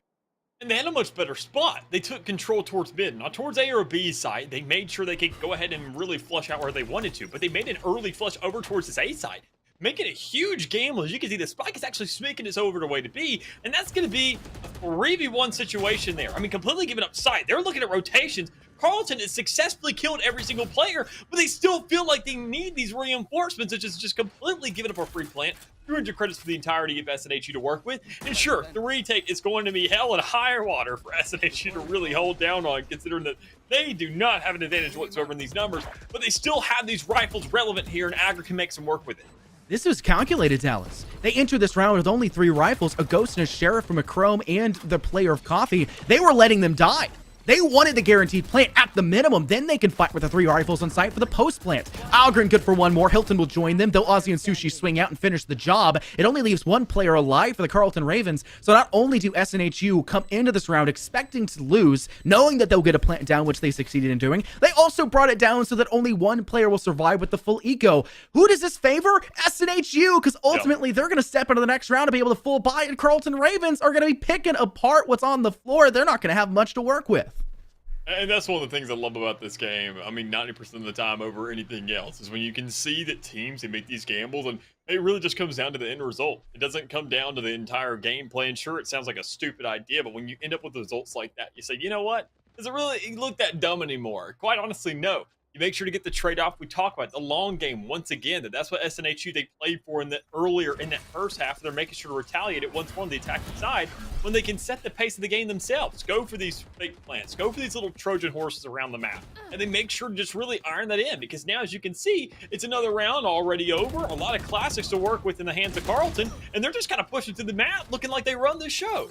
It's even better because SNHU get out of that round, everyone getting a pick due to the loss. And on top of that, they all got 4 kills total. That's 4 more pips that can be charged. And they're coming into this next round where they have an insanely high chance to potentially flawless due to the fact that it's a thrifty for the Carleton Ravens and only having 1 rifle, and Sushi's dead, so the rifle's not even up for contention anymore. And they won't lose a player to potentially drop a rifle of their own. They're sitting in a really good spot. Hilton, maybe some of that freshman mentality accidentally clicking on to the use of their Hunter's Fury. Thankfully, they'll click off it fast enough to catch Ozzy as they overextend. It's just Rihanna left standing, and it is indeed a flawless. That's now 5 more pips to their name, and these ultimates are going to very quickly come charged. Even Hilton escapes having just used it with 2 pips.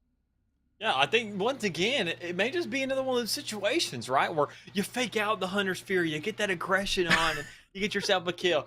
We don't know what's going on in the mind of these players, and sure, things may be hiccups, some things may be calculated, but we can really just give them the benefit of the doubt and say that every single second of that was intentional. But regardless, though, what is intentional is the tie game here for SNHU to rebound, get themselves right back in this matchup where it looks like they left off.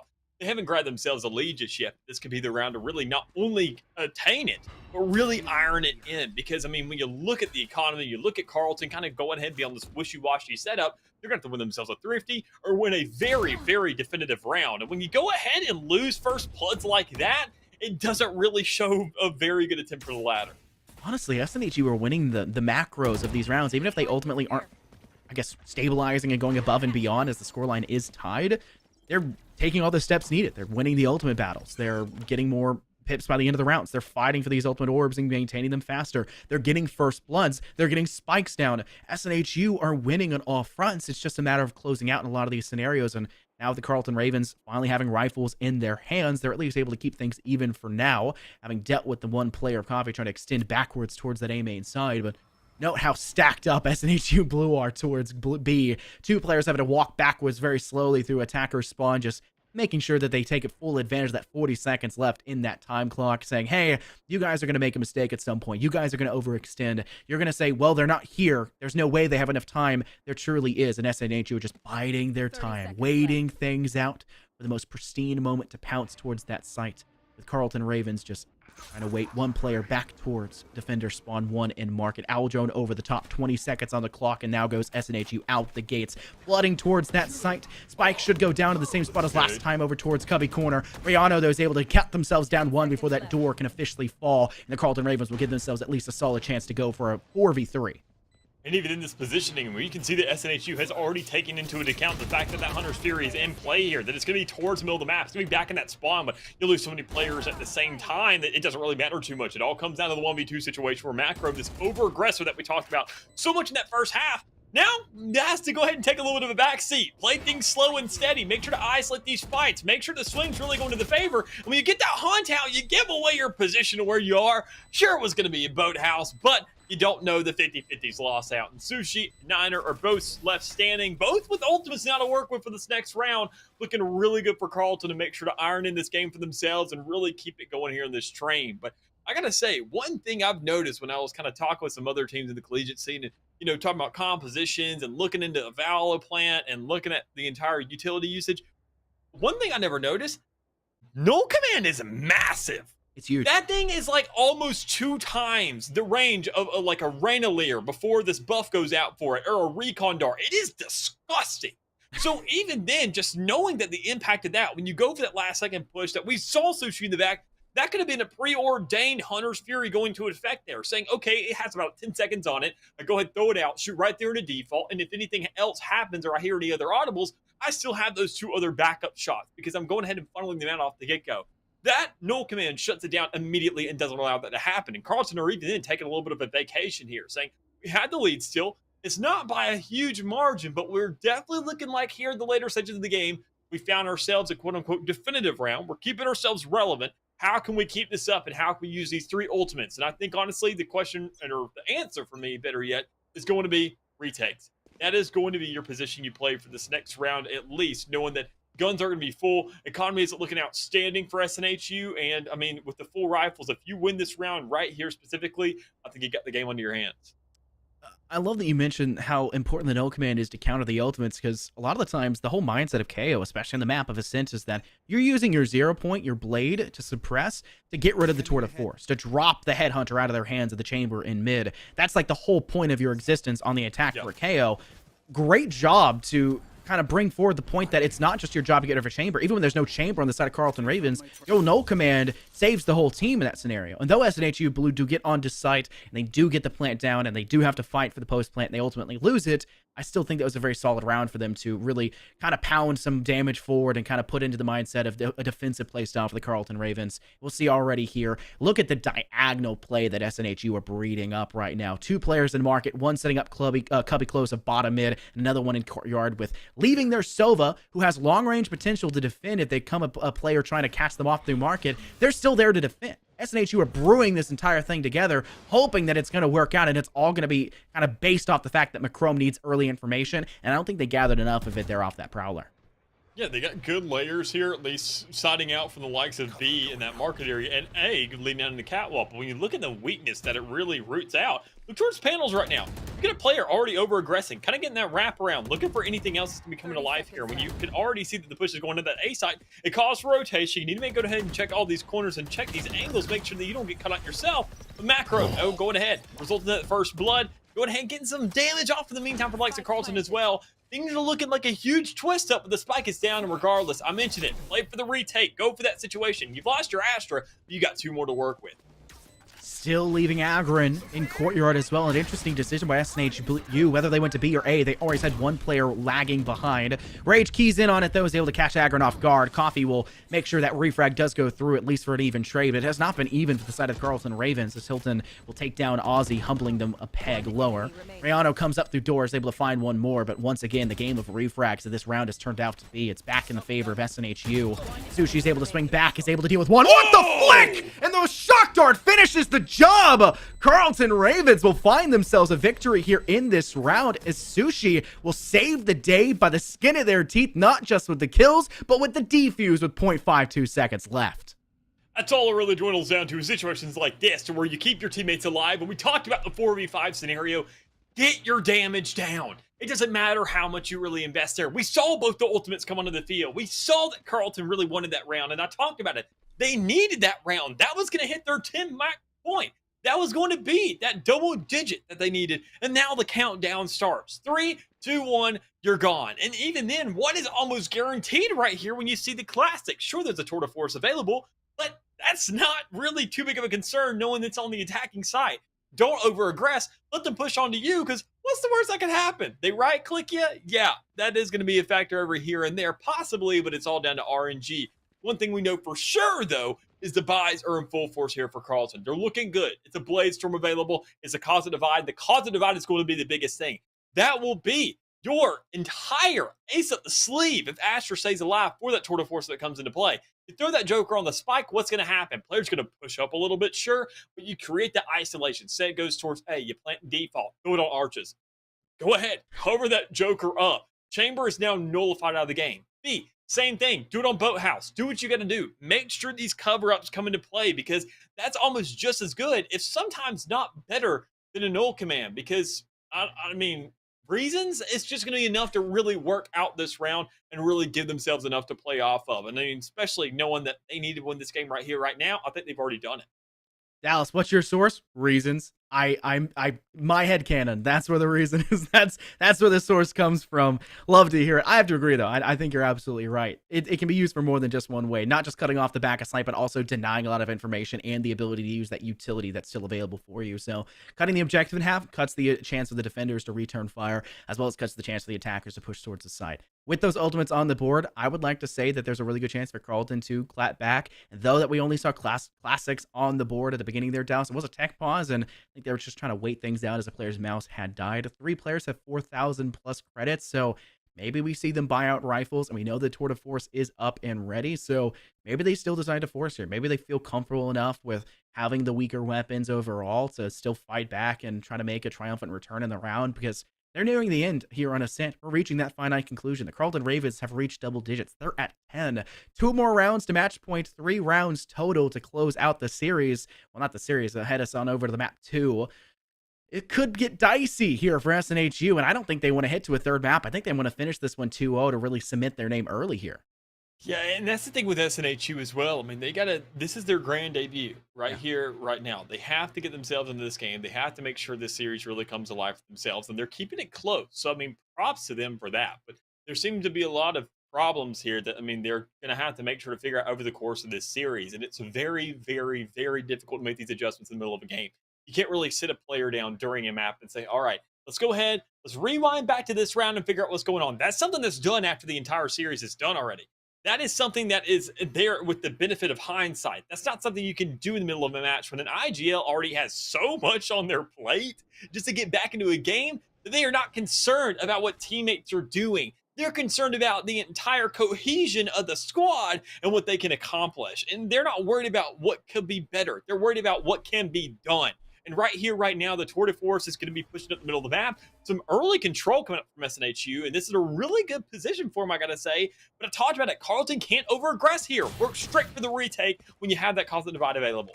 It's about playing smart, right? Play into your own games, the strengths that your team still has available for you. SNHU have decided to fully extend for the buy 3 players with rifles, like I mentioned and kind of predicted that they'd go for, but they have been spotted fairly early. Nightfall will be sent over towards A. I think that Aussie was just barely out of that range, though. Tether will be sent by Macrome, trying to keep them at bay for a little bit longer. No, I'm sorry, that was Haunt. An extending player of Sushi. Though they did see Macrome, they couldn't finish the job as the Hunter Sphere of Hilton finds the kill in return. That's one ultimate off the board, now 2 total for them for the Tour de Force as well. And unfortunately, that Tour de Force does not rear its ugly head successfully for SNHU Blue, as Rayano deals with him quickly. Macrome gets extended upon. They're 21 HP, Dallas. 21, a single shot by Aussie would have got the job done, but they failed to do so. And now SNHU, they are primed for this defense on site. They only have 3 players left to deal with, and yeah, there is a Cosmic Divide on the board. There's so much more available for them. Holding down that corner, they both turn the wrong way. Rage Rayano pounce for 2. Now SNHU on the back end of a bad situation. Both over towards Arches. The Cosmic Divide goes down. They'll have to extend. Hilton's able to find 1 kill before it eventually goes forward. Niners getting up close and personal, and they'll deal with both players as they push out. 11 rounds to the Carleton Ravens. They climb even higher.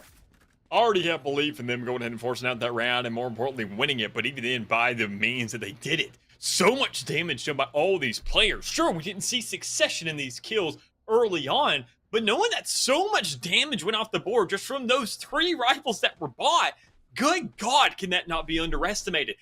Even with the classics that were available, sure, you can pick up these guns, but to fight for that war of land, war of attrition, just to get yourself those grounds to pick up those guns and have some relevancy there was so easy. I mean, everybody was one shot to a classic at that point because of how much Carleton had done over the course of that round. SNHU, they were a very early investment for a lot of the stuff. We saw the Nightfall just to get control of Tree.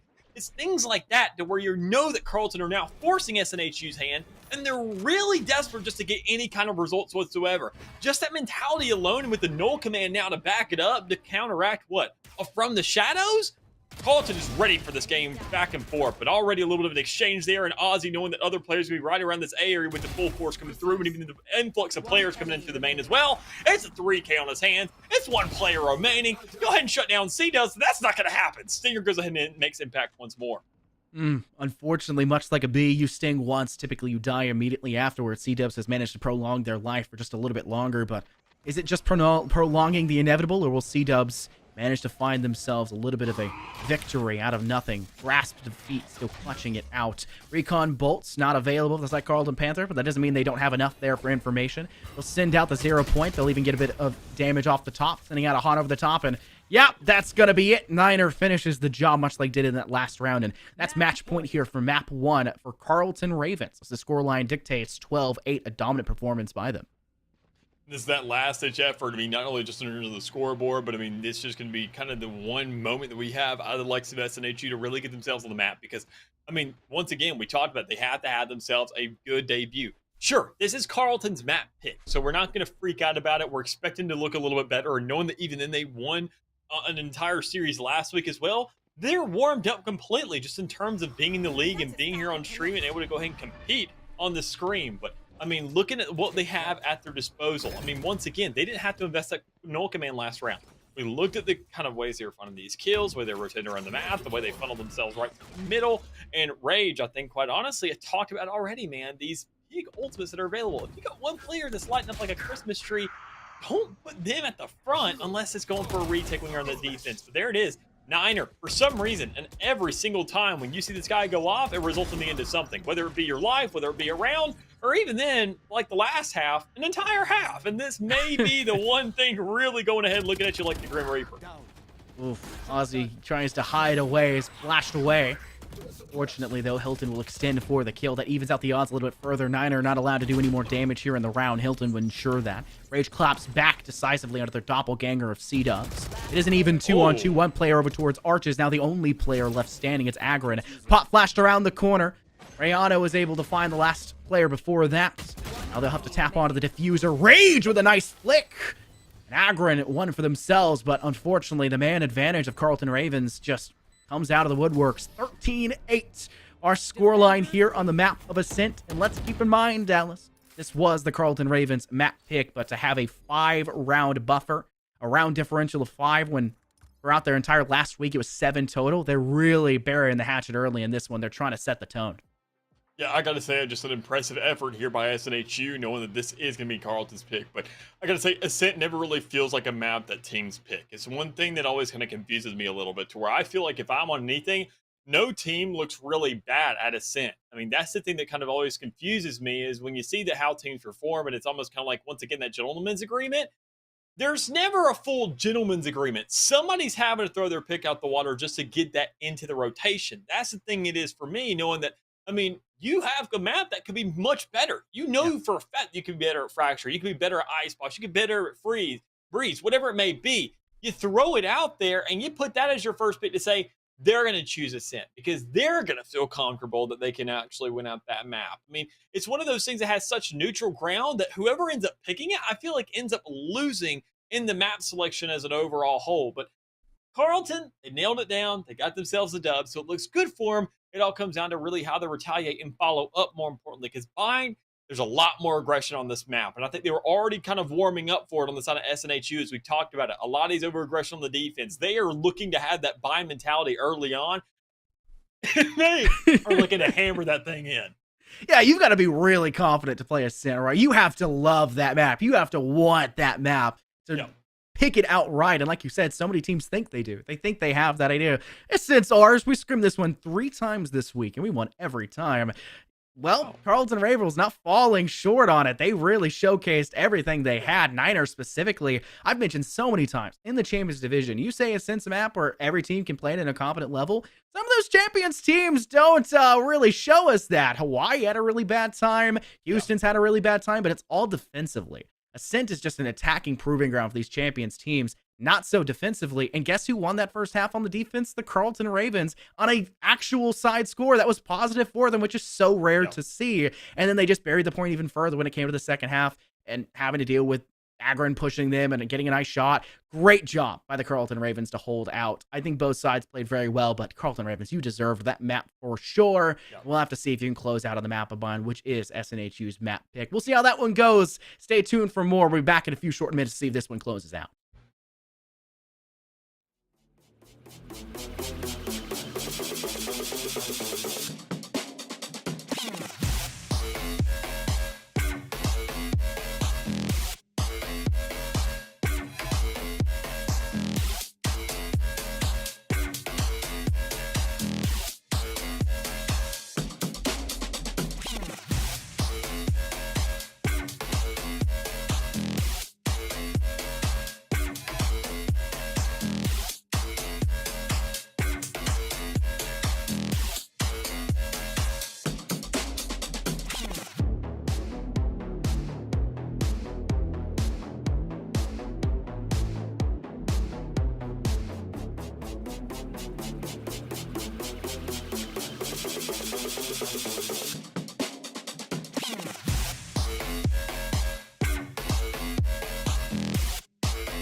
Welcome back, everybody, here to the NECC once more. We are moving on in this game. We are chugging along, getting in the map to the likes of the matchup here against SNHU Blue versus the Carleton Ravens. We're running things back. We're getting on the bind. We're getting aggressive. We're getting in the dry land of the desert. And we're getting down and dirty as well, as SNHU are down 0-1 inside the series. But no worries just yet if you're an SNHU fan, because we're going on to their map pick. Let's hope SNHU aren't Anakin Skywalker and really hate sand, because if they lose this map, they may start turning into it. The dark side may be calling them, but we'll have to see ultimately. I'm excited for the map of Bind. We didn't get to really see any raises in the last map, though Raise and Fade have been extremely popular on every map so far. Whether it be Haven, whether it be Ascent, that's been kind of brought back more into the playstyle with the Raise and the Fade. Bind's always been Raise's proving grounds, and Fade coming back into the meta, or into the meta in general. You're going to see those two. The Tether and Paint Chill combination makes things so nice, so easy. But note, we only saw one chamber on the map of Ascent, so is it going to be a battle of chambers that this map does come down to in a lot of ways, being able to rendezvous between A and B defensively and being able to try and play through showers, rotating over through mid, and then being able to help on the attack quickly? Who knows? But I'm hoping we do see something a little bit more out of the chamber that SNHU brought before, as it just didn't make the same impact you would expect it to do on Ascent. Yeah, and I mean, sure, it had those kind of lockdowns with the trademark, and as the Chamber's going to have, obviously, and I think Chamber's one of those best options for buying when you look at the likes of flanks, because it's just going to go ahead and be like a tripwire, just a little bit better. You put it right there in that door in the middle of the map, and it's going to let you know, even from the back of the map, somewhere in the front, you're going to hear the TP. Every single check will be boxed. But, I mean, you can just look at the map of Bind, how aggressive it is. We're not going to see, I feel like, too much diversity. I'm going to go ahead and bet that we're not going to see possibly any in the controller realm. We see that Brimstone and that just entire stem beacon is enough of a reason to say, this is why we got to go with this character. I mean, it's just kind of a given, quite honestly. The orbital strike, look at how close and contested a lot of this map is. It locks down the entirety of Hookah, of U-Haul, of Heaven, over towards that A site. No matter where it may be, you can say, Brim, check that right quick. Bet we can do that. Easy as that. But even then, for post plants as well, he's extremely prevalent in that kind of situation, knowing how much his incendiary burns per second. It's so much better than the hot hands of Phoenix. It's so much better than any other fire in the game. It melts more even than the likes of toxic poison melting your skin. It is just disgusting in that term. So you have to make sure that Brimstone, when he's brought out here, he's going to really have that impact. And even then, another one I could mention, which we actually do see coming out, is Viper. Viper's had a lot more relevancy here in this map as well, especially looking at it on the international stage, looking at these top teams in North America going for this pick again and again. It has a huge choke up potential as well, knowing that that poison can cover the entirety of the map, all these entryways, and give yourself that vulnerability as well. As we see the Sky coming out from macro as well, which is going to go ahead and receive a lot of changes as well. Interesting decision. Looks like a Brim could still be picked up by the side of Carleton, and they also have the Viper to join in. If I hear that Molly on site while I'm defusing, I'm getting out of there, Dallas, right? There's no way I'm going to be able to hold on to that one. Sticking it's just not the plan, right? Also on top of that, the orbital strike that we pulled out when that ultimate is ready. Oh, man, Brim just brings so much to the board on this map. It's too difficult not to pick, but SNHU really want to stick to their comfort zone. Macrome on that Sky. I'm honestly not shocked to see that pick go up. They will not have a fade for them, but it looks like Carleton will not opt for the fade either, because To be fair, you don't necessarily need it if you have a bunch of utility to dump every other direction. Kavi's going to hop off the Omen and try to impersonate the success that Carleton had previously on their Astra. It's going to be an interesting choice to make and see how ultimately that pays off for them. But I think the Viper on Viper duel is going to be very important for the overall success and tone that gets dictated throughout these early rounds, because you have the Toxic Swing to cut down to allow for an easy entry onto site, but the same thing, we toss back your direction. It's going to be a battle of who places first and where it gets placed, because even if you place it, you don't have to push that way. You can plop it up, and the other team says, oh no, they're coming this way. You're all around the other side. You're already planting on the other side. You know what you're doing. It's a battle of wits.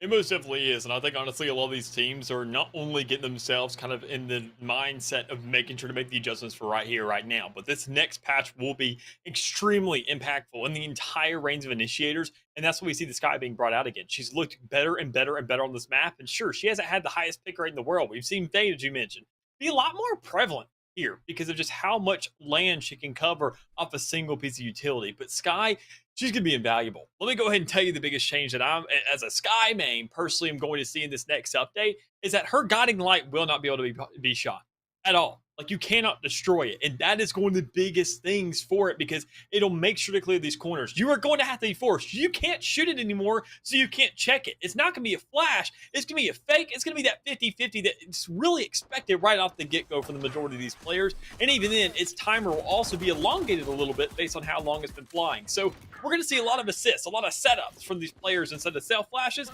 looking for all this efficiency to really get themselves on side. As we've already seen SNHU have some relevant success for being they're already on A, but quickly shut down by Aussie. Great job of the Carleton Ravens to hold on for now.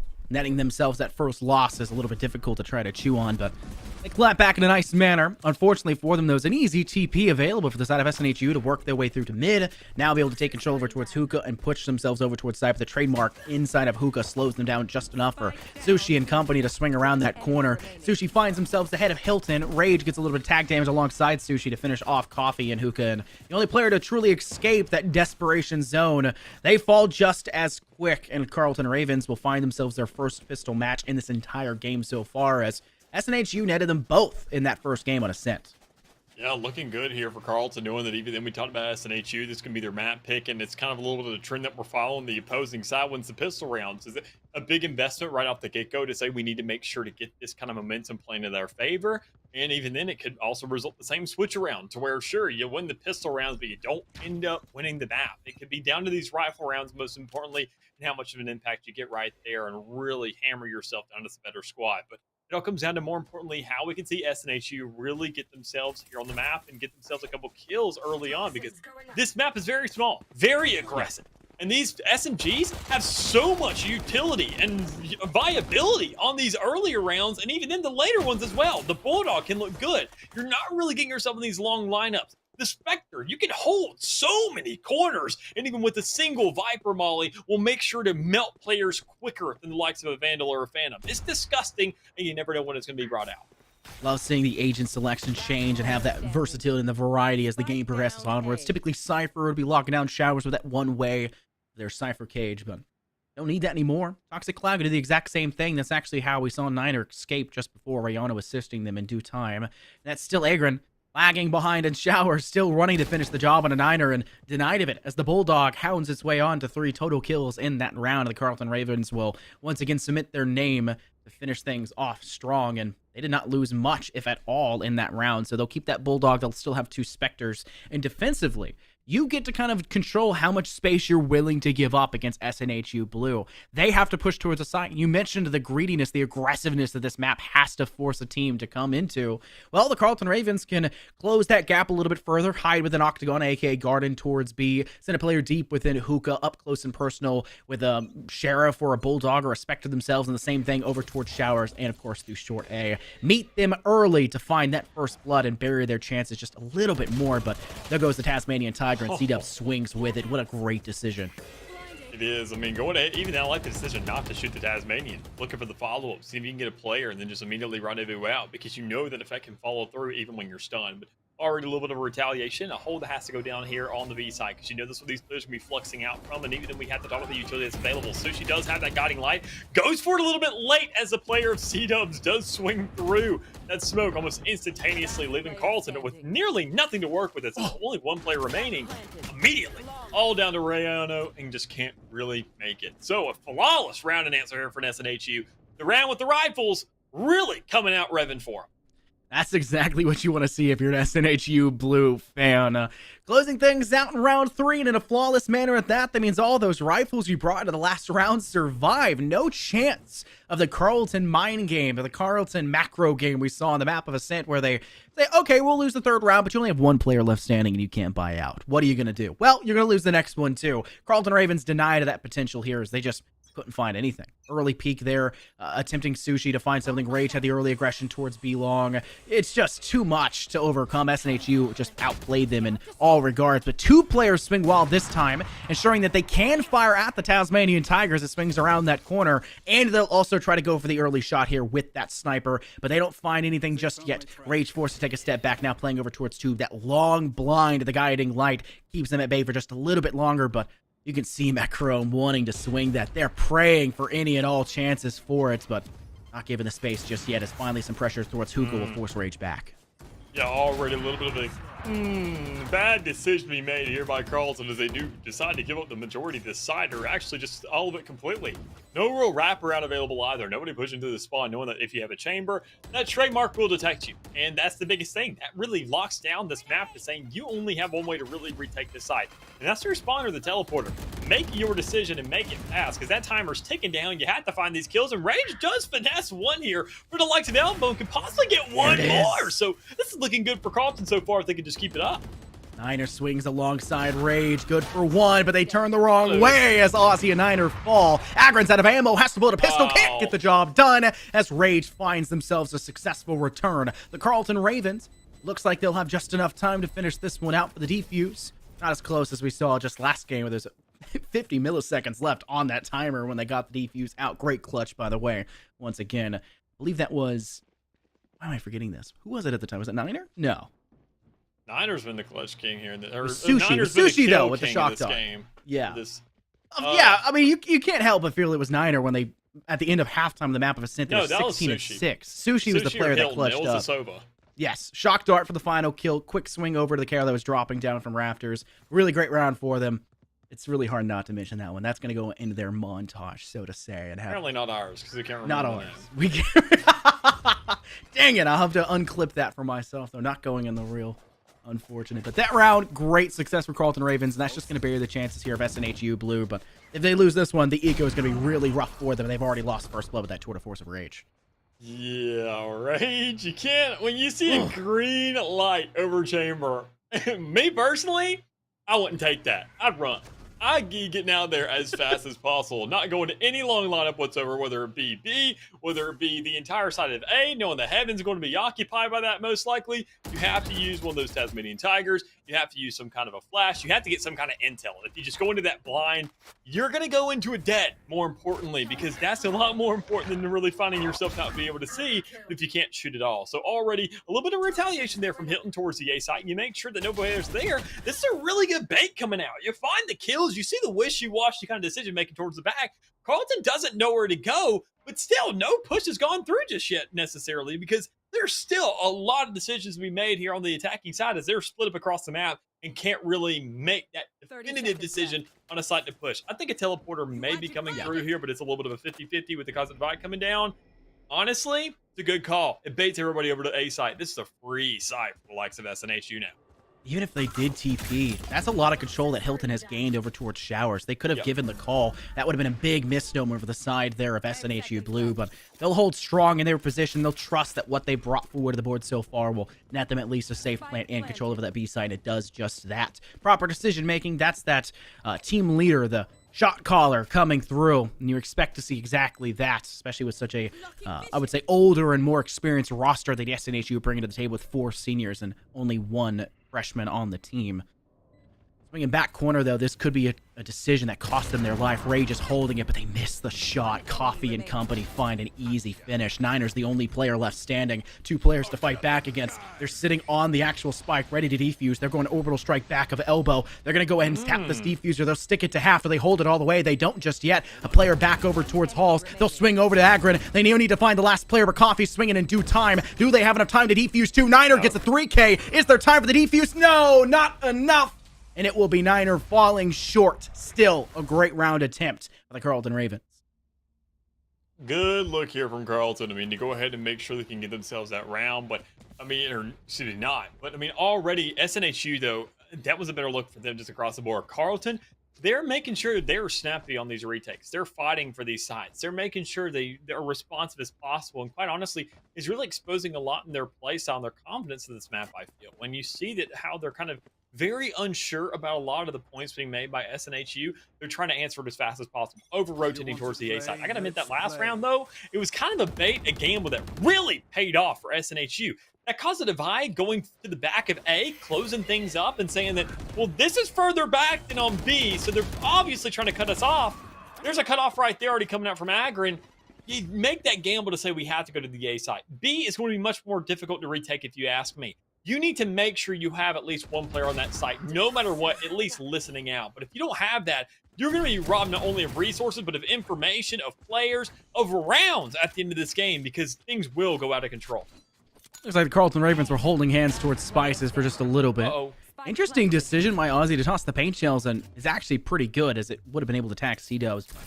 Unfortunately, C-Dubs was also just looking down the same angle, and Aussie will die because of it. Rihanna will go ahead and send the toxic screen up, closing off the chances of an easy kill by C-Dubs. They'll now be forced to earn it. Coffee is holding another close corner, jiggle peeking around the side, but C-Dubs not done just yet. I brought out the tour de force. Let me use it, darn it.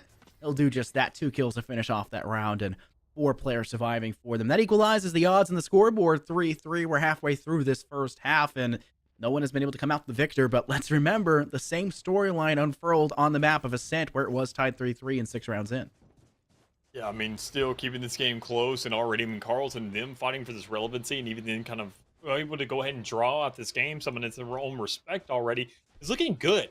We're now on to round 6. We are a quarter way through this game if it goes to full length all the way to overtime, and we've already seen so many ultimates being invested, showing that there's a lot of success in these kill departments, specifically out of a lot of these players, each chamber respectively, whether it be on the attacking side or the defense. So that is huge thus far. But SNHU, they've used their ultimates a little bit better, I have to say, in the big scheme of things. Carleton also really hasn't invested theirs just yet. So it all comes down to those decisions, where they can make them and really can get this pressure. I think with the Viper already set up towards that A site and so many players already there towards B long, a TP is probably going to be hit here, if I'm going to be quite honest, because you look at all the bullets, you look at all the players, you look at the information given. Even then, if you're unsure, you got Seekers, but you don't have a chamber anymore. Yeah, that's not a great spot to be within. Typically speaking, the team that loses their chamber first loses the round. We'll see if that will be the case. It looks like Carleton Ravens are trying to at least ensure that. Now they'll bury 3rd in the process. Rage will fall short, though, under the kill and a Macrome, but Macrome's best chances here is to just retreat a little bit further and hope for the best. Agron will extend over towards Hookah, hoping to maybe catch a player on the flank, but they do only find one as Rayano claps back. Macrome baits away that TP. They're the only player left standing. This will give time for the Carleton Ravens to actually pick up the operator that was brought out by Rage just previously. And with the kill guaranteed by Rayano there towards mid, you'll see 2 players scramble that direction to make sure that they don't lose that really expensive weapon being brought into the next round. And you'll have to remember, they lost one already here in this game. It was at round 3 or round 4. Rage brought it, and then the next round they forced to use the Tour de Force. Because they went for the defuse to charge that Tour de Force, their teammate didn't feel it necessary to bring out the operator and collect it off the ground when they had to save up for that post plant, for that retake on site. Overall, though, the only ultimates we've seen them use, like you mentioned, the orbital strike by Niner, which didn't give them much success. Kind of a wasted use just to buy time. Didn't work out for them. And then Rage's Tour de Force, which was good, but that's been it. They've been holding on to doing ultimates. Use them or lose them, Dallas. Yeah, and honestly, I mean, looking at the stage of the game, we still have plenty more rounds to go, at least in this half. But I mean, that's kind of my situation I'm sitting at right now. We saw a lot of those ultimates being invested at 4-4 in that last map. Right here is 4-3. I think Carleton, they need to invest in these, but I mean, they're not even really too worried about it. You look at the pace of the game, you look at Rage getting tagged up. There you go, buddy. Woo! Get to that rendezvous a little bit quicker next time. Chambers got those log legs, put them to use. But All things considered, though, I mean, you got the Showstopper available. You got the Vipers. You got the Seekers. Carlton are really set up for the late game here, and they're saying we need to hammer in these final rounds. We just have to win these first couple definitively. They've got the majority now. You've gotten at least halfway there to 8. Keep going, honestly, but this round just ain't the one to do it because you've lost so much so quickly. Buried. Not the right idea. Quick extension, though, by Carlton Ravens outside of Vince. They'll be able to find 2, but that's it. The snake bite of Hilton actually finishes the job onto Sushi. Trapped within. You're not trapped in here with me. You're trapped in here with me. Oh, wait, what's the phrase? I'm not trapped in here with you. You're trapped in here with me. There we go. Great Watchmen reference. Love that film. Slept on at the time, and apparently SNHU is saying, don't sleep on us. They clap back, tying us out once again 4-4. And you mentioned this was about the time where Carlton Ravens brought out those ultimates. We mentioned in the last game so much that there was a bit of a problem with the ultimate expenditure. Carlton Ravens did a much better job of making sure that they used them and were able to recharge them back up. It's going to be hard for them to really charge them back up, especially when the 3 players that have them right now and need to use them are their bottom fraggers and the least impactful overall in the grand scheme of things. Yeah, big exchanges already coming out. I mean, Carlton looking for some early aggression with these stingers in hand. I mean, they're going to find some relative success in getting 1 player, but I mean, it's just a very odd move. It's a little bit of a desperate attempt here, and even then on a round like that, where I talked about it earlier, you're not hammering things down, you're not making the use of these ultimates. SNHU just end up winning this round, getting themselves a lead almost instantaneously. You're now going to be investing all this not only to guarantee yourselves a lead when the half starts to roll around, but you're using it to not guarantee yourselves a little bit of a makeup to get yourself into a tie game, or more importantly, that lead once more, because you've given over so many kills in that last round to SNHU essentially for free, that things are a complete toss-up now. It's those moments where we talk about it. Use it or lose it. The lose it doesn't only apply to the ultimate. It applies to the entire control of the game. That's something you have to think about. And Carlton, they're not really playing for the long game as we saw on their last map. That was their pick. We're also seeing it here on Bayern where they're not looking at the bigger picture to say, what can we invest here? How can we really manipulate this? Because SNHU, we look at that console divide up once more. That was the big ace up the sleeve for the likes of that earlier round where they could completely fake out one thing purely off the indecisiveness of Carlton, which they're taking that timeout for now. Indecisiveness is ultimately a lot of teams' undoing. I mentioned it on the map of Ascent that a lot of the times you're expecting the attacking team to be the one that changes things up, the one that needs to be unpredictable and constantly diversifying their attacking strategies and routes that they take. The defense needs to do the exact same thing. Unpredictability is key. It is paramount to successes of a team. And right now for Carlton Ravens, it's been a little stagnant.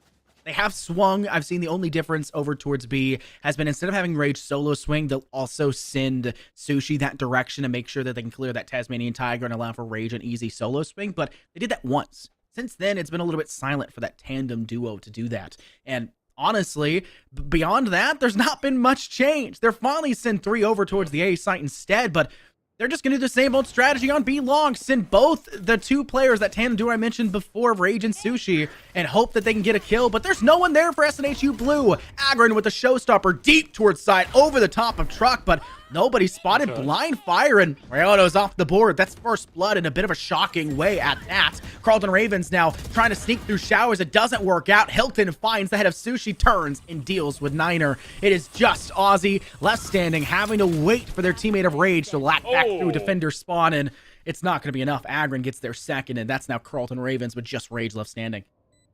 Yeah, these situations, man. I mean, Carlton, once again, they're just not using it aggressively. They're looking for these pushes, and they just get absolutely mowed down in a situation like this. I mean, just kind of hammering it in once more. SNHU won the last round by a very definitive lead because of the save that was at the hands of Carlton, and we're right back to where we left off in that last round. It's going to be those kind of alternate, timelines where you're just running it again and again and again. It's Freaky Friday. You wake up, you die, you wake up, you die. It's just like, what can we do in scenarios like this? And there's going to be a switch up eventually. It's Tour de Force that's come into play, I got to say, for Carlton here, but that showstopper's been lingering about. That Viper's Pit, that has not been thrown onto a side early. I think, honestly, when you get a Viper's Pit, it doesn't matter. You work around that Joker immediately the round you get it if you're on this defensive side, just to see if you can lock up these options and really funnel a team. But that has not come into the factor for the side of Carlton just yet.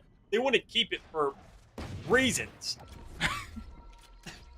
Reasons. What's your headcanon man. there? I made it up. Back over to it. I agree that once again, you're saying the right things, and It's just a matter of whether these players themselves are keen on it, because they can't hear us. They've got to make the right decisions. Their playmaker, their shot caller, their team captain has to kind of key in on things themselves. Sushi's able to survive, gets 1 kill, but dies pretty darn quickly afterwards, as SNHU are a team that punishes very swiftly. This Viper's pit manages to extend very deep inside of back halls as well. Thankfully, despite that, Carlton Ravens still managed to find a nice single kill there to Agrin. Ozzy's forced to take another step back. Coffee is holding corner, but not actually in hall, still on site. A smart decision by the 2 remaining players of SNHU Blue to kind of stay a little bit far past. A single shot will kill 2 of these players hiding within the Viper's pit, and right now, if I'm Carlton Ravens, I'm just praying for a single shot to kill. They'll send the showstopper out on the side of Carlton Ravens. It does not give them enough, though. And now it's just the player Vriano left standing within their own Viper's pit. Popped between the 2, and you're trapped. Easily dealt with as SNHU Blue survive and thrive for 1 more. I don't know about that one, Chief. I mean, SNHU, when you get the Viper's Pit down and when you're looking at a Viper's Pit, it always favors the attacking side when you're put it into a post-plant situation. It's played around the spike. You can't really see anything. The only thing you have to work off of really is audio when you're kind of playing that guessing game. And that's the one thing that will nail down a location, is when you hear that spike trying to be defused, you hear that little tap, you fire at it, and you know that they're probably going to have nothing to work with at that point. The retaliation there from Carlton was, I mean, I talked about it earlier. It's starting to seem desperate, and that's kind of how they've played it so far. That was just extremely desperate. That made it very obvious that they are just trying to go for whatever they can. But in situations like these, SNHU, they're just rolling them over, playing aggressive, playing the map correctly, knowing that this is their pick, and knowing that they're just at home right now, really putting Carlton in these situations where they're saying, I am hating every second of this. None of this really feels right. Do you think it comes down to a matter of confidence at this point? I mean, because SNHU are thriving. Almost every turn, they're finding kills. They're burying Carlton Ravens. And not just the players themselves, but their chances of coming back, as their early bloods are very important. It almost feels like Carlton Ravens are just saying, next half. Please send us to the next half. I'm begging you, take us out of this. Or at least the next map, even, if it comes down to it. It feels like they're demoralized. They're just not all there. They just need to collect themselves a little bit more. They're still playing strong. We've seen glimpses, but that can only get you so far. I don't think it's a confidence thing. I think, quite honestly, it's just a momentum thing that really plays to where, I mean, we're in the same situation, and Carlton's probably saying the same exact thing that we were earlier, to where they had the lead. They had it guaranteed to them with all those ultimates that were available to them. But because they were just kind of confused, I think they're trying to play way too much mental games instead of just playing it outright. Bind is such an aggressive map. This is what I call the Coliseum map. You have to push up. You have to get aggressive. You have to find these kills. I mean, blood is more important than anything else here. This is the one map where I feel the spike is a side objective. I mean, you have to make sure that you can really iron this thing in. And SNHU, that's what they're doing. They're using the spike more as a way to bring players over to a side of the map after they've already mowed through the entirety of one half of the whole field. They're not really worried about where the spike's going. They're not worried about it at all. They're just using it as a lure so that hook can do the damage once it pierces that cheek. They're not worried about what waters they're casting in or what means or what bait they're putting on. It's going to get the result at the end of the day, because you know that Carlton is going to have to respond. Now that Carlton's here on this attacking side, they can set that pace, but I think they're going to be so concerned with the fact that SNHU kind of ran that last half once they got to that 4 rounds kind of checkpoint, that bottom line, that even game, that I think they just have to completely let it go. Treat it like a new game. Treat it almost like Call of Duty if you have to. You need to run this thing down, and you need to make sure to invest as much utility as possible. Otherwise, you're going to be stuck in this mental hole of not pushing anything at all. Maybe Carlton Ravens are doing that. Maybe they're so practiced on that Modern Warfare 2 beta that was this last weekend, they didn't, scrim enough here on the map of Bind. I don't know what it is, but it could be the case. Jokes all aside, Carlton Ravens now at least have their chance to win out here for the second half on the attack. They take the pistol like they did in that first half. It'll close things out 2 in a row, maybe to go up 6-8. Still a little behind, but there's still plenty of success that can be garnered after the fact. Before, though, they did get first blood, starting things off at least on the right foot. Classics in hand here for the side of Sushi. They'll manage to have a little bit of assistance by Ozzy, who ultimately finishes the job, but that's Coffee damaged, as well as the Viper on the side of SNHU that's been damaged, as Hilton will be forced to take a couple steps back and save their life for the time being. This site on A may be the one that Carlton Ravens go towards, but note that the spike has been left over towards Spices, so they have not committed to any site whatsoever. Exactly what I mentioned earlier. I mean, you just have to run through these players, get yourself on the site, and use the spike as a lure for the rest of them.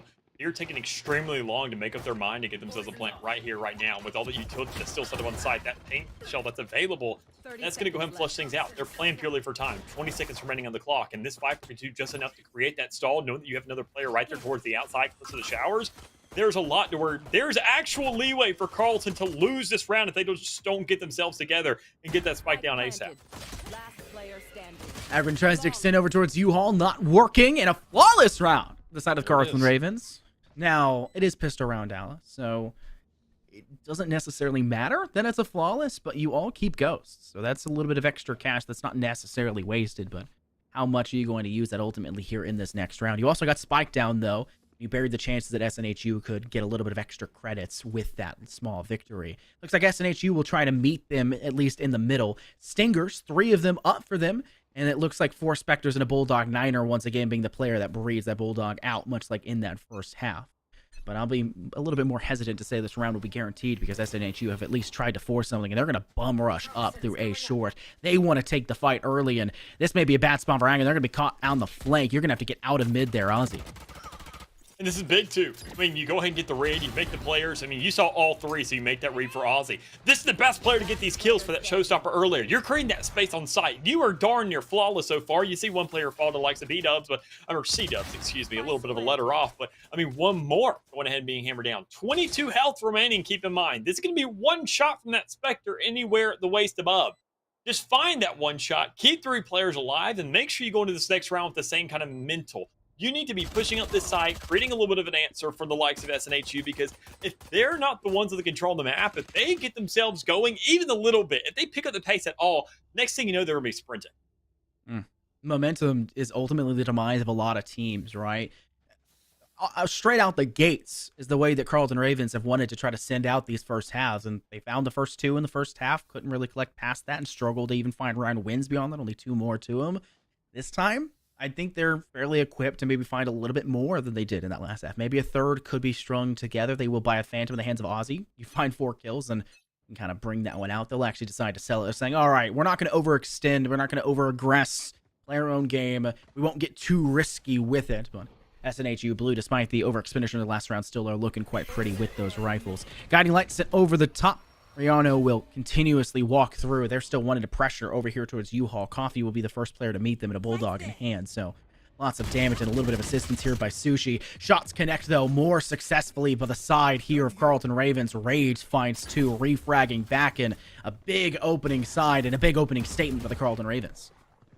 Yeah, I mean, already Carlton, making sure to double down on this. They haven't had all the biggest buys in the world, but it's this aggression that I talked about that they're really starting to realize the efforts of it, where you know these TPs are there purely just to go ahead and make a switch them immediately, to keep this map and keep these players on their toes as much as possible. When you find these exchanges, you make these rounds expensive, you get that spike down, you're creating that lure already. You need to make sure, as I mentioned earlier, get that spike down, create that stall, create that lure over the side, and make sure this retake has to come through. And Sushi's already set up for it as well. You had that heal at your disposal, but they're waiting for a guiding light. I don't think anybody should peek until you got that available, and already Agron's making sure to punish you for your mistakes. Agron still up on the board, unfortunately not for long. Sushi's still up and above.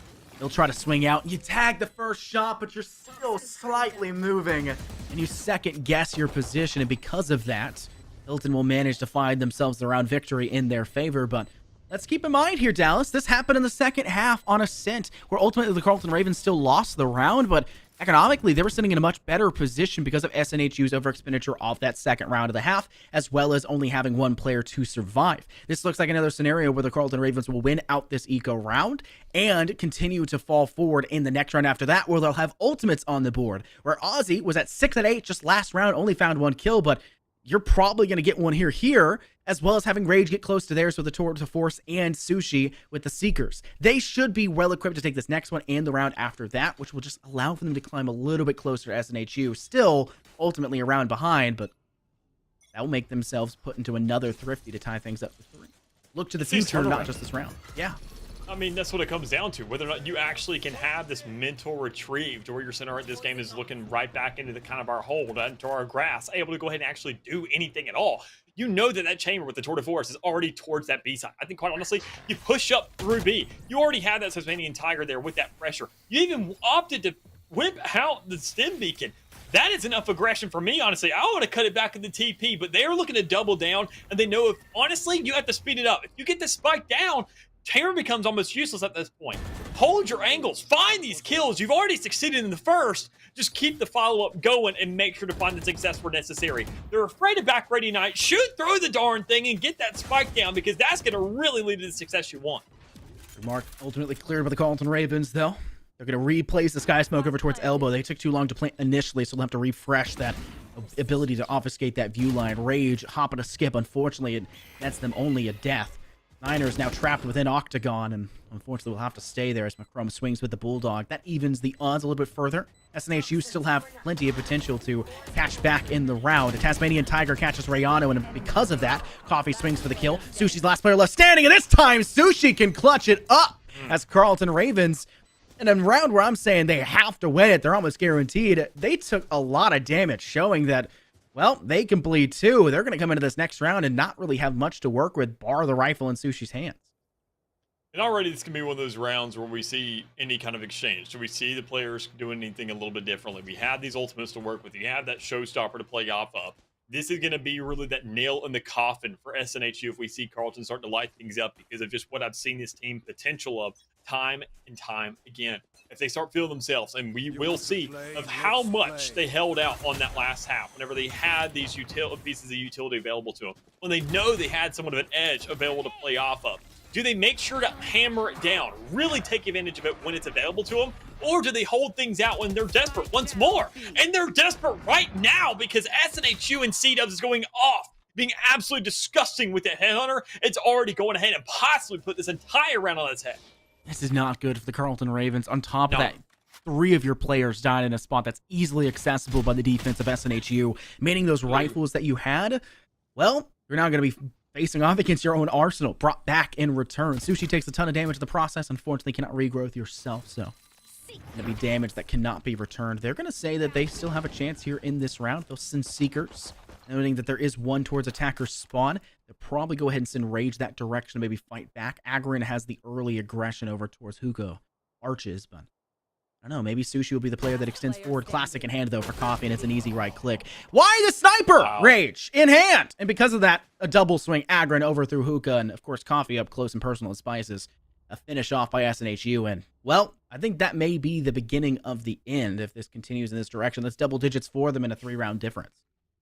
Man, it's rounds like those where you see Carleton, I mean, going ahead and, as I mentioned it, not really ironing things in. It's just, they're really difficult to watch through when they have a lead, when they have all these resources available, when they look like they're too big to really be shut down. And it's situations like that where you see that one little nook, that one little cranny, that one little player more times than not, just finding this miraculous shot, whether it may be 1 or 2, really just go ahead and turn the entire tide of a game. And that could be, once again, an answer that we need out of Carleton to go ahead and say, all right, look, it's doable once more, which SNHU, they're fighting tooth and nail for this map. Don't get me wrong, because this is their selection. They want to go to Haven. They have their backs up against the wall. If they lose this map, which they selected, they will be going home with a loss on their opening game here of the season, which is something they do not want. So with 3 ultimates available, they can make sure to stall things a little bit more so, but they have to make sure to find a way to keep these players alive and really stall for that time, as we see that Carleton, they don't have the confidence to push, but they still have a minute left. You gotta keep in mind, Carleton Ravens lose this map will be the first map they lose ever here for the NECC of this season. That could be a way for SNHU to say, even if we ultimately lose, which there is the possibility, 50-50 chance that we have to head to a 3rd map, at least we were able to put Carleton Ravens on the wrong end for at least a single map here on Bind. With already first blood netted in favor of the Carleton Ravens attack, there's a good chance that they can return in the round. We've seen Thrifties work out, mostly for SNHU so far. But it doesn't mean it can't work for the Carleton Ravens. Slow and steady, the turtle, so to say, the tortoise of Carleton Ravens. They're not really flying high like their name would imply. They're trying to stay steady on the ground, keep themselves grounded, and it's worked so far. One player over towards Elbow. Hilton's looking to maybe get 1 kill and then retreat back. Not allowed either. A single swing, both by Rage and Sushi. It means that they don't have the right target acquisition, and they'll get themselves down that spike. Now they'll put down a Viper's Pit. Carleton Ravens have used what they've had, which is not much, to be fair, but they have put themselves in a really good spot to manage to close out this round. 3 players left for SNHU, 2 inside Hugo. 1's going to come from Defender's Spawn. The Viper's Pit is up and running. 4 players are lying within it, so this showstopper could be big. It only managed to kill 1, but Agrin's good for a second with the rifle up and running. Macrome steps up with the Bulldog. Rayano with the Classic, and now it's down to the 1v2. Nino with the flick! It's a 2K! Out of nowhere, the Carleton Ravens find themselves a round win, even when things started to look most dire. If it's anybody, I would have It's been Niner. willing to put money it was going to be Niner. I mean, sure, not really alive for the past couple rounds, kind of being negative, but now neutral and in a very spectacular fashion, I'll give it. So that's what you're looking for. It's situations like that where you're saying, we did not really invest too much in that round, but it's a clutch situation like that, and more importantly, a turnaround where you still have a showstopper and now an orbital strike to work with. You can play out the clock. You can really manipulate this game. Make sure this can go into your favor, but once again, it talks about the aggression and how you're going to use it. They're not opting for the clock. They're looking to push it all up forward to where U-Haul now is taking control of. Rage is getting these shots off on the operator on the attacking side, and the showstopper is finally invested to get a kill. So Carlton, in scenarios like these, in a little bit of a lap around, a little bit of an edgy game, I'd say, knowing that the TP is now being taken, where he had control of A side. Don't know about the switch around, but we'll see how it goes.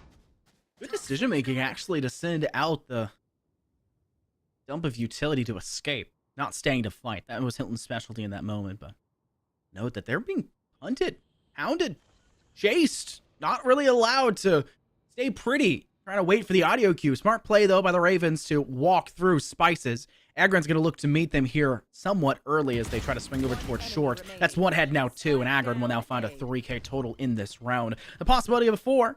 But Niner is already sprinting backwards to maybe try to find a little bit of assistance. They also have to collect that spike that has been dropped. Plenty of time to do so. 30 seconds left on this clock. 30 seconds left. And they'll have 28 seconds left by the time they actually collect that spike. One player up inside Heaven, another in Showers. Looks like that audio cue will allow for Monochrome to maybe step up just a little bit. Agron, it's looking like they'll probably swing alongside the Roomba, but that noise, that audio cue, gives Niner the chance to squeak away, and Machrome will punish them for giving them that line of sight. So it's just like these, man. I mean, SNHU, they're getting themselves closer and closer and closer. You can't really settle for these one-round offs anymore. These kind of back and forth, considering that you have a 3-round lead down the opposition, and that's the barrel you're staring down right now. And SNHU, they're looking that much better so far. I mean, they've gotten themselves a definitive lead in that first half. Look at those 5 rounds stranded together. And I mean, now that they only had to close out with 3, and knowing that Carlson doesn't really have anything to work with, that may be the deciding factor right then and there, to where if you don't make sure they shut down this game at 10 and you don't have the economy to really create that bluff room, that's where things get really, really, really rough. So in situations like these where you have to win these thrifty scenarios, you have to do it consistently, and so that you're better with a sheriff than you are with a rifle more times than not. And that's just not something we see very often. So SNHU, I think they got this game in the bag here, considering they're now on 11-8. To cause a divide, a Viper split to work with on this defense, and they feel absolutely no pressure to invest them early because they have no real reason to. They're looking outstanding. They're finding these bloods. They're finding these first picks, and they're making sure to capitalize off it. At least they have control over of the B site, but let's note they're kind of trapped. Sushi's able to create a little bit of space to get closer back to the team. Hilton was within a hookah, but now there's 2 players close. Like Macachrome will try to get themselves close first, but Machrome can't really get close enough. Agron's also there. They're not going to be used a concussive blast in the hands of Agron. They're also going to lose their teammate of C-Dubs over towards sight. They're going to try to find a little bit of kill success, stringing them together. They'll do so. Agron finally wide strings alongside their teammate. Niner, though, on sight, deals with any of that flanking position towards defender spawn, and it's now an even 2-on-2. Time is ticking in favor of Carlton Ravens. It's essentially a 3v2. As Father Time is favoring Carlton's post plant. Machrome able to deal with Niner over towards elbow. Rayano managing to find Machrome. But Agron still manages to survive and thrive. 22 kills. Will there be time for the defuse? I think there'll be just enough, and that will be the case. Not as close as the Sushi class last game, but still 0.67. And SNHU close out now. Match point here on map 2. Well, looking at match point, looking at not really the best, I'd say, stands in the world here for Carlton, knowing that they only had those Seekers to work with when you've got the likes of a Cause of Divide. I mentioned that Viper's been already available, and even then, we see Agron able to go ahead and step things up, get at least enough points to go ahead and topple that showstopper on top of it as well. Perfect for these retake situations. Yeah. I think SNHU, they had themselves a very, very solid wall built on this map. They've made sure to accumulate it over time. I talked about they played the long game. They give a little bit of leeway to Carlton, but still, the round differential, they win it right now. It's still 1 greater than what we saw in that last map, which doesn't look very good for Carlton if we do end up going to Haven, where things are a little bit iffy and you have to make these decisions. So this could be a mental scar kind of ironed in right now. So it'd be good for Carlton to get themselves at least 1 or 2 more, but SNHU, they're looking on top of the world here. And you gotta keep in mind that showstopper was charged. It was used 3 rounds ago.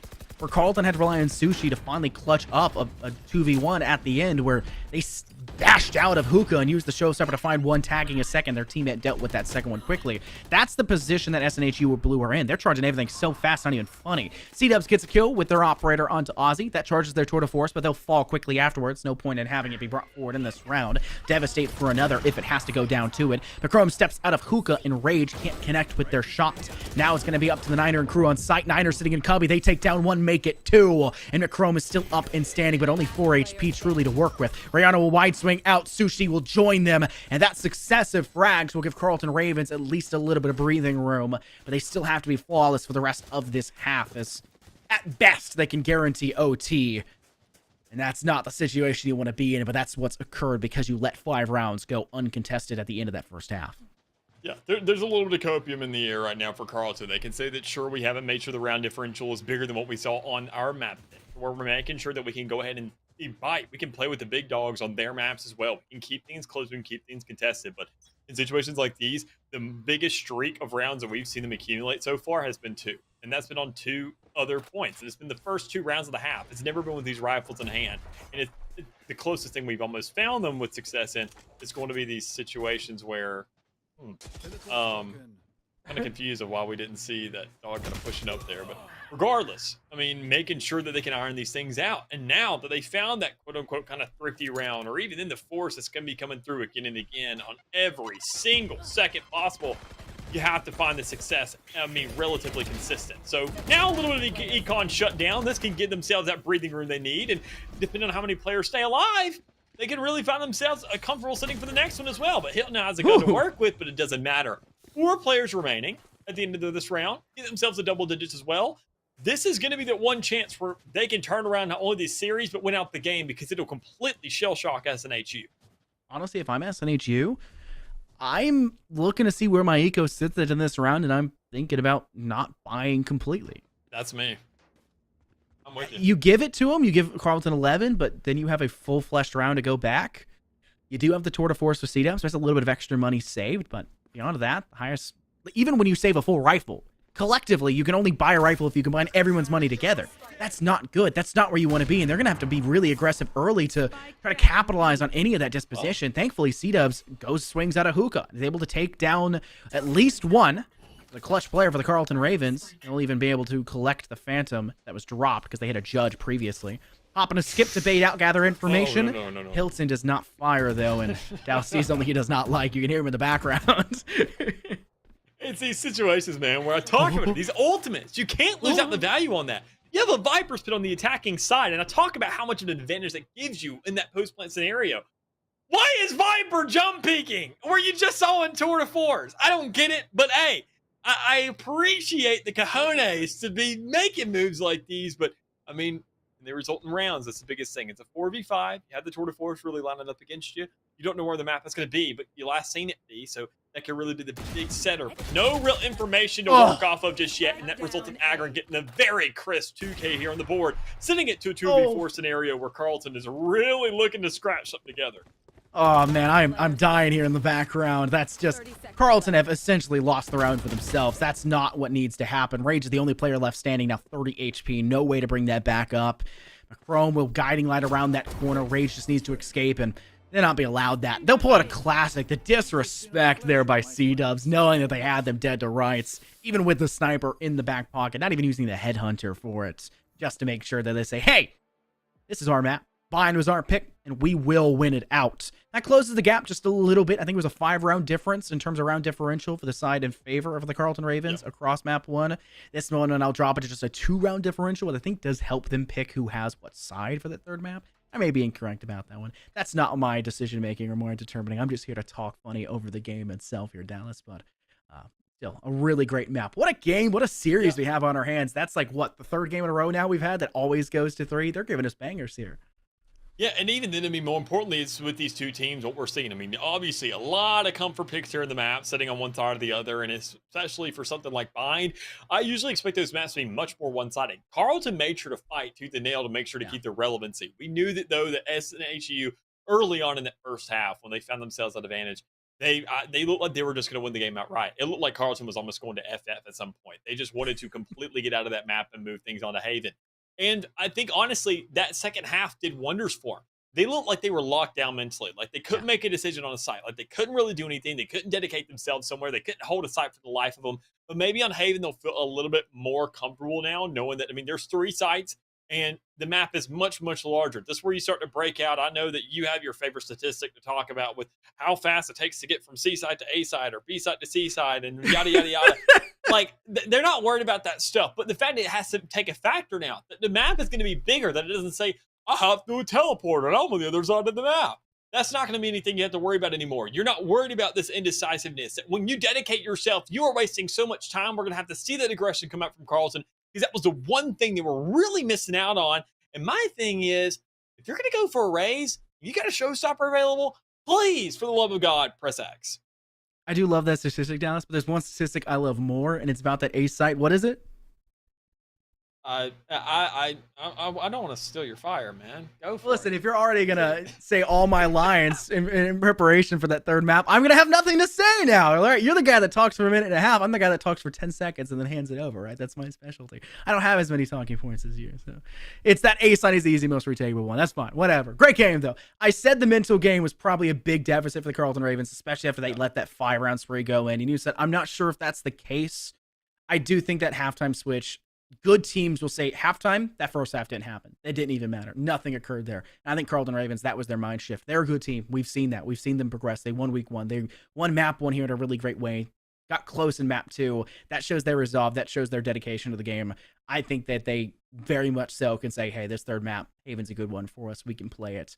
And they can play it just like I said. We'll have to see. Will Niner pop off, go 16-6 in the first half, where we play like the second one, a little bit silenced, forced to come out towards the end, but still ultimately not enough. Let's see how it goes here for the third map. We'll take a quick break before that. Stay tuned for more.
We ended off on a strong foot for SNHU. Let's keep that conversation going. Let's not let it die out. Let's keep this one on over to that third map.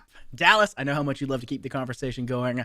Let's talk about Haven. What do you think our agent section is going to look like? And ultimately, let's make predictions. Let's go ahead and send it out there. Let's go ahead and, what's the term?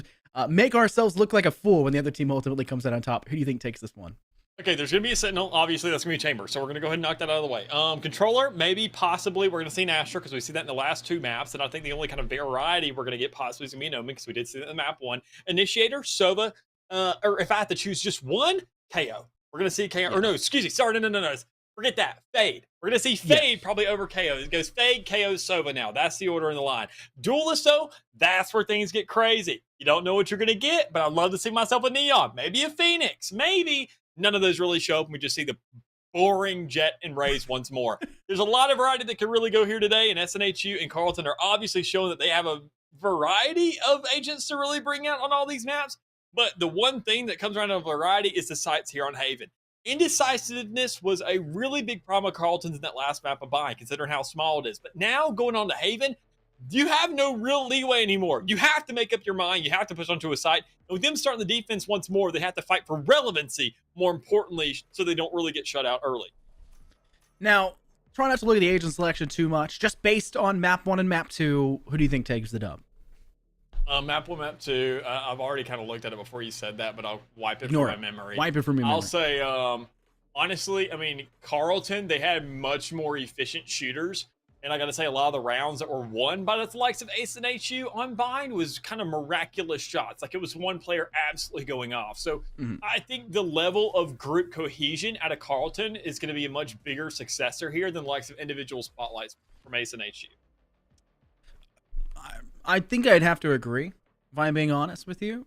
I do think Carleton is a team that's very well prepped for this one. I have a lot of history with SNHU as well, obviously being in the NECC before, casting them before in a lot of different places, but I mean, I just didn't like a lot of what I saw on Ascent, and that just set a bad tone, and they did a much better job on Bind, but like you said, there's a lot of rounds where it does come down to a miracle, but when looking back on it, when you got a single player going 16-6 at halftime, almost feels like you're relying on one-man army to close it out, and that was Carleton's thing on Ascent, and though they did look amazing for the second half, I'm trying to only remember that second half, and I feel like maybe I'm sugarcoating and remembering with rose-tinted glasses, right? So it's a toss-up. And for our agent selection, I think in terms of defensive ability, the Carleton Ravens are going to be a little bit stressed to survive some of the close pushes that SNHU Blue will bring to the table because they have better flank watch, they have the ability to heal themselves out, and though they do have a little bit of a lame in terms of duelists, like you said before, of how having the Jets and Rays, I still think they'll be very quick onto that side. I think SNHU are just well-versed for both sides. I think it goes to them.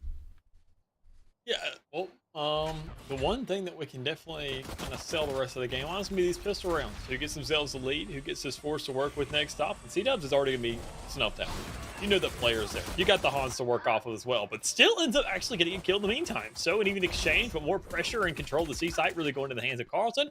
Make sure to double things down as they get themselves to a 4-2 lead, make that 3-2 as Agron is still alive and well on that Jet with the Sheriff to work with. They have control over site. Set up now for the post plants. Positioned actually towards defensive spawn with 2 players over towards plat, 1 hiding behind the central gen, but they're really well prepped to deny the push in from garage. There was not really any other angle SNHU Blue could work from their 2-player positions. And with both players pushing the same angle, it's quick work for the Carleton Ravens. That's first round victory for them. Ever since that second map there on Bind, it's been pistol round victories for Carleton Ravens and Carleton Ravens only. So an interesting statistic to say the least, especially considering how dominant those pistol rounds were for SNHU on that first map. But it has to eventually end, and that has been the case for them. Still a good round overall. Niner will once again buy out for a Bullfrog, much like they did, Bulldog, much like they did on the last map on Bind. And it looks like their teammate Asushi will join them to have a little bit of extra assistance at longer range to stop themselves from being tagged out by a Sheriff. Like these situations, you got to like these starts on Haven because this is the decider, kind of neutral ground across the board that you're expecting. But I really want to see the result of this round, how much it can really be nailed in, how much Carleton can find themselves these kills, and I mean every single avenue. But I think honestly that SNHU, sure, the aggression is going to come through as a full stack on the A side.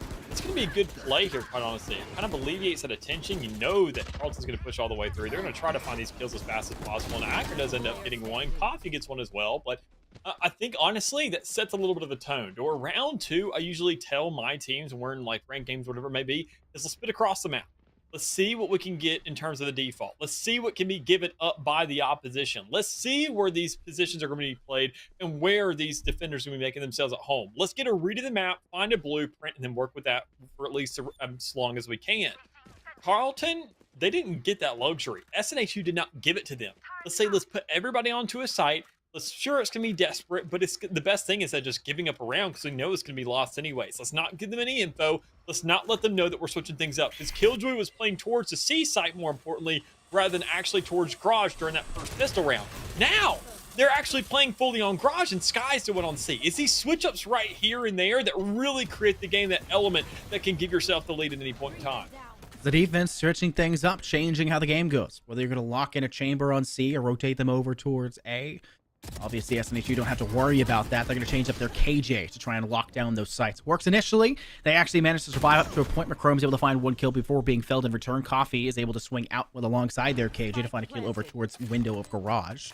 It is a man advantage in favor of SNHU, but that's site control for the Carleton Ravens. And once again, it looks like they'll position themselves on the backside of site. Only one player swinging early. Rage, though, fires the rest of the rounds in their Headhunter. Because of that, does not have a gun up and ready to fight back against one. Sushi double sprays, too. That evens the odds. That actually makes this a clutchable round for the Carleton Ravens, but they only have 15 HP a pop, and Agron's got a full 70. It's an easy cleanup, especially with the Vandal one-shot kill. And that's an easy finish for SNHU. That will be the score, 2-1. Plenty of time for them, and Agron's charged up the Bladestorm. C-Dub somehow being the first player to receive damage in that round, but being one of the players that stand towards the rear end of it is just an interesting thing to me, to say the least. Knowing that you're KJ, they can go ahead, they know how to space themselves, kind of slip through those nooks and crannies around the map and say, I'm going to become a nuisance, but I'm not going to die. I'm just going to kind of slow things down, play that sentinel role almost to a T. So I want to keep my eye on C-Dubs over the rest of this game as that kind of starts to elaborate a little bit more. So, but one thing we can go ahead and look at is the stat lines here in these first two rounds. Sure, second round isn't going to go all that well, but Sushi to already be sitting at 5-1, Niner to be sitting at 4-1. We talked about this early aggression, how these players can really go on a rant when they find themselves some early success. Niner being one of those players we've already seen succeed in that department already. Not a good look so far for SNHU if they're really trying to slow down this game and get themselves a chance for success. So this round is going to be critical with SNHU already whipping out the Bladestorm to save some money for the rear end. Once again, they're worried about that late game. They're worried about saving things out and really looking at the long stretch of this. And it's looking really good for themselves just to make sure they can save any corners whenever necessary. Save yourself a little bit of extra time, a little bit of extra effort to make sure you're not pushing anything unprepared. For SNHU, they're still lingering their KJ over inside of Garage window with a little bit of extra assistance from their Sky. Looks like we'll see a B push by the Carleton Ravens, but Coffee over towards A-Link and their KJ easily able to step over towards B-Link. That still makes it very difficult for the side of Carleton Ravens to swing over towards that B side, and they know that to be true. A little bit of an extra dump of utility, and they'll say, nope, we'll go over towards A instead through short. Rage created a lot of space, but there goes the Vortex cycloning them in, and it's Hilton to find themselves first blood. Now Carleton Ravens a man down, forced to push towards this A site, the most easily retakeable objective in all of VALORANT. And to make matters worse, they now have a man disadvantage in the process. Hilton may be stunned from the Rolling Thunder, but it does not seem to matter. They'll still take down Aussie. Coffee will only find one kill before falling themselves, but at least it's highly red in that feat to equalize the odds from that first man disadvantage. It's 2-2, the post plan. Scenarios like these, man, I love it when teams have to get scrappy, when they have to figure things out. And even then, C-Dubs, once again, being one of those players to stay alive, always kind of being like a cockroach in a sense, so where no matter what happens there on the field, they're going to stay alive to the very end until somebody kind of physically has to squish them, which is what Carleton Ravens made sure to do there in the rear end of that round. And that was a really big tell. That was a really big, impactful one for them, importantly. Knowing that they can keep this lead, they have to make sure it can stand for so many rounds because it's Carleton. What I've seen in this game, or more importantly, this entire series, isn't how much of a lead, quote unquote, they get. It's how much cushion they create in the rear end for themselves. Because we've seen games be almost robbed away from them instantaneously. We've seen SNHU able to fight back and get themselves so many strands of rounds back to back in a row that Carleton, they just sometimes can't really answer to it. But if the game's close early on, this lead could be robbed almost immediately. And Carleton will find literally the hardest time to be getting themselves back into it. So Sushi getting shut down immediately is a really, really good selling point here for SNHU, considering that's one of the top fragments. Yeah, Paranoia sent out to the drone, able to at least, the turret able to at least close its eyesight, not allowing for any shots to go that way. McCrome has not been flushed off sight, though, Carlton, and because of that, you lose down Ozzy, so now you've lost 2 of your best players. Even at the start, when you had first line of sight, and you still lose him in the process, not the angle you want to have to work through. Hitting on the flank, a little bit of assistance from Agron. Niners able to deal with the Sage, not having any chance of that long battle of attrition, but Agron still gets the upper hand. Now it's only Agron left standing, and they know where they're coming from. Rendezvous is placed, Rages will be removed, but Agron is running out of time to quickly step forward, and that Tailwind is off the board now. No longer available for them, only an updraft left. They're now sitting inside Cubby. Rayano can swing out for a little bit of extra information, but I think Rage will be ready for the shot. They'll swing early, hit fire there.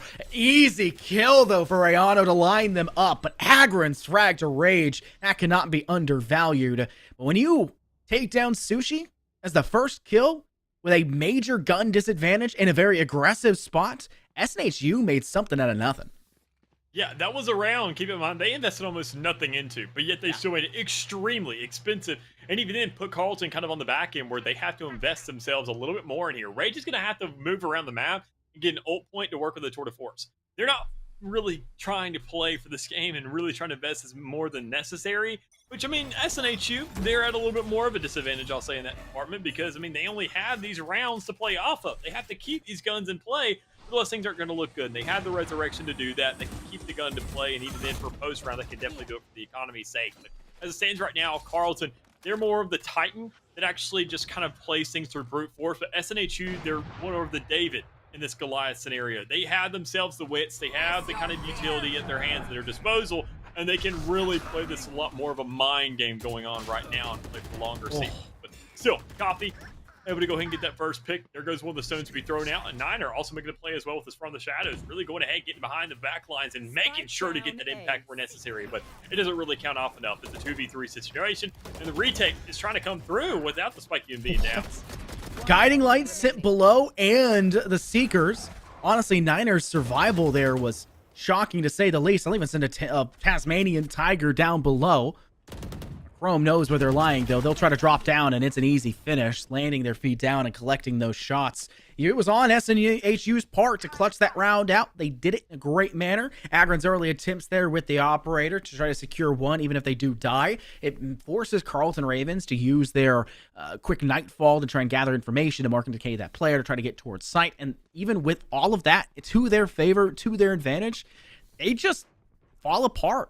Fell apart at the seams. Only Niner able to give any, I guess, life to the side of the Carlton Ravens, and they had to use it from the shadows for it. They had to get below into hell and find 2 kills instantly. That's not the play style that Carlton Ravens need. Great job by SNHU.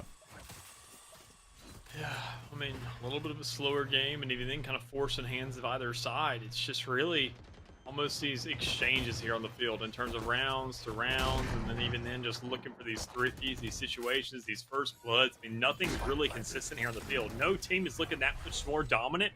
It's just because Carlton is able to manage themselves these little crannies, these little finishes that really give themselves the edge. And I mean, they need it for this attacking side. This is where you're supposed to win out this game. This is where you're supposed to get yourself the definitive start.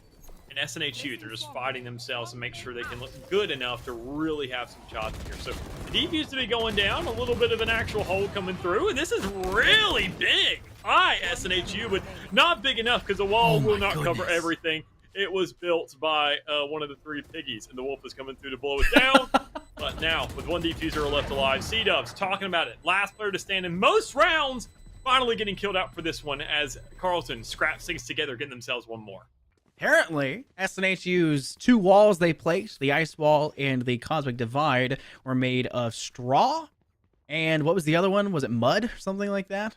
I think it was mud, straw, and then bricks was the last one. Yeah, they needed to just go ahead and jump over to the brick wall because none of those other 2 walls worked out for them. Huffed and they puffed, and Carlton Ravens, despite only having really sheriffs to their name, win the round because you blind yourselves to the guiding light from the wall being placed. You try to stand on top of it in a direct line of sight once the cosmic divide goes down, and that's just Carlton Ravens' proving ground. They're up in your face. They have a candid attitude. You try to stop us, we'll stop you. Great recovery by them. An easy plant. That's almost as much as you could ask for in a lot of those scenarios, but going above and beyond, That's where you want to be. 5-2 is our scoreline. Carlton Ravens continuing the attacking fervor that they've had from the beginning. They'll send out a Prowler deep into the site of C. They're going to go ahead and use their Rolling Thunder as well. No one's that direction, though, so it tags no one, but at least they'll have a safety net on that C site. Yeah, already a little bit of a switch up. So much invested in these past couple rounds. You can tell that any kill now honestly has more impact than ever.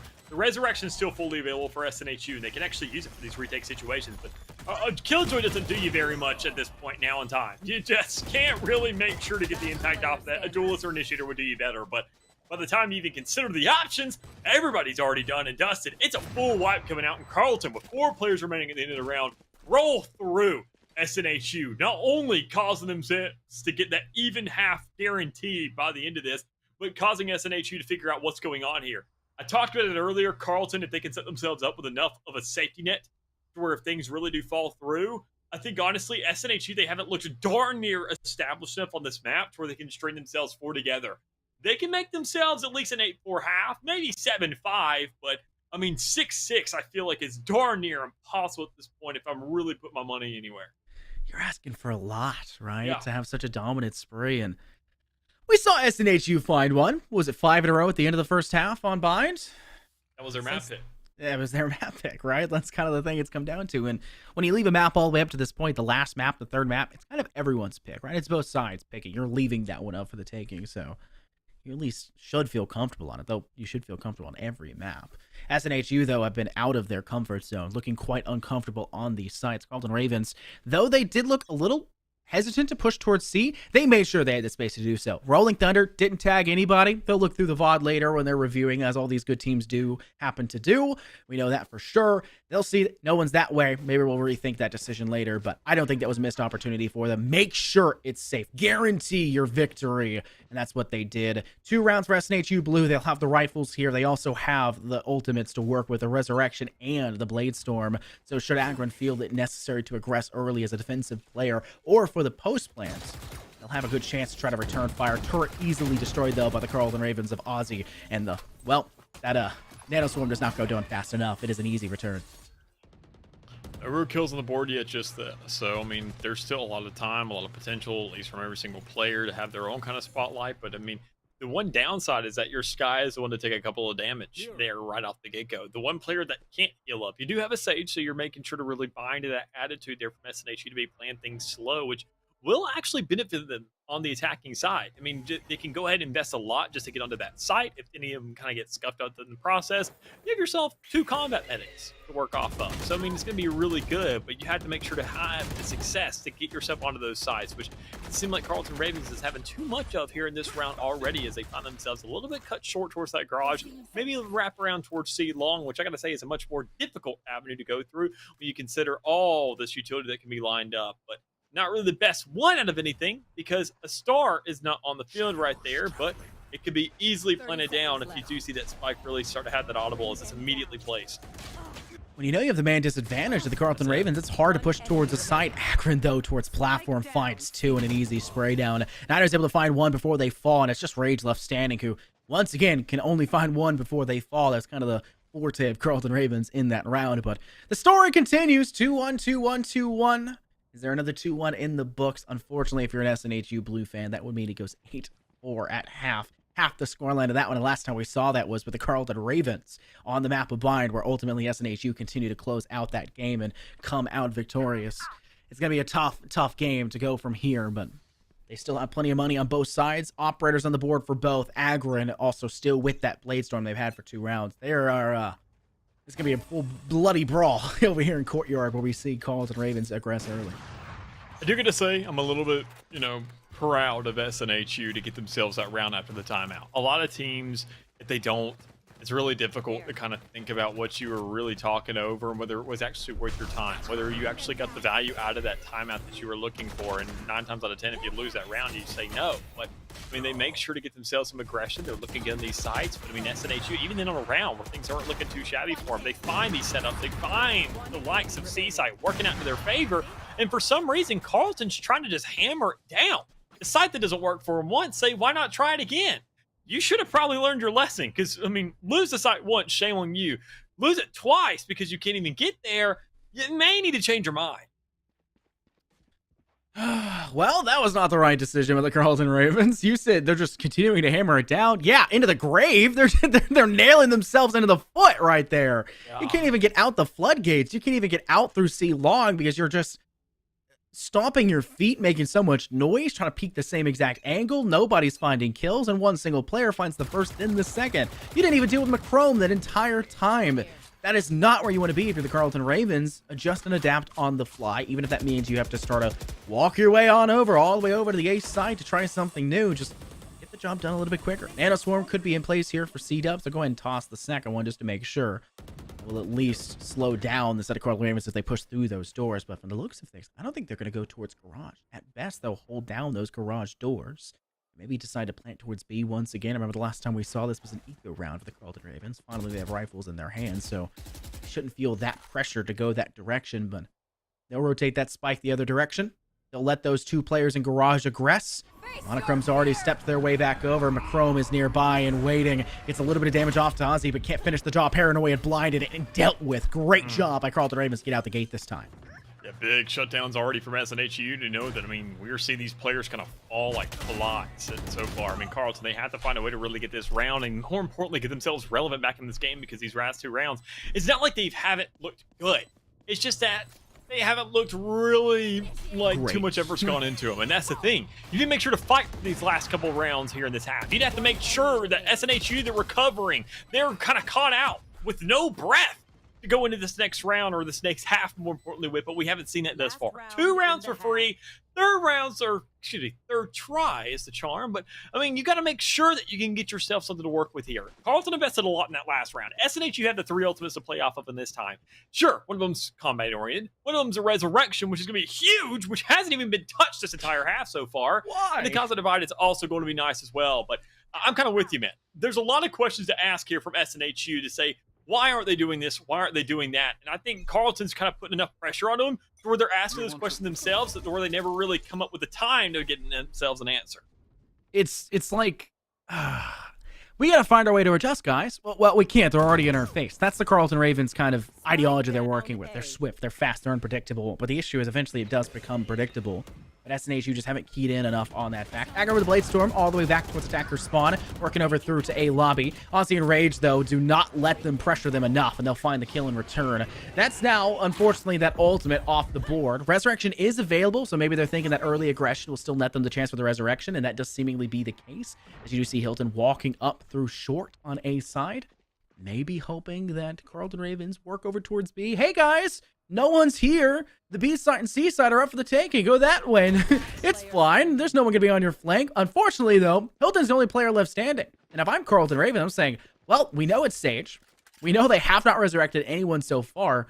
Do we hunt for the player in a full pack, or just go a little bit slow at a time? Hilton from the flank, though, a big window. They'll take down 2. That opens up the round a major amount, as they'll now be an even 2-on-2. Agron's going to early peek through big window, but it's not fast enough. Rage is there instead. Rage can't hit the shots! Sushi's now forced to go for the plants, and it's now the 2v1 in favor of SNHU Blue. Rolling Thunder popped. Agron will be tagged by this. I think Hilton as well was just barely tagged as well. Sushi will at least be guaranteed survival for a couple moments longer, but once these two players step through those floodgates, the action is bound to go through. Sushi in a quick swing. They find the first. Can't connect to Hilton! And the Sage saves the day for SNHU Blue as they'll close this half 7-5. Nice little breath of relief there for the likes of SNHU as they get themselves a 7-5. So, I mean, they're going to not have a lead by any means, but knowing that they can scrap things together, and that Resurrection, which has been available for the majority of this half, finally gets invested in with good warrant as well, because you pick up your best player so far. But, I mean, Carleton, this is rounds where they're really switching things up. When you look at their composition, they were playing, obviously, for the attacking side. They were making sure they could hammer things down. They could get themselves a definitive lead. Their defense on bind, keep in mind, that's where things started to really fall through. At SNHU, they were playing around the map. They were getting crazy with it. They were making Carleton second guess themselves. They're not really set up for it here right now either. I think, honestly, once again, it's these situations of, are they ready to just play for retake? Can they work off of facts rather than hunches? And that's the thing they really have to come to notice in this half, that they don't win this pistol round. I think we may see OT. Honestly, with how close this game has been, and how back and forth it has been. Even though Carlton Ravens arguably did have a more dominant half, now they have to play defensively, and I mentioned before that I think they're in a good spot, but a lot of the aggression that I think would be really good for their defense just be shut down by a KJ with a little bit of flank watch. They have to go towards the site, though. Both sides break even up to the point of Ozzy finding 2. Ozzy's still sitting over towards back hall. The Carlton Ravens are sitting in a good spot. Both players for the side of SNHU working still towards short. They also have spikes, so plenty of potential for them to still walk all the way back in this pistol round over towards B or C to get that plant, at least guaranteeing some monetary value. There's not much really there for the kid at this point, Dallas. You don't have any aggression. You don't have any ability to entry in towards that site. You're looking at a KJ who has a turret, and your Astra that maybe has 1 constellation, 1 star left standing. These pistol rounds are scrappy for sure, to say the least, but I like the setup. Carlton, once again, they're just actually playing the game for real. They're playing for retake. They're waiting for the spot to go down. They're waiting for the sound, and that's when they pull the trigger. That's when they make an impact. It wasn't really fast enough to make an immediate answer, but they're waiting for this utility to go through, and they're not really checking every corner in the meantime. It all comes down to Niner, who surprisingly can't really clutch it up. Then that's going to be Coffee ended things out to get that round on the board, and he's then to get a force to work with this next one. So you can go ahead and possibly put your money onto a 7-7, but after that point, it's a complete toss-up. This is the first map we've had in this entire BO3 series, Dallas, that hasn't been one team winning every pistol round within it. On the first map, it was SNHU. On Ascent, for Bind, it was the Carlton Ravens, despite having a little bit of a lackluster performance in the end, ultimately. Here, the Ravens took first. SNHU take the second half. We'll see if that continues in return. We noted that SNHU, every time a pistol round was won by the Carlton Ravens, they would actually buy up stingers, 3 stingers and 2 pistols to play out the round. It does not look like the Carlton Ravens are going to be aggressive whatsoever. They're going to play smart. Typically, you have a fade and a raise. You combo in defensively to get that ult orb on a site. You send the tether and the paint shells to keep them at bay and lobby. They didn't do that. They just sent a cloud burst to cut down line of sight and then collected the orb afterwards. Interesting. Unfortunately for SNHU, it was your own cloud burst that gave the leeway to the Carlton Ravens to pick it up. Yeah, there's some stuff to be discussed, but I mean, not really too much of a concern right here, right now. SNHU, they're just kind of worried about getting themselves a tie game. There is no other goal right now. You don't worry about winning the game until you get yourself at least into a tie. So in that first pick, having yourself heals to work with and having a sage there, kind of a pocket sage for your duelist, is going to be a good way to really make sure you get the results you need. But Rage getting their own results as well, going 1 for 1, able to shut down Sushi once more and making sure that this retake situation is going to be impossible. But Coffee really ironing things out, saying, here's one more for the dub.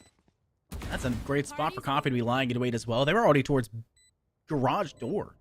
They were saying, all right, my team's on side. I don't have to worry about that. It's an eco round in our favor. Let's go ahead and cut the chance of them flanking us. They do very successful job at that. And now I'm the last 2 players of the Carlton Ravens. I'm saving to a degree, but I'm dying to that spike in the end. Just don't give the kill directly to SNHU Blue with a little bit of extra credit. Looks like they'll go back over towards the actual flank, maybe going for a exit frag potential. Yep. Could be the right idea, even if they only find 1 or 2. Just trying to bait out those players to run away. Does it look like the side of SNHU will escape out of that lobby? Maybe we see Coffee be the first player to fall, watching that direction. They're watching each other's flanks. Egrid, though. That's a 2K. 4K total in the round. They're 17 and 12. Not as impressive as Niners was before, but still easily the best player in this game on this third map. Obviously, SNHU is expecting that, and they're ready to answer. They do. So, they're knowers. So, I mean, all things considered, you see Agri now having that blaze sword to work with. Everybody else kind of following suit, getting close to these ultimates to work off of. And those 2 rounds going inside of SNHU, which was kind of already predicted. But, I mean, now it really goes into whether or not they can start setting the pace here. This is where rifle rounds start to come into effect. Carlton, they have full plies on their hands, and you can slow things down. I like the C's paint shell combination. It's a nice little early investment. And sure, you know 2 players are going to be on the A side, but that's usually the case anyways. You're not really missing out on too much. You have to rely on the rest of this map and the rest of these players to really make these impacts. Get 1 player maybe towards the middle, towards that C and B. Listen out for these retakes, or at least for these spike plants, to make sure to have a snappy answer. But that's not going to be the case so far. That double investment towards A is still holding strong, making sure that you can find that first pick, and even then taking these little slow peaks of this utility to say that so long as I use it early, kind of use it as a kind of precursor rather than a retaliation, it's going to be much more impactful than just kind of waiting when I know that that timer for it is sitting around 30 seconds and I can't get that double. Score line's evened out. Now going to be up to these teams to really put their name out there to change things up. Niner has not been cleared away from Platt. Rage is on the other end towards defensive spawn, and that's 2 kills between the two of them. The Rage obviously found the final blow on both of the targets that have died. Still, good collection between those two in tandemly defending that C side. When you have 3 objectives, you have to really spread yourselves out thin, though obviously the statistic, which has not been said but kind of glossed over, takes like 17 seconds to get from A to C. It takes like 8 to 11 to get from B to C or B to A, vice versa. It's very swift, and it makes it very easy for the defense to get and pivot between sites and also defend in post plants. But right now, the post plant even has to go down for that to be up in contention. SNHU will go ahead and put down that spike. Red time has been guaranteed, and now post plant has been guaranteed. Agron clutched up the last round for the 4K, tries to get more here, but is denied of it by Aussie. The ice wall goes down. Hilton trying to save their life, but they are pinned in this cubby. If there is a paint shell by Aussie, they'd be dead, but they're just going to swing it with the Phantom. Just Coffee left standing. They're trying to flank in from defender spawn. They're not sticking this defuse. Apparently, Carlton Daven's still very careful about where the last player may lie. Now it's going to be up to them to really swing outwards, ghost in hand, and it's Rayano to finish the job. Yeah, not much to do there, and Carlton having 4 players alive towards the rear end is going to be huge for him, knowing that even in this next round, the one player who did die is going to be on the defensive side and being a chamber with a torrid force, more importantly. So that's the thing that's a little concerning there for SNHU, knowing they're going to have to, instead of, I want to say, okay, we have a 33% chance to get ourselves on the site with the 3 sites, we instead may only have less than that, because one is they could overinvest. They could get a chamber over towards that C site on long, lock that thing down, play towards garage as well. We may just be absolutely SOL when it comes around to getting anywhere on the map, but that's going to be the case just yet. You have to make sure to play this intel now. You have to wait things out. You know that C's paint shell combo has already been tried on 8-1, so you're never going to press the W key instantaneously over there anymore. You're going to check every single corner as much as you can, but it doesn't seem to be the case just yet because it's so many shots coming down from long at Rayano to go ahead and maintain one of these kills. They're not going to check these corners for Ozzy, but the overextension kind of just goes ahead and gives his position away. Even trade 1-for-1. The Rays on the side of Carlton Ravens off the board. That's going to make their anticipated retake of a site much more difficult, but same thing can be said for SNH. You have to even get to the site, and they don't have a jet, which means they have literally no mobility on their side, bar falling behind a Tasmanian Tiger, and that's not going to get you very much because the sight range is limited. Of course, it can be cleared very quickly. But we did see great cohesion alongside that in a player on the last map of 5. This is not bide. Rayano gets a nice flash out from their teammate, and that gives them 2 kills. And though Hinton does find the frag back, Sushi is up on the board, and Rage finishes out strong. The Carlton Ravens now climb up to 9 round wins. They're 1 round away from a 10 double-digit start of this map. And this is looking like Carlton Ravens could continue to close this one out, because look at the eco of SNHU, Joss. That's the thing that's really kind of set it in for me, is also how close they are to 10 now. It was the 7-round difference. You get that tie situation. That's why I always talk about 10 is just how close you are to where you get yourself maybe possibly a budget buy where you have to maintain a thrifty, then 1 full buy, then a thrifty after that, and then the game's over because 2 of those rounds you're more than likely going to lose. So it looks down to that game of alternating as our timing's going to line up for it. Can you really manipulate the economy to such an extent? No, but you know that only getting yourself to 3 rounds of the threshold to close out the game is going to be huge, and Carlton are making sure to get that much closer to it. But SNHU, they find themselves a very quick response, making it 3v2, and getting the spike down possibly as well if they end up to hold that 4 key long enough. But still, a nice little sit down, a nice little, launcher to kick out on site, and even then a nice little piece of intel back towards the flank. You know that Rayano's going to be making it comfy back there with the Nightfall to fall through as well. Oh, unfortunately, though, you don't have any teammates left to work with, and there's still 3 players ready to defend this site with their life. SNHU holding strong. Chromus sitting inside of Cubby. Rayano does get the kill. Really great job to take down Macron, but C-Dub swings immediately afterwards, and Agron was also on the ready with that Blade Storm up.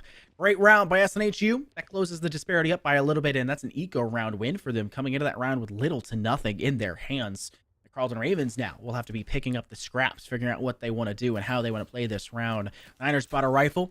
Honestly, you'd see 1 rifle in the round and say that's not the right idea, but it evens the eco out, and they're a team that hasn't necessarily been buying every single operator across the board, so not the worst decision in the world.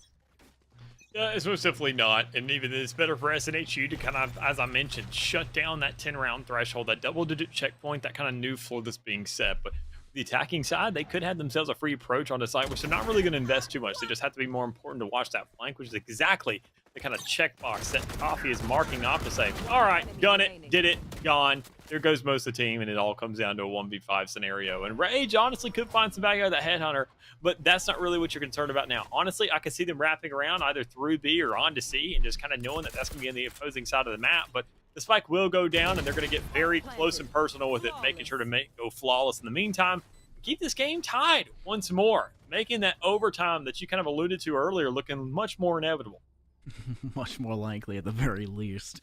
That is a round where if I'm Carlton Ravens, I have to get a kill. I have to get one, maybe two kills. Because now you look at the eco of SNHU Blue, they'll be able to buy this round. They don't even need to because it was flawless the round before. If they lose this one, they'll be able to buy the next one. If they lose that one, they'll buy the next one. They have enough money to essentially survive and buy for every round the Carlton Ravens would need to actually reach match point and win. That is a huge statistical advantage in their favor, especially when you consider the fact that even if they lose, they can save 1 or 2 rifles. If they win, they can easily save 1 or 2 rifles from players surviving. This just, Carlton Ravens are the team that's on the back end, and they were looking in a really good spot before. It's not the case anymore. First blood does go to Aussie, but, well, it doesn't matter. The resurrection finally utilized before the last round comes through, and Hilton brings the team back up to a full 5. That's all it comes down to is SNHU able to go ahead and rebound from situations like that. I mean, that resurrection is just invaluable. You can make sure to get the play off of it. And even the lockdown getting shut down is going to be big as well. But you still have that 5-man advantage. You can work off of that. You lose the duelist for the side of Carlton Ravens, so a retake isn't going to look nearly as feasible. But knowing that Rihanna is holding things out on site, does get immediately traded out. It's going to be a 3v3 once more. Rage cannot play for this retake on an operator, but getting so much damage in the meantime is going to be critical because there's no heals available, and Carlton is going to be on their last leg, just hoping they can pull the trigger at the right time and Coffee can make sure to get one more. Rage is in a great spot to hopefully go for the retake too. That's shut down so quickly, and now if I'm Carlton Ravens, I'm saying maybe we save a weapon, but I think that's a Spectre in his hands. I don't think this is really... Oh, it is a Phantom. It's just got the sweet Black Ops skin on top of it. Niner knows where Coffee is lying. Turret up on top, though, will stuff out their position even further, as if it wasn't already known at that time. They'll pick up the operator, and they will decide to relocate themselves to a safer position, at least guaranteeing that SNHU can't pick that back up, or at least that Carlton Ravens don't have to rebuy that at this point. All the way towards the seaside, it's a sprint and a race, and it looks like SNHU Blue are not trying to escape from that spike. They're trying to hunt down this player. They've cleared B. They've cleared back a defender's spawn. That's not where the last player is lying in wait. He's in garage, and Niner is just moments away from dying, but thankfully the round will conclude. But that's SNHU with double digits first, which is a shocking number considering how this half ended. I mentioned it, man, that, I mean, you got to create yourself enough leeway. It's not about how far you get ahead. It's about how much of a safety net and how much of a gap you create between yourself and SNHU, because inevitably they will catch up. They will find themselves to make this game close. But how close will you let it be already? I mean, I want to say that every single map, they're guaranteed a strand of 3 rounds somewhere. And if you don't have at least that, things are not going to look good. And Carlton has not held down an advantage like that too much. We saw this first half still be very, very unfortunate for them because SNHU closed that gap immediately, almost. So something like that shows that it never may be just enough. But Carlton, they do have themselves 3 ultimates to work with, but if it's anything of past maps to go by, we know that they're not going to be popped until match point. So, I mean, just whatever util you got to work with, let's throw it out there. It's kind of the dump and scram mentality that the defense can be, especially on the A site. Dump out utility to escape, at least maintain a level of survivability, and scram out that site. Just trying to make sure you can play for the post plan, not waste your life in an inevitable fashion. Notice the kind of patience we're seeing from SNHU. Notice how quick they've played the previous rounds. This one's a lot smarter, a lot more strategic, so to say. The Tortoise wins the race, and between the race of the Tortoise and the Hare, and they're doing their best to show that longevity, that huge life cycle the Tortoise can have. They'll go ahead and step up towards that B site. They're flushed back, though. That's the advantages the Breach can give you on this map. And because of that, that allows for Carlton Ravens to actually swing back the other direction, kept at bay just barely by the Nano Swarm. If Rayano had managed to squeak out that direction, that would have been a spike denied and spike placed on that position for the side of Carlton Ravens to defend. But because of a single piece of utility, SNHU will now have a great post-plant position with a 3-man advantage now made for aggro to the head of Sushi, and it's just Rihanna left standing. And once again, what does it come down to? The lone man left scrambling to try and find themselves the operator to survive. At least they'll get a kill in the process. Even then, regardless, I mean, every player you get, it's just more for surviving for your own sake rather than actually shutting them down more so. I mean, it's just, they're going to play up the clock if they get around to 2 players, or even they have that player holding down towards the back in that sky. But, I mean, Carleton, they're in this situation where they're trying to scrap stuff together. Instead of worrying about the game and how they can get themselves a lead, they're saying, what can we do to kind of, what scraps are left for us to create somewhat of a picture? What scraps are available for us to build some kind of contraption to make things look feasible? And it's these situations where they're kind of now on the alternate once again, or they're off and on, off and on, off and on. And I talked about SNHU. They reset 10-point lead earlier. They made sure to beat Carleton to the cut. And once again, Carleton, they don't have to worry about weapons too much. On a round where they have them, make sure you get the backup. Worry about the safety net inside of a round rather than the long game. Don't worry about your economy, because that's going to be in the dumpster anyways. You need to use these things that are intangibles. You need to make sure to follow up on what you have. And losing an initial player for SNHU is going to be good for them. Now, the Chamber, the one player who doesn't have an ultimate to work with right now. You have a From the Shadows. That's going to be good for fighting aggression. Maybe checking into these spawns and these late pushes that we're seeing SNHU go for every now and then. A Nightfall for a retake. Whatever it may be, you have plenty of retake potential. Just work off of that right now if you want to have any chance to make this game go longer. Honestly, if the aggression of SNHU goes to the A site, bait the From the Shadows over towards A lobby. And don't put it in A lobby. Put it in an attacker spawn and then cancel it. Push your whole team back over through the defensive side of A for the full retake, and you'll force the few remaining players that SNHU still have to watch their flank because they think that there is an omen bearing down the back of their necks. That is a great way to cut down lines of sight and cause them to have to look multiple directions. Right now, though, Niner's the player that really has to be wary of their life. Looks like SNHU did not like the idea of continuing to push towards that A site. They relocate over towards C through Garage, and that's where those last 3 players will inevitably stay on that ground. Carleton Ravens managed to give themselves at least the go-ahead here, but I don't know if you noticed that as well there, Dallas. Rage just popped their ultimate at the end of that round. I know you can't see my cam, but I'm kind of just sitting here in confusion. I don't. Sad? That was another kind of Hilton moment of what we saw in map 1, but with that Hunter's Fury. I mean, but one was mid-round, and we can kind of play it off as baiting out the player, but one is... Yeah, we won't talk about that. For your sake, Rage, we'll move on. We can talk. You know about what you did. I'm sure he's kicking his own rear as much as we would. We know what you did, but we just won't address the elephant in the room. We'll let his presence be intimidating enough. But still having the operator to work with, still lucky to hold down the A side as best as possible, knowing that you're in a close quarter situation and you don't really have too much to work off of, and you don't have a life anymore either. This is a full take of the A site, very successfully followed up by SNHU, but this is once again where Carleton can really excel because they have so much retake utility. You just need to make sure to ring that bell and everybody runs out for dinner. Dark cover place to cut down sightline towards back cubby as well as towards shorts. Looks like the Nightfall will also be popped. Carleton Ravens have the advantage of having so many ultimates to work with from the Shadows place. They're going to try to go over towards A long. It's denied. Ozzy with 2, though, on the Showstopper. That makes things so much easier for the Carleton Ravens. Niner, though they had to step back from the Shadows, they can still step up for the kill. Coffee's off the board, and it's just C-Dubs left standing. They're blindly firing. Now Paranoia, the short-sightedness is there, and it's a cleanup, tying the situation 11-11. No matter what, 2 more rounds will guarantee a loss or a win or OT. And we mentioned it. I said before, I think OT is a definite possibility. It is getting closer and closer to be inevitable at this point. A timeout being popped by the Carleton Ravens. They had to use 4 ultimates in that round, and that's a really rough way to win a round.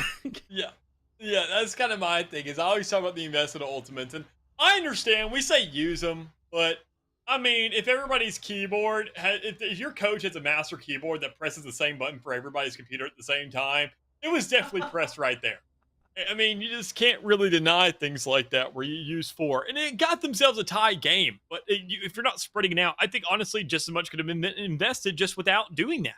If your Rage just would have blast packed over, honestly, there was just enough already. The stone was still active where you could have gotten over that gravity well. If you did manage to blast back over and just get those 2 kills right there in the corner. I understand you don't really want to risk it, but there still has to be some kind of trade-off here because now you're up against these Seekers. A Resurrection can be coming up here soon if Hilton really decides to kind of go off. But there's a lot of ifs, ands, or buts in play right now. But the big thing we really have to consider is the facts. And It's just that SNHU seem like they have a little bit more to work with. But if this round doesn't go into their favor, it could also really shut down the entire storyline that we've been setting up for a possible overtime, considering that their money will not be there. Take a deep breath, everybody out in the audience.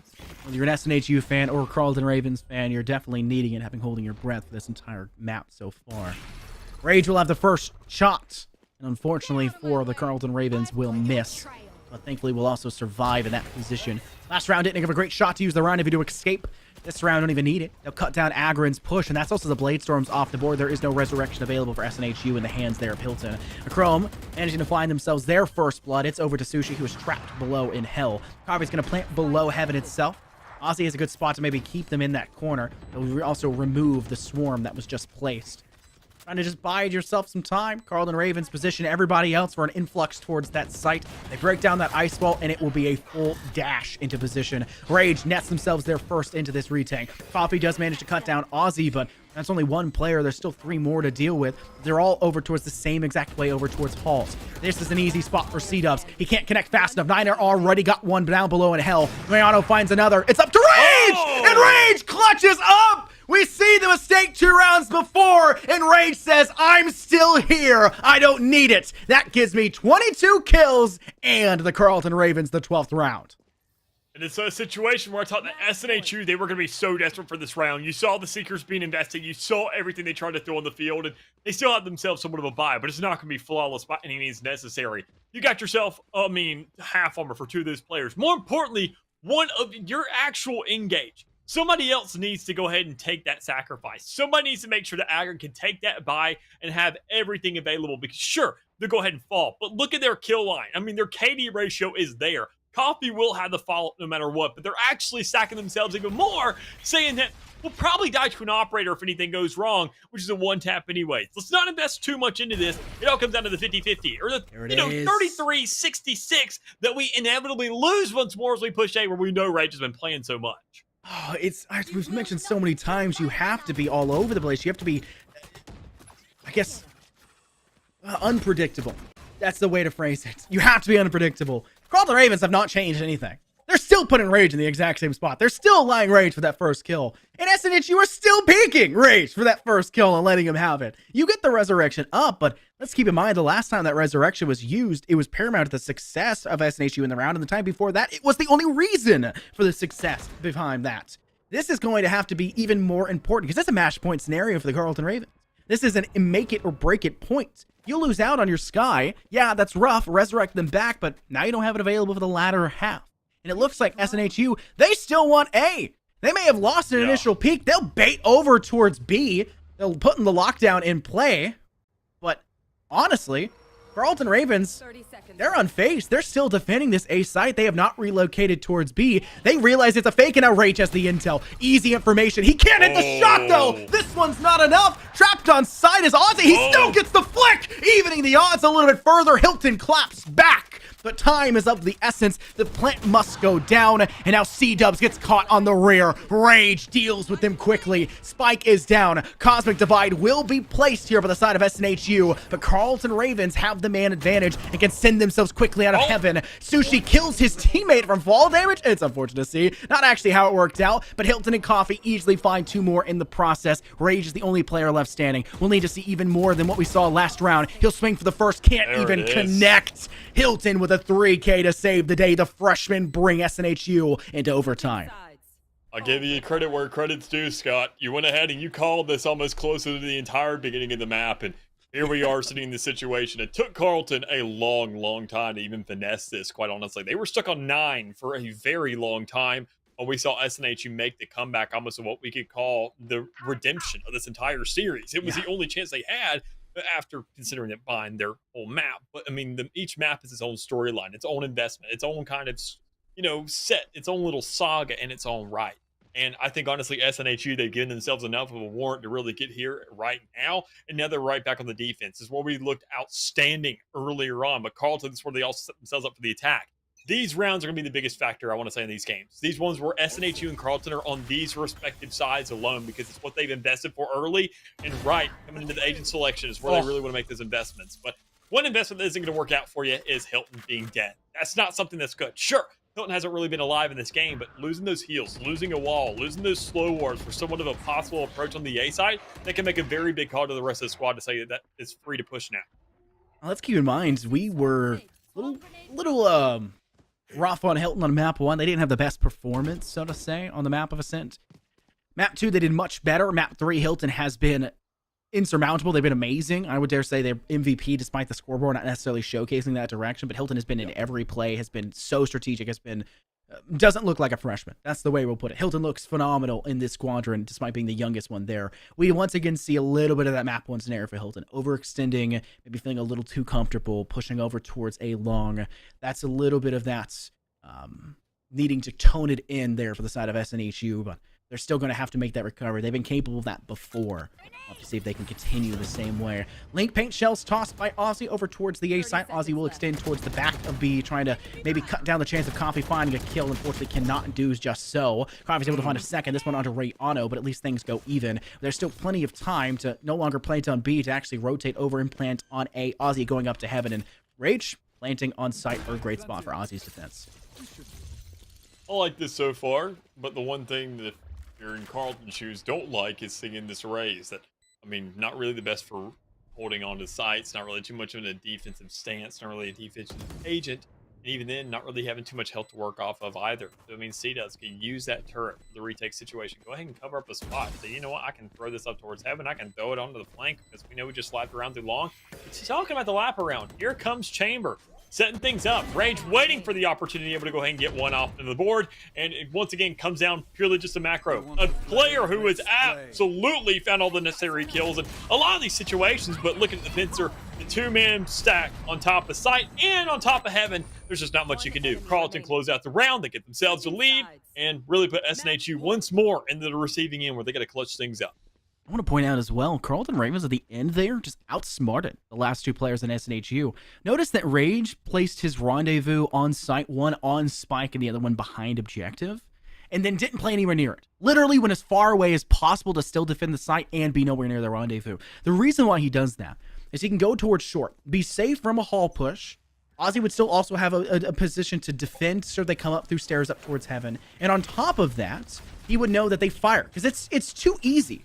If I'm SNHU, I'm firing at the rendezvous as well. I'm denying the chance that that can be used later and ultimately be my undoing. But that was your undoing in the first place. You gave up the intel that you were pushing through long and up ramp. And because of that, Carlton Ravens just knew exactly what they needed to do. Play slow, play smart, and, well, know exactly where they're lying. It's only a couple things that they can do, and they know exactly how to counter it. It's just a better, smarter idea. Understanding of what they needed to do. I think Carlton Ravens had that one from the get-go. They knew exactly how they would play that, even with only two players. But note now, SNHU deep on this C site. But not deep enough that Niners can't see them. That's one player to overextend. Ozzy catches Agron, who tried to catch Niner off guard. Paranoia's popped. This is just Carlton Ravens picking apart SNHU Blue. And this may just be it. Hilton's trapped in Cubby. You do still have one player, C-Dubs, trying to work their way through over towards Link, but C-Dubs is kind of trapped between a rock and a hard place. Lots of util dumped, and it's an easy cleanup for Sushi. 4v1, Hilton, the freshman, the young blood, and he has an exact position on that player, but it's not going to matter. Ozzy swings wildly for the 3K as Carlton Ravens finishes out in a single round of OT. Big plays here from Carlton to set things up with an overtime. They struggled for a very, very long while when they were sitting on that 9 kind of chokehold they were stuck in. But able to go ahead and finally break from that grasp and, find a break out of their own later on. But as it stands right here, right now, we're looking at the entire series. We're looking at 2-1 in lead to Carlton, and they make sure to get themselves that dub at the end of the day. Led by the likes of, obviously, where we can see it, all these players able to step up here on Haven. Because we talked about the early leads and we talked about Ascent where we saw obviously Niner kind of going off, being a little bit asleep for the rest of the series. But this is an entire switch up, I want to say. There was a lot of players that we were expecting to pop off and we were expecting every here and there to kind of get themselves a result. But it was such a switch up, such a kind of individual spotlights, as I mentioned, from SNHU, that Carlton, that cohesion I mentioned earlier, it may have fell apart at some point, but they definitely have more than enough time as they got themselves in overtime to say, we can figure it out eventually. And they most definitely did. I called it before. I think OT was kind of an inevitable situation. Bind was a dominant game. Ascent was a dominant game. You have 2 dominant games in a row. You can Yeah. you can bet with like a 60% certainty that third one's not going to be dominant. It's not going to be a slaughter. It's going to be a very close game. And with the way that we saw that first half go down, yeah. The one time we don't see it go 6-6, I still think it's going to OT. I still think that's how Haven just turns out to be. An amazing return by the Carleton Ravens. Honestly, you said it a while back. They struggled to get past that 9-round count. They had been on it, and they lost 4 in a row. I honestly thought that was their undoing. I thought they lost right there. I said, I think that's it. And you said, I think so too. It just wasn't the right idea.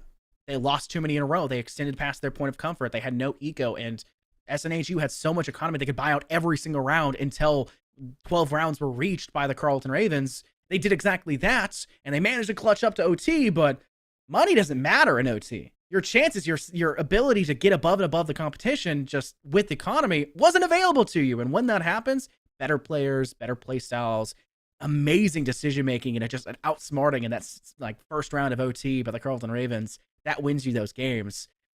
They deserve it. Really great game for them. And don't be disparaged, Hilton. I know you're at the bottom of that leaderboard there on that third game. I still think you were absolutely the player that clutched up a lot of scenarios and gave your team a lot of momentum, gave your team a lot of comfort. And the fact that he's still got 3 more full years of being able to be here as he's a freshman, that's disgusting, man. That is going to be crazy. I'm calling it right now. Sleeper pick right there. Hilton will be top fragging every game by the end of the season, this season. Like, Okay. Wow. So now make another bold prediction here. I'm making listen. Out there. I called the OT. I'm now in a hot streak. I'm calling it now. I do gotta say though, I mean, you gotta give props to Hilton though, just generally though, because obviously Hilton was filling that flex role. I mean, playing a Sage and a Sova on the map, you obviously knew they were kind of being told what to do by the seniors. Maybe like, I'm not gonna say hazing, but kind of like, all right, we know what we're doing. We've been here a while. You just feel it. And then Hilton is obviously, as you mentioned, able to go ahead and fill those roles to the fullest extent. Oh, we need an extra initiator for the likes of Ascent. I can easily do that if need be. Okay, now we're going over to Haven. I mean, you need a Sage, a pocket Sage even? By all means, I'll do what I got to do. Kind of saying that I'm going to help out where necessary. I'm not going to frag as much, so this is kind of really not benefiting the rest of you. I'm just chilling, watching this game kind of pan out. But, I mean, 1v4 situation, I'll win that with another agent. That's all I'm saying.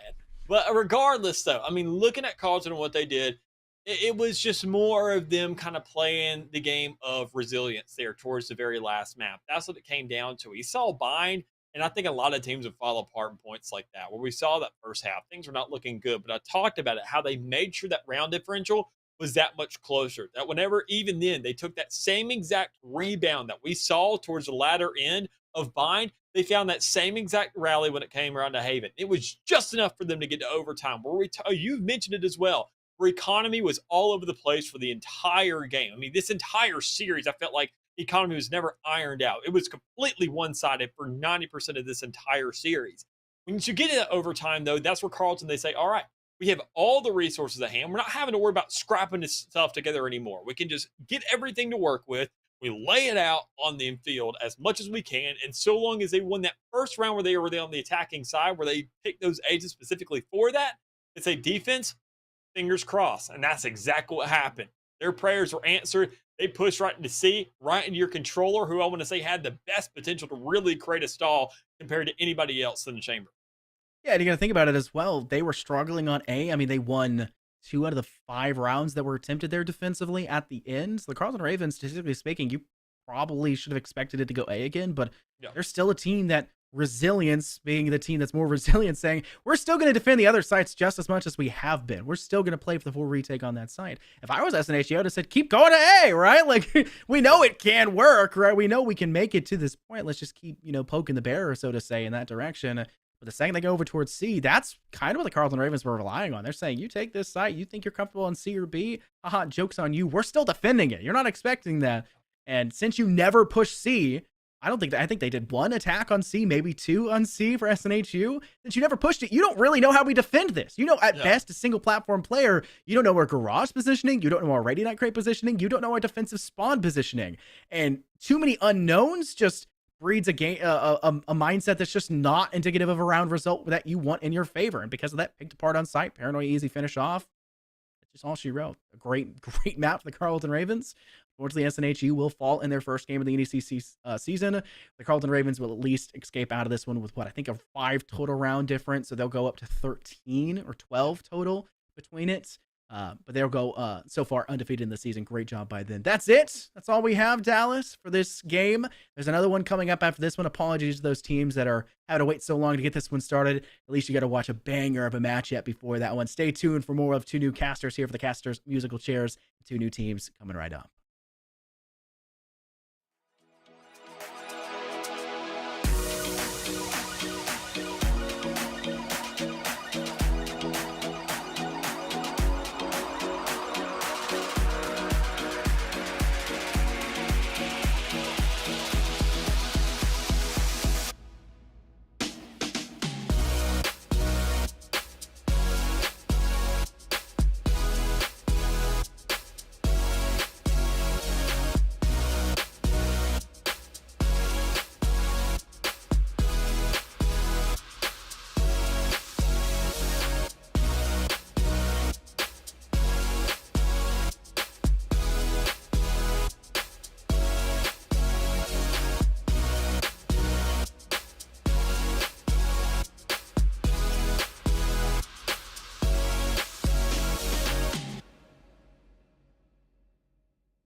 And welcome back to NECC Valorant. This has been such a long night of amazing matches, going the distance and even some overtime in that previous series. A crazy time, but we're going to finish it with an even wilder matchup tonight.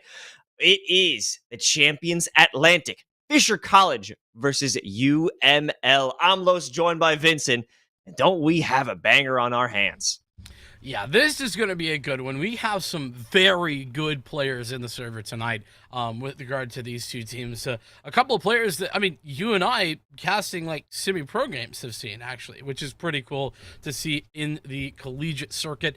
More and more players with, Valorant and with Riot announcing the collegiate Valorant circuit have jumped on board, and I'm super excited to kind of see how that goes. But we're going to see some of those tonight. But Los, unfortunately, things happened. We were running just a smidge behind, and we had to start our first game. So the first map of this series actually already happened, but we'll get into that. But first, let's take a look at the standings. Let's take a look at how things have already been going. This is just week 2.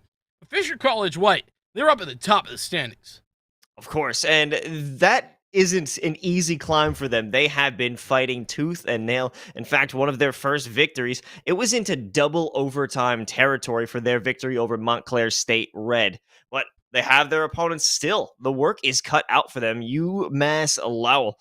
Now, they may not be at the highest center of this leaderboard, but it's only week 2. They still have plenty of time to bring it back. It's only a 6-round differential for them to lose their previous matchup. So this is going to be their opportunity to get back into it. And specifically because in this series, they've already won their first map against Fisher College 13-11. Yeah, exactly. I mean, that's the thing that I think really is the kicker, already being up that one map. But before we get into the maps and where we'll be headed next, let's talk about the players, because of course, where would we be without those guys?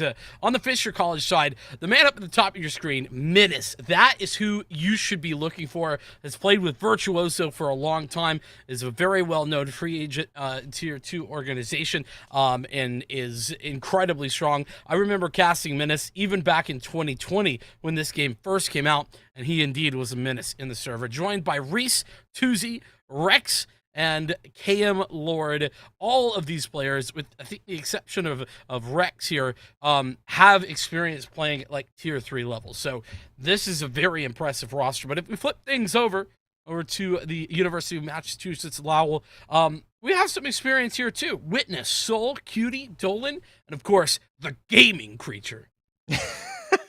You really put it down on that with the gaming creature. And it's a nice look at the different experience levels that you could see, because it was almost all freshmen on the side of Fisher College, but now we have a graduate student, upperclassman of junior, and even a sophomore, so a little bit older, so maybe a little bit more understanding of each other and the chemistry that we could find, but that's all up to be decided. But I mean, there has been a little bit of information. That 13-11 victory, that was back on Bind, but we're heading into UML's pick of Icebox in just a few moments. Now, it was a very interesting matchup to see that this is a quick comeback against that very experienced T2 full squad on the side of Fisher College.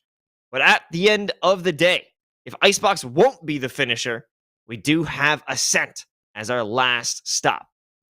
And you know what? I think this realistically could actually go the distance. The reason I say that is because, well, Bind, it was 13-11. I mean, it was very close. And yes, that was Fisher's map pick, but UMass, I mean, listen, they won the map, but Icebox, I feel like that is certainly something that Fisher College are going to be able to be a little bit more comfortable on, or not more comfortable, but are going to tend to be comfortable because of the fact that it is regularly picked out. So Ascent could totally be on the cards here, Los. Regardless, Icebox coming up. We're into the agent selection, and we'll see if anything is going to be picked out that really lets us focus in and see what might be going on here. Well, off the rip, it's going to be a Sova pick as well as the Viper. Honestly, it feels a bit refreshing to see a Sova pick, because Sova has been overtaken in the initiator role, specifically by Fade, and you often don't see that pick. But now with both of them on the same side, this is information superhighway, bro. You are having every single corner of this map at your disposal with the recon arrow, the haunt, everything you need. That's absolutely the case. And I mean, listen, it makes sense on a map like Icebox, where you have a lot of verticality, having the ability to use those recon bolts and bounce them off walls and around corners is just so impactful. And that's why, despite, like you mentioned, Sova having a bit of a fallback in the pick rate on other maps like Bind, like Ascent, and much more, he's been a staple for this Icebox map. And, well, speaking of staples, we're seeing 2 Sages being picked out, another staple here. Key difference, though, we're seeing a double, well, I'm going to call it a pseudo-double duelist, right? And I say pseudo-double duelist because, well, yes, technically Chamber's not a duelist, but on this map, he sort of does fill that role of the Reyna. So, of what you would typically see in the Reyna double duelist often. So, that's why I'm kind of calling it pseudo double duelist. I know it's a little weird, but still, that's the big difference maker, right? We have an actual duelist on one side versus not so much on the other. Fisher and Menace specifically, that one we're looking to watch, is going to be playing on the Jet. Now, it's interesting that Chamber has the ability to be the Jet op and also that Reyna role. So that makes Chamber, honestly, one of the most versatile agents in this game. And it's very understandable why he's become a instant pick, a classic, a must-have on any composition because the versatility. And we're about to find out if that versatility stands up. We're looking into this first round, and it seems to be leaning towards B. That it does. You have the Riverhawks setting themselves up for this push. A little bit of a jump peek there to gather information, but Tuzi up top working with Headhunter. He's going to take some shots and eventually does connect. That's Dolan down in close range is Rex. Rex wanted to get up close and personal, at least take one along with them, but unable to finish that task. And in doing so, it forces a rotation for UML. They might be able to catch off Menace, who's got the Sheriff. They'll think twice for the better, and they'll back off for the rest of their team because there is such a deep lurk. It's Witness taking control of A. And it's crazy, this position that Witness has been able to push forward into. It should net them a full spike plant here for free, and even going to get Menace out of this round. That's a big one. Completely unexpected. And now it leaves such a bit of an awkward retake. You have 2 up in the rafters, and it will be Tuzi who's coming through by the screens. And in conjunction, they are able to remove Witness from that point, but they still have left themselves in a 1-on-3. KM Lord not doing so bad, but this is a very difficult scenario when you're working with lineups against you. Yeah, that's the difficulty, right? And especially at low HP, those snake bites are just so much more deadly, right? Like, you get into the gun rounds and things aren't nearly as problematic, but up against the snake bites on the pistol with low health, not what you want to be doing. Either way, the Riverhawks, they take the first round, and it is totally off the back of Witness's positioning and the ability to not only find Menace and take him out on the rotation, but to confirm the additional kill towards Tuzi. That's the other part that is really impressive to me because, well, he gets 2. Yes, he's traded, but that just confirms that round. Now, hoping to confirm or find confirmation with this second. They have the forts, but they're walking down B, but this is a major creep up through mid. A 4-player, I wouldn't exactly say a rush, but they're being quiet about it, and they find the first frag here on the map. Witness loses out on that Spectre, goes right in the hands of KM Lord, but it doesn't do any good. And is slowly falling down, looking to try and play these trades. I mean, in fairness, right? Like, every kill here matters by a long shot, and Bunker is going to get pushed here as Tuzi comes in the other side. Oh, but great read of that situation by Soul. Dispatching with Tuzi and Cutie is one to pick up a triple kill. Last of those with the Ghost. So, Fisher College still scoreless after a 13-11 game loss in map number 1. As they head into map number 2, this is going to be the round that they want to make the difference. They have rifles, weapons, and everything that they need to overcome what is a pretty, a shoddy bonus buy here. You can see that it's just a few SMGs. There's no actually upgraded rifles and even a pistol or two. Yeah, reverting back to that Stinger. Spoongar will hope to take things up close and personal. Rex is finding this as a difficulty, but with smart use of snake bites, create some space. Unfortunately, you can't cover everywhere, but KM Lord does have this vision through the window. Will be able to break in and do some damage, but not enough. They will have to circle around with the rest of their squad. UML cut down to 2 versus 4. Difficult situation made even more so by Menace, and it's Dolan versus 4, as that is also put to rest. There's the man we talked about in the pregame coming alive for the first 2 frags, and the confirmation of round number 1. Now there will be brief technical pause, but even so, gives us more time to evaluate what is coming next. On the docket, it may be an obvious play to utilize that Viper's Pit as soon as possible. And Cutie has been racking up kills along the feed. As you can see, already 6 frags within the first 3 rounds. So we can expect that's the following play. If you got the Viper's Pit, use it as quick as you can so you could utilize it in following rounds. Yeah, exactly, right? I mean, you don't necessarily get value if you just hold on to it. And I mean, I think generally speaking, it's the right play to try to get that. But I will say this with some caveats, right? It can also be good just to kind of hang on to that as a possibility, right? Wait for the right opportunity. If you just kind of go in and commit to it, it can sometimes get counterfeited. So I long story short, Los, there's no right or wrong there. It's just kind of feel it out a little bit. I would love to see it be thrown down as quickly as possible, though, as apparently the keyboard issue that we had has been resolved. You know, sometimes I get a little aggressive and my spacebar gets stuck. I'm sure that's what happened. You know, clickety-clackety, give the keyboard a smackety, and we're back into the game. That was great. Oh, Fisher College, they are certainly going to be looking to smack back against the Riverhawks, but looks like, oh, look at this aggression over at A. I'm a big fan of this. Walking forward, they have so much info, but the B-man, Tuzi, is left on a freaking hill, man. He's got nothing. No backup. No longer a rendezvous to make their escape, but they do have their teammates incoming, on the way, to provide that support, as well as a critical placement of KM Lord on mid, ensuring that Witness won't be able to take advantage of that position and provide a pinching alternative. However, with the walls coming up, dueling snake bites put into play. Boongar won't be able to drop that spike. Amid all of this utility, have to back up for just a moment to gain their bearings.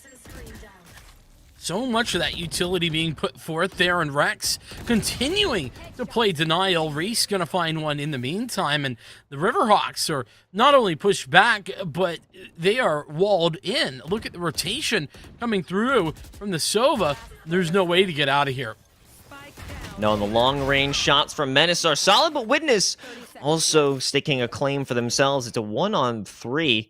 If they can ensure that the flank isn't successful, then it may have been a possibility, but KM Lord was there with the perfect timing to make it happen. And Witness is quickly becoming one of those players to watch out for, right? And you know what? When I was doing the looking and the watching, I can understand the witnessing why. even. The witnessing, one could say. Because, I mean, Witness, not the most known of players in the, like, Tier 2, Tier 3 scene, but spent some time with a pretty known team named Seeker back in 2021, has played here and there on some pug mixes as well.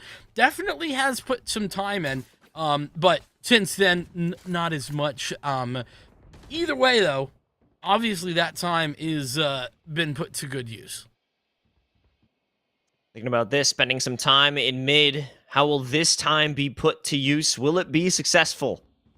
Cutie doesn't want to make that commitment. No back off, no information gained, or at least the information no one has pushed through the smoke to contest this position.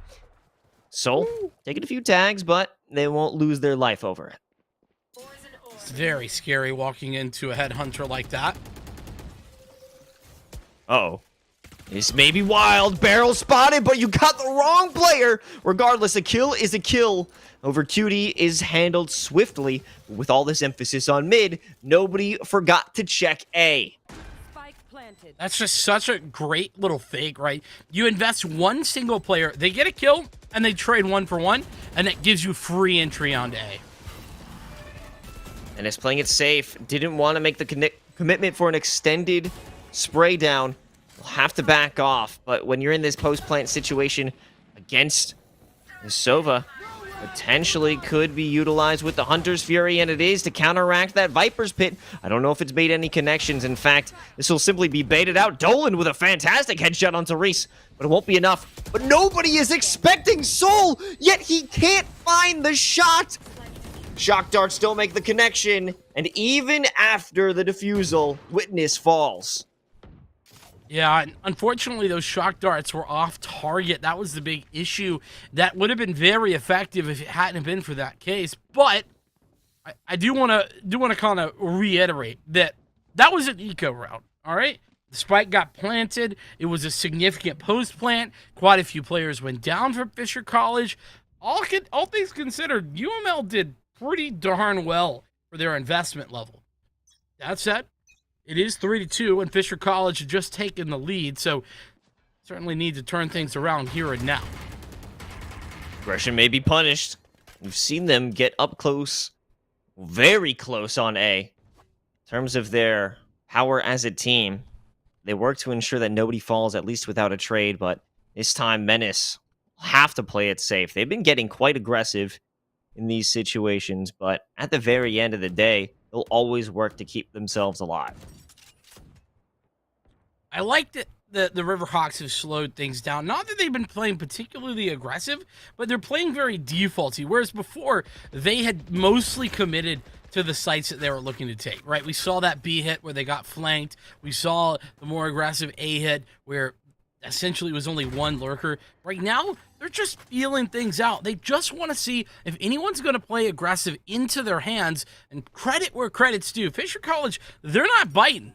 They are not taking the bait, and that is great. Speaking of baits potentially getting taken advantage of, 30 seconds. nobody wants to have that first look. Nobody wants to be the bait, but now that they have the information, they sent out the owl drone, they have that knowledge, they can move on through. However, Witness won't be able to find success once they get into Nest. Regardless, with all the chaos, UML is able to find these angles, create the Viper's Pit, and ensure a successful plant with 9 seconds to spare. That was a nasty shot on towards Menace from Cutie through the Toxic Orb. Now it's really down to Reese trying to find something, but Boonger waiting in the corner is a deadly duel to deal with as Dolan goes for the additional frag. It's KM Lord, the last alive, but that's short-lived as well. And the Riverhawks, like I said, I needed to see something a little bit better, a little bit of an adjustment, and well, not only did they make an adjustment, but it was an effective one at that close. They were able to get their way onto the site despite the one trade, and even getting themselves the Viper's Pit down and in place makes it difficult to retake. Bada bing, bada boom, you're right back in winning ways. It's 3-3. This game looking to be a very close one. What I loved about that round was the communication. Every single sound cue. After every movement, you saw bullets flying in that direction, multiple from different guns, so everyone had an idea of where their opponents could possibly be, and no one had a chance of even stepping foot onto that site. However, speaking of not stepping foot, Tuzi wants to make sure nobody even dreams of walking onto B, and that idea is communicated to Riverhawks. And they'll respond, yeah, maybe not deal with the tour de force. A nice little jitter peek there from Reese, and Menace is aggressed elsewhere, and that's going to be the manufacture of an opening pick, and KM Lord doubles down. But of course, the problem is, if you get a forward position, you have to get out, and the exit plan, the strategy was not there for Menace or his counterpart. It's a 3-on-3 with the spike getting planted shortly. Oh, a nice utilization of that recon dart and the snake bites. Hunter's Fury, though, it will land its mark. but it doesn't stop the plant. Maybe the shock dart, that would have been an epic play, but it was not put into default. Not for safety. It's more again for the lineups. That's what you can expect when you have Cutie holding on to the snake bites. Tour de Force is still up, though. And the Nightfall to play defensive. This is going to be interesting. Hiding in safety, but is there true safety there? Followed up with a Nightfall. Sound cues sent off, but mostly it's for the Prowler.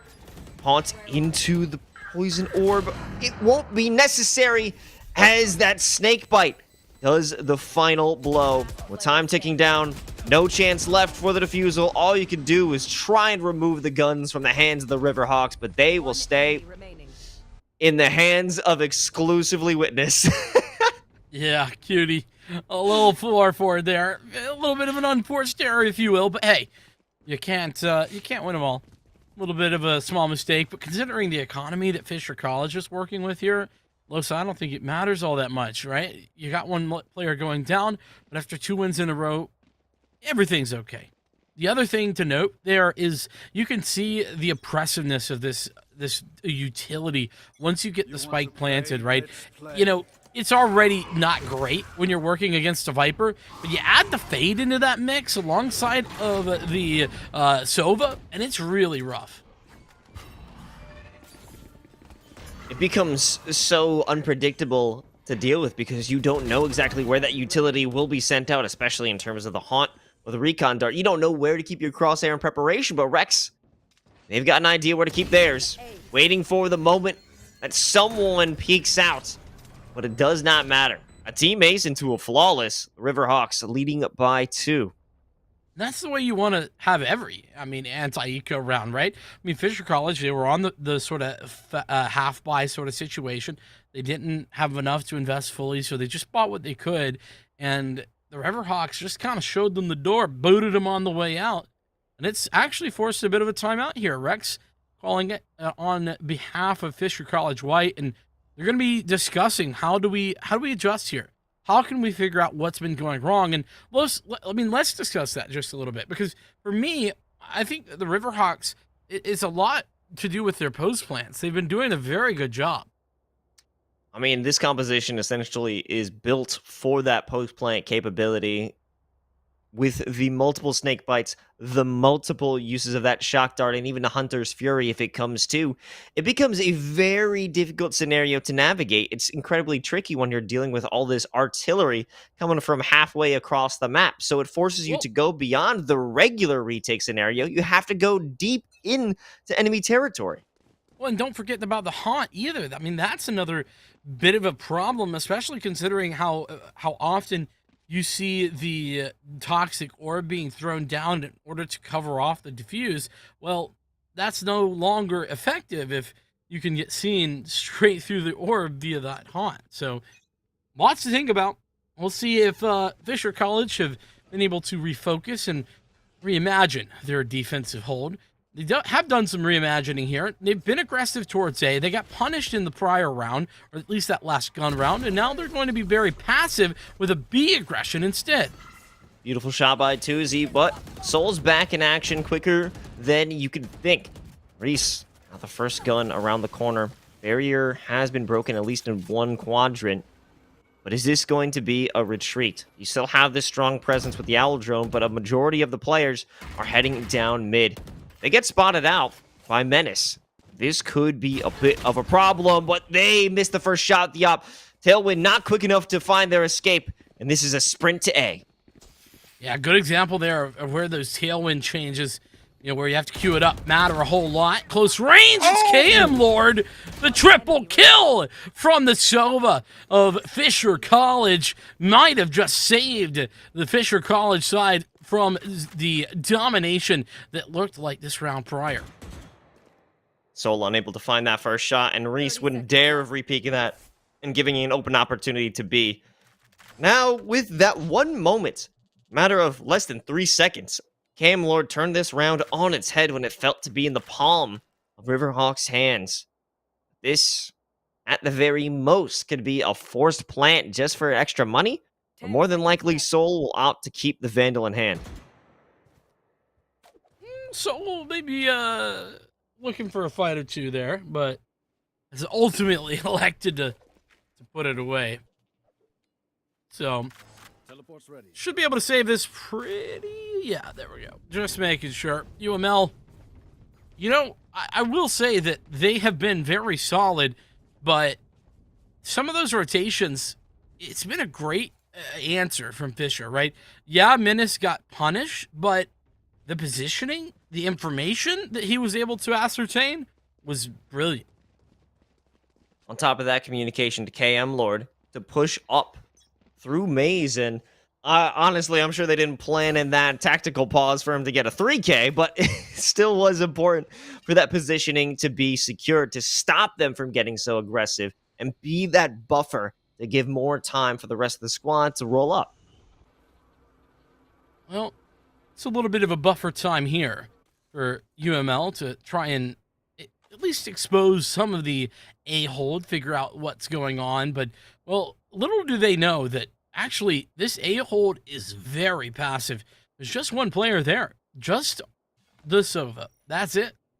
Nobody else. And maybe they're going to find out here sooner or later. Essentially, with this toxic screen, calls them to think twice, but not quite. Menace, though, waiting for that exact moment. Kill secured, but that's the signal flare for Riverhawks. They've got nothing to lose now. No turning back. Time to make the move. Unger sets up the wall and goes for the immediate plant. Nothing there to stop them. We've seen this play before with the Viper's Pit. This pit was incredibly effective in the previous iteration. Hopefully that'll be the same here. No, Cam Lord gonna find the first. Daring and heroic play, but doesn't pan out. Menace with the shorty in this moment. I mean, that's their only option with the up in hand. They have to get close. You can't scope anything in here. False defuse, and that's going to be the end of this pit, leaving just Witness to try and close this one out. And unfortunately, that Hunter's Fury won't be enough. A freshly laid barrier will stop any extra bullet sending through that toxic screen. There will be an equalizer here for Fisher. Not only that, but also the operator recovery. That is just as big because the economy is, I mean, it's not terrible, but it's not great. You know, sort of in that middle ground. The same is true for UML. The Riverhawks with limited money, but they should have enough for the full purchase into this round. And that's sort of why this round means so much, because yeah, we're just a couple of rounds away from the end of the first half, but whoever loses this round probably going to struggle to get a purchase out in the next. Quite crucial, and you want to finish off this half strong. And Menace, a great shot down through orange, but they'll have to deal with a raid. No! Such an unorthodox plant here. Nobody would expect it, but KM Lord now finding their prey. Boonger goes down. This is also a punishment against Menace. Up out of hands. New positions to be held. Dolan doing it quite well, stopping the push from mid, but there's still a presence there. They still have to worry about Tuzi. Wasn't too keen on letting this round go by. So many angles to watch out. Is Cutie expecting the double swing? Absolutely not. This defuse is free. Absolutely free for Fisher College.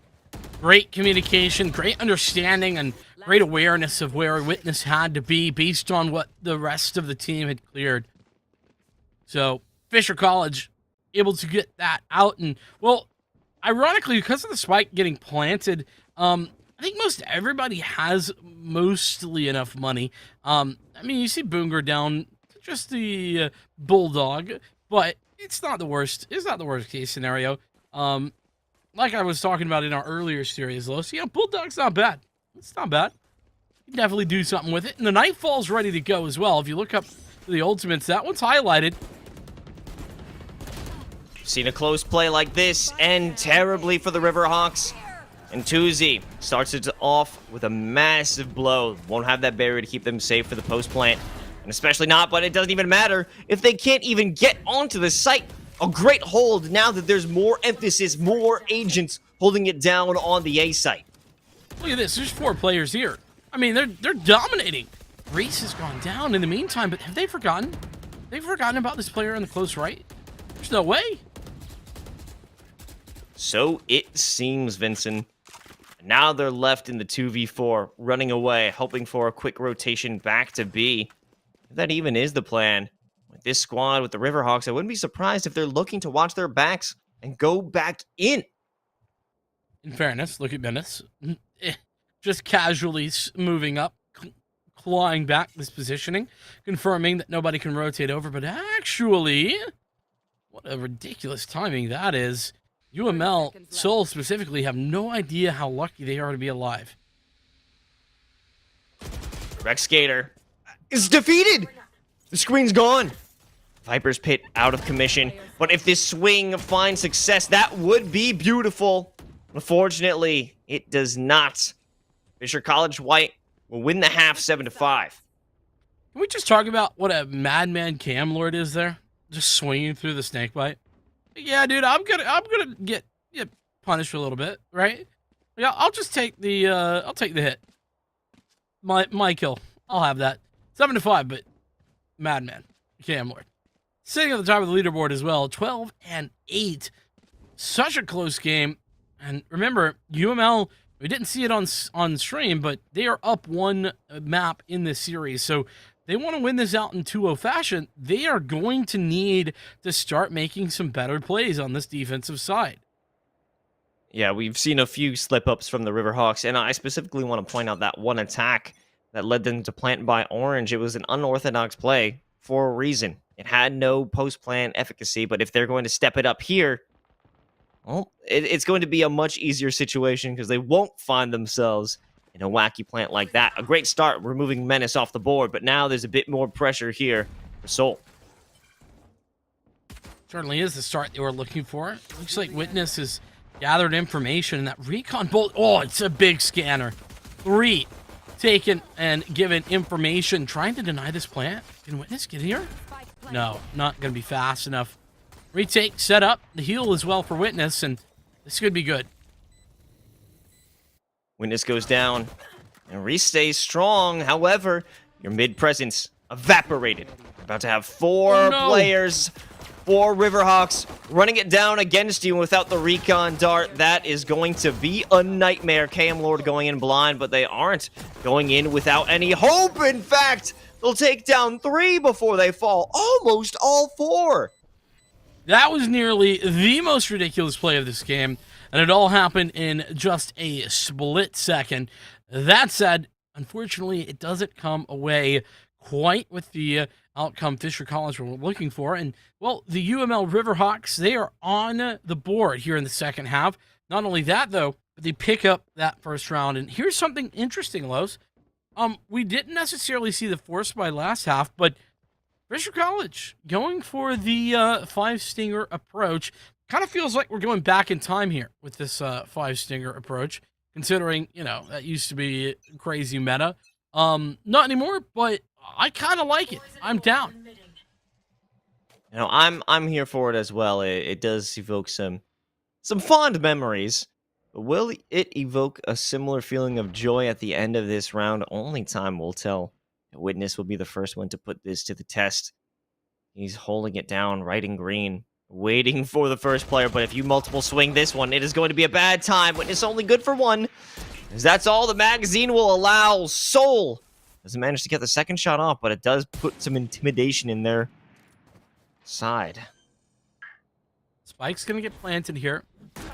And this is in a pretty good position to fall back and play this with the team. I was going to say, unfortunately, oh, maybe not. Rex, he's equalized things. This is 2-on-2 lows. Totally winnable. Lots of damage on the attackers, though. Just get a few bullets, pepper them into the last 2. This may be winnable. I'm not sure if there's a snake bite for Rex Demon Gator, but there is. They'll go out for the swing, find success with it. And a little bit more to show. Halfway with the spike. They've ensured that equalizer back again. They won't lose 2 rounds. But dang, was that close, right? I mean, UML, it took them everything that they had. Dolan with a massive 1v1 clutch going up there. And Fisher, they're doing it again? This might be economic mismanagement. This is scary. I don't know feels about like this one. ranked. Yeah. I mean, honestly, no, it doesn't. Listen, if this was ranked, there would be wildly different approaches. 3 people would be saving, 2 people would be buying. That is true, but I'm going with the mentality. Just keep buying. Keep buying. I mean, that's what Fisher are doing. They're like, well, you know, eventually, if we keep spending money, we'll win. Guys, I swear, Bitcoin, it's coming back up. It's going up to the moon. Witness hit out with the dart. Even the wall won't be able to save them. Reese getting crazy aggressive, sitting on top of the barrier, puts in a great amount of damage onto Witness. Not enough to kill, but enough to scare, and it secures them the plant. The bonus credits are in their hands, but with this wall about to fall, things are going to open up, and that's the possibilities for UML. I love Reese's position up there, but he's unfortunately going to get taken out, and the flank is not successful. This should be the round. Oh, no, Menace denied. He's got Blade Storm as well. But it's halved. Looking for the shot. KM Lord. Menace working in conjunction. However, Soul with the double. Hunter's Fury. Is he going to commit? Oh, he had to. He was jiggling back and forth, and the stocks paid off. Just keep buying, boys. It's going to the moon. That's what Fisher College are hoping for, and they have bet correctly.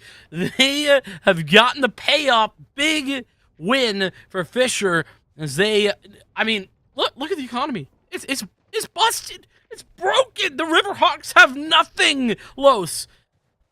High risk, high reward, baby. That is what Fisher College are working for. And KM Lord, alongside Menace, have done the heavy lifting in that last round to push them over the edge. I guess that's a big benefit of the Stinger. Spray and pray, and their prayers were answered. Now, what was the response? UML Riverhawks, they're not working with much. They may be able to land some tasty deagle shots. Not even a deagle. It's a classic. Oh boy, that's rough. That's rough, buddy. Losing out to a classic with a Vandal. You hate to see it. Spike, it's moving forward. It's coming up. They're committing to this, and Reese, in fairness, hitting all the shots, taking out the orb at the wrong time, maybe. Still, the kills come through, and Los, they have the sight. He might just hit him with the 180, the Uno reverse. You're gonna take us out, forcing us into a save. No! The worst moment. Such a delayed play by Witness now. Taking him down. The one-on-one. This is going to be absolutely mad. No chance for Witness to predict that one. Fisher College will scrape away with a victory, but well done to the Riverhawks for piecing that together with pistols. I mean, let's be honest. Witness with the fantastic hold right. Not only just hanging on to what he had, making sure not to be overzealous, not to take that shot too early, confirms the double kill, even gets the third, and honestly, Rex flanking the flanker, that's just such a ballsy maneuver. And he gets away with it, but hey, that's sort of what Fisher College are doing right now. They're making some of the crazier plays, and they're making it work. But that's not going to work so well. So he's seen it one too many times in his ranked games, and he's not going to make it allowed to happen here in collegiate. Spike now in the hands of Doozy. Creating their get out of jail free card. They don't want to make this peak, this initial look down by Snowman. Just the noise, just that even gesture that they would send out. That spike tap forces out the Hunter's Fury, destroys the rendezvous. Doozy now on an island. Anyone even looks in that direction, it's going to be bad news for them. However, they've got it scot-free. No one's even looking around. Most of the pressure is coming from Snowman. Finally, Cutie steps up to the plate. Does find success, but has to know someone's around the corner as well. Doozy ensuring their place. Turns it down into a 2-on-2. Seems winnable, though. There is that tour de force. Should it be necessary? The problem is clearing Doozy out of this position. That is just absolutely frustrating. And so, you're going to create this 1v1. Heard the sound cue, but Tuzi, quicker on the draw, must have saw the barrel sticking from around the corner and wins the duel, wins the round, and creates an even larger gap between them, the Fisher College White, and the River Hawks. 10-7. Feels like Fisher College are on a mission here. They won in their first game, and they do not want to lose in the second. It was 2-0 before. This one guaranteed at least 3 maps. Should Fisher be able to win it. But reality here at Los is that things aren't over yet. Menace caught out in the open, and with Witness finding an opening pick of the sorts that he's just done makes this round just that more winnable. Excuse me? Something must be Riot? something's going on here, but I can tell you it's not a good Viper's Pit. And now here's one that actually is accurate. Unfortunate stuff for the Riverhawks, but they're going to follow up with the Nightfall. There goes Cutie. Unfortunately, their Viper's Pit is going to go down. Still have to deal with Fisher Colleges. They may be able to jump through the suicide bombing attempt, but it won't work out. The mission is a failure. But Soul still has plenty of opportunity. They've removed the tour de force, but they still don't have any upgrades. That's just an empty gun. Looking for your teammate now. The 1 versus 2. Rex Gator keeping things under control. A 4K to save the day. Huge moves from Rex Gator to push Fisher College and continue their momentum. But UML, that was so close. And honestly, listen, I'm not a fan of what ifs per se. But if that didn't bug, if that was a legit Viper's Pit, it feels like that might have been different. Just a little bit. And you got to feel for the Riverhawks considering that fact. But you gotta put it behind you. Forget. And put it into this next round. All that anger and frustration. Channel it into something worthwhile, something stronger. You're not going to allow that to be an issue. Now this time, the Poison Orb. We'll cause some pause here for Fisher College. They don't want to walk right into that snake bite. Not what we saw KM Lord do earlier, where they just say, you know what? We're going in. There's a bit more risk to deal with here, especially with all this utility. It'll slow down anyone who wants to try and enter this guillotine of a position. Certainly tough. But Fisher, they made so much noise initially. They really cut the sound there for about 20 seconds or so. And now they've pushed this speedometer up to 150. They push forward. Not going to be able to find that push, but oh, this is beautiful. Rex on the flank is found to kill, but only one. Quick trade there by Witness to sell it. Nolan breaks the barrier. They can walk through, but the second they do, it'll be KM Lord waiting for them. And this has fallen so deeply into the hands of Fisher College. They can't help but turn this into a map point for them. 1v4. It's up to Soul to do the impossible. Soul's had some brilliant moments thus far today, Los, but this is just one step too far. 12-7. Fisher College White off the back of some ingenious moves from KM Lord and Rex on the flank doing some good work to apply that additional pressure, even for just a moment, and stall out the retake. Pushes Fisher to the limits. 13 potentially coming up next. If you look at the money, it feels inevitable. It's just a couple of SMGs, 3 to be specific, and 1 Vandal. I mean, Soul's going to have to be working with the Tour de Force, and I say have to like that's a problem, but, well, it's out of necessity at this point. Oh, and that is a pitiful start. Dolan already out of the picture. But with a very advanced play by Menace, looking for more. They've secured it. Now the last 2. Hoping to make a sandwich out of matters, but Witness already spotted by the trademark. They know exactly what's going on. Follow it up with even more information with the Owl Drone. However, that dart might give reason, might give chance for Witness to make this happen, but no. Soul, all again, a similar scenario of the 1v4, but it feels hopeless. At the very least, you have the tour de force, and ooh, nice anticipation. Can't quite get the gun out in time. It's Fisher College. 13-7 is the score line here of map number 2. But Los, I tell you what, the Riverhawks, they were fighting, and they were fighting hard. It just was not quite enough. KM Lord did some real good work here. 23, 13, and 9.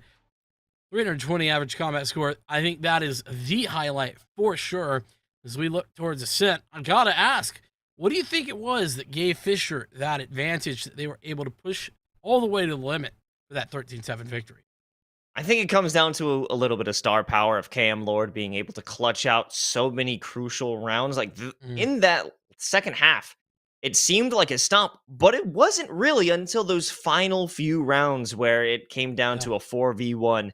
But in most of those scenarios, it was 1v1s. It came down to Tuzi being able to beat out his counterpart. It came down to KM Lord finding a nasty 3K here and there, even spraying through different smokes that allowed them to find those great plays, those great kills. Yeah. And it felt like there was no chance for any possible retake for UML in this second half. They just were struggling the same way that Fisher College did in the first half, but on a much greater level.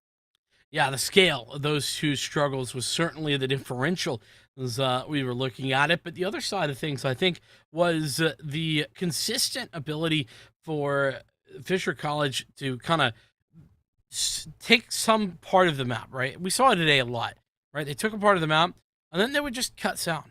They would just hang out, just chill for a little while.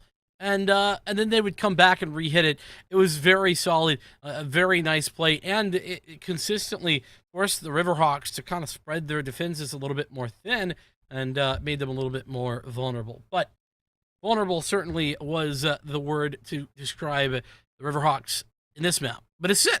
Maybe different. We'll find out if any errors can be corrected, and map control will be a little bit more hotly contested as we head into Ascent for map 3. We're going to check it out right after this quick break, so don't go anywhere. The final map of the final series, you know we had to take it to map 3 all series, all day. It's coming at you right after this.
The time has come. Finally, a winner will be decided here on Ascent. UML, Fisher College Whites, 1-1, and a little bit more of a devastating blow. Not quite a huge victory, but still, the final, I would say, 5 rounds went the way of Fisher College. It was a domination in the second half on the attack. But we'll wonder if this attack can continue with the same ferocity on Ascent. I'm Los, joined by Vincent. In case you've forgotten, Vincent, with that great finish on Icebox, do you think the momentum is going to keep on spinning into Ascent? Well, listen, I genuinely think that Valorant is a very momentum-based game in a lot of ways. And there's just no way that some momentum doesn't carry over. But, and here's where things can get a little complicated.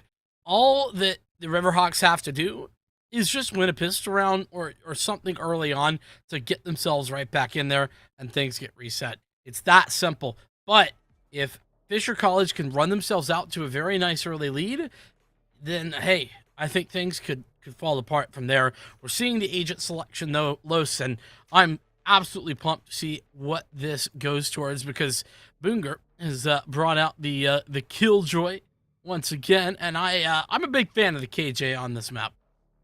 Nah, it's pretty much essential at this point, and it'd also be a little bit more of a tasty utilization of that ultimate if there isn't a lock-in by Reese to have that Sova to use that Hunter's Fury just as a counteract for the lockdown, because it almost is a hand-in-hand thing. Use your lockdown to force out a Hunter's Fury of your opponent, but if they have that unchecked, that may be a critical issue to face. Certainly may be, and some interesting swap-ups here. I mean, very, very different here for the Lowell side of things. Like, they are not on the same roles almost at all, right? Like, you know, comparing to last map, right? We had Dolan on the Initiator, now working on the Duelist. I guess, you know, Boonger's sort of in the same role, but Soul was on the Initiator before. You know, Witness sticking with the same, but just a very a little bit of a different swap up. I do like to see that, and it gives me a lot of hope because that really means that these players are very willing to swap things up when necessary, to be flexible, and it's always good to see. I mean, you have to be if you're trying to make yourself a true competitor in the Champions Division. There are no bad teams in the NECC, certainly not in the Champions squads, because this has to be an adaptable team, one that could learn, change their motives, change their positioning, and even change their agents entirely to match what they feel that their opponents are bringing to the table, or even just adapt to what they feel most comfortable. We're going to see how comfortable both of these teams are in just a few moments. Will indeed. Fisher College on the defensive side here as the Riverhawks set up their attack side. Well, that was something by Rex. They're going to TP into the middle of grass, but it could have all been a diversion because now you have Fisher College storming through B main. But in this moment, it's left only one player, Tuzi, to hold it down onto A. A single shot into Cutie's chest. Well, that buys safety, buys time, and a life. However, the spike will be planted. I like the immediate rendezvous out of there just to make sure that Tuzi can live to fight another day and fight with the teammates now with Camlord coming in. Camlord, a great shot, and up from the top rope, Menace and Tuzi close things out. A beautiful retake, losing only one player. And honestly, Rex, with that play in the middle, I'm honestly thinking it might have been a diversion or something to make them not think about a rush out B main. I don't know. I mean, that's a little extreme, to be honest, but hey, might be the case. That's certainly for sure. The other side of that, I think, is Fisher, after that initial sort of craziness happened, played that perfectly, right? Like I mentioned, Tuzi taking that shot, rendezvousing out of there, then he's able to rendezvous with his teammates, get in for the quick 2-for-1, and it's bada bing, bada boom. Easy first round for Fisher College. And like I said, this round, get a couple of rounds in a row. That is how you create a momentum from map 1 to map 2. Soul, checking to ensure nobody is sitting in the corner on B main. Won't have to deal with a lurker, but always important to check that corner regardless. Unger, the initial poke, he's prodding for information. Comes out with a KJ with a frenzy. It's not going to net anything serious now. Pepper bullets through the smoke. You gotta rush. You've got the pistols to get in close. It might as well try it. Hey, gotta give it a try. Gotta see what you can do. And well, this time though, not so successful in those endeavors. In fairness, a bit of a rotation here. Soul, oh, they're not gonna check. Oh my. That's what we call free in the business, Los. Freebie. And an upgrade at that. Take a little bit of damage from the fragment, but you've got a stinger in hand. Doozy. Trying to pull the same situation, won't be granted safe passage on their way out. But it does not matter. 14 seconds left, and there's not much left for Soul to do. Do their best to remove the guns out of the hands of Fisher. Two Spectres do make it through the round, but that will be it. I think that I think the Riverhawks can be pretty happy with that. I mean, 3 kills on a round where, I mean, yes, you invested a little bit, but it was like mostly classic. So the Riverhawks definitely going to be feeling good as they walk into the first gun round, especially because, well, they've made it so that Fisher College, this bonus is so much harder than it needed to be. They've only got a couple of SMGs and a shorty for Reese. I mean, Reese has only invested 200 into his weapon. You know, sometimes you gotta be tricky with what you purchase. And I'm sure in the comms, that's in a grander plan for Fisher College. Not sure what that plan is, but hey. But it's grand. It's feeling grand. I mean, if Reese can pull off a kill here, that would just be one of the wildest things Oh boy, in this series. This is looking doable. I mean, he might get one. No way! And I mean, the crazy part about that is he's done his job now. Like, all he needs to do is get one there, and that's a win. Look at this crossfire. This is wild. I mean, you've got players waiting in A main. It's not over yet. It isn't even close to being over. The Omen with the Presence Menace having to back off. Just narrowly escaping. Rex Demon waiting to come through. There's so much utility blocking the information, blocking the vision of the Riverhawks. They have to face off against these close range. The Stinger! 2 more fall! It is not possible that such little pieces of hardware can actually take out the Riverhawks. Bro, my stinger doesn't work like that. I need to know. How does that work? I wish I could see that again, because he swung out. He gave him the old F1 race car peak, dude. That was insane. That's a radiant stinger right there, man. That's Ferrari peeked out the round. That's what happened. Fisher College coming away with a big victory. Cam Lord as well on the back end of that, collecting the Vandal. That, just FYI, just to throw Reese a bone, Reese dropped over on Cat, gave KM Lord the ability to pick that up, and KM Lord helped win the round. So, shorty OP. Oh boy. This is not looking good for Riverhawks in the beginning, not in the slightest. Presence known of that op. Cloudburst doesn't exactly hit the mark, and going right into the tree. It isn't the escape they needed, but it does give some time for Cutie to land the shot with the Sheriff. And they will go blow for blow. Yeah, these are just 1-for-1 trades, though. Considering the weaponry advantage Fisher College has in this round, that's not great, actually. Riverhawks are looking pretty darn good, considering. And Dolan continuing to find some success. It's down to the 1-on-2, though. With the spike in hand, Witness can go wherever the heck he wants. He's got a whole minute to play with, and you can see he's unsure of where the right place to go will be. B ultimately seems to be the decision for him. Fisher College, on the other hand, I like what they're doing. I think that playing together is the right call. You want to make sure that whatever site is decided, you can come and retake that together, whether that's A or B. And it's obviously looking like it's going to be B. Now, win together or die alone. That's the necessary cause. But actually, a nice usage of that recon arrow because it did cause some pause. It made players from Fisher College think for just a half second, is he actually going to go for this site? No. But now a pincer maneuver is being put into place. If Witness can get around this corner in that moment, it would have been a great angle to hold. Possibly a lead into victory, but regardless, a low buy, 3 kills, and a plant, not too bad. So let me take the opposite side of that argument on that recon bolt. Not a fan, Los. Not a big fan. The reason I'm not a fan is I feel like that kind of gives away the whole game, right? Like there's only one place you're shooting that recon from, and that's from like random nowhere B. And so instead, I think it actually allowed for Fisher to get a little bit of an early start on the rotation. That's just me, maybe being nitpicky, but you know what I did mention?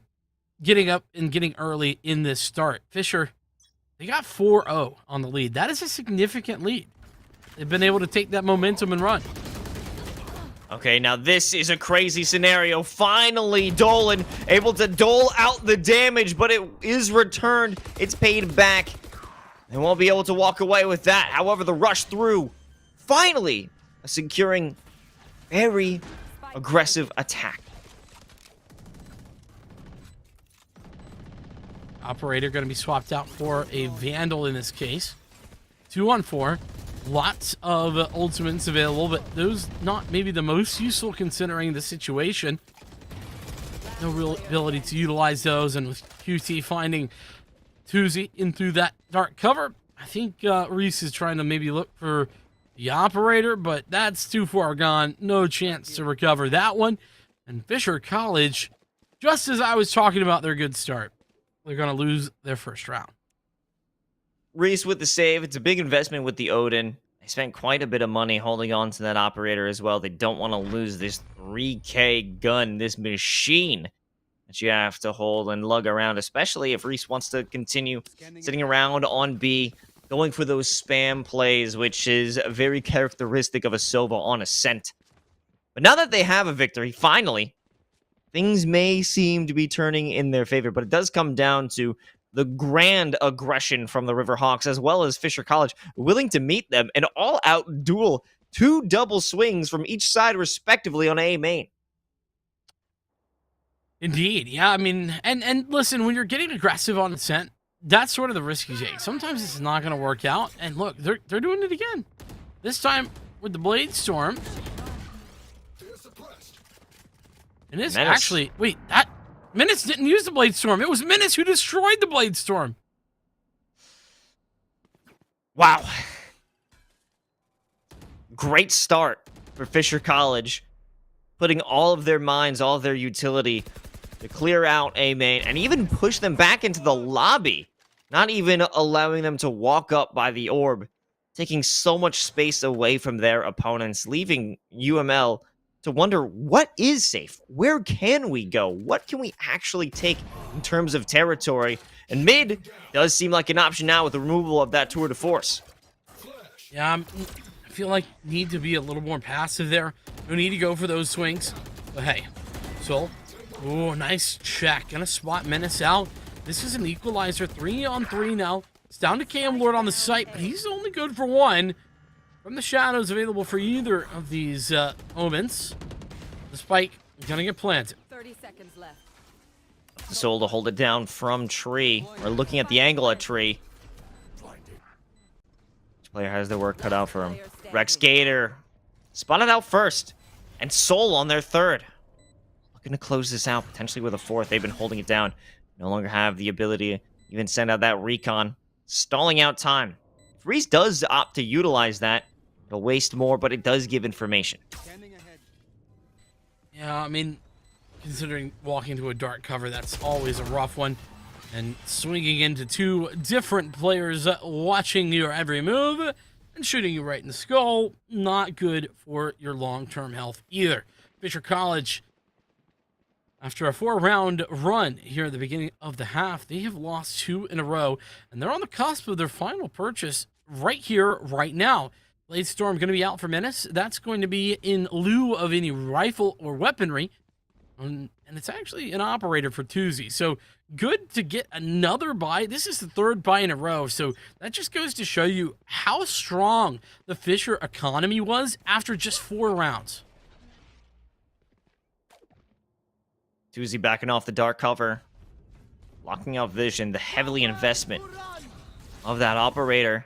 The last of their bucks from that run, no longer in use, and Cutie starting things off, taking down KM Lord. Sure, they had that null command in place, but no one is there to revive them. It all belongs to the Riverhawks. The door isn't down, but Soul is a door enough to stop anyone from walking through. Another solo endeavor going the way of the Riverhawks as UML looking to hold on 3-on-4. Zadora does get actually closed this time. Menace, oh, that was a brilliant shot, wasn't it? How many more can land? Well, chalk it up to 2.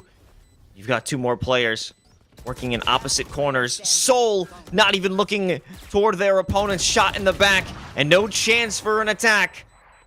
Fisher College do close things down with an excellent retake. It's not just Fisher. I mean, Fisher, yes, but Menace specifically. Able to do so much work with the op, doing that double entry kill through the door. Feels like so many times that is just impossible to stick your head out of, but instead it goes their way. And 5 rounds to 2 now to continue and to continue recreating that lead that was initially there at the 4-0 mark. That said, UML still have enough cash to buy. So the real key though is when are these from the shadows going to be used? They've been hanging on to them for a minute. I mean, it's a hard ult to get value out of, don't get me wrong, but still. Oh my lord, the aggression out of Menace certainly playing like their namesake. Running all the way out into mid just to find a kill, tailwind it back. And they're not done. They've even got more. Will they send it up?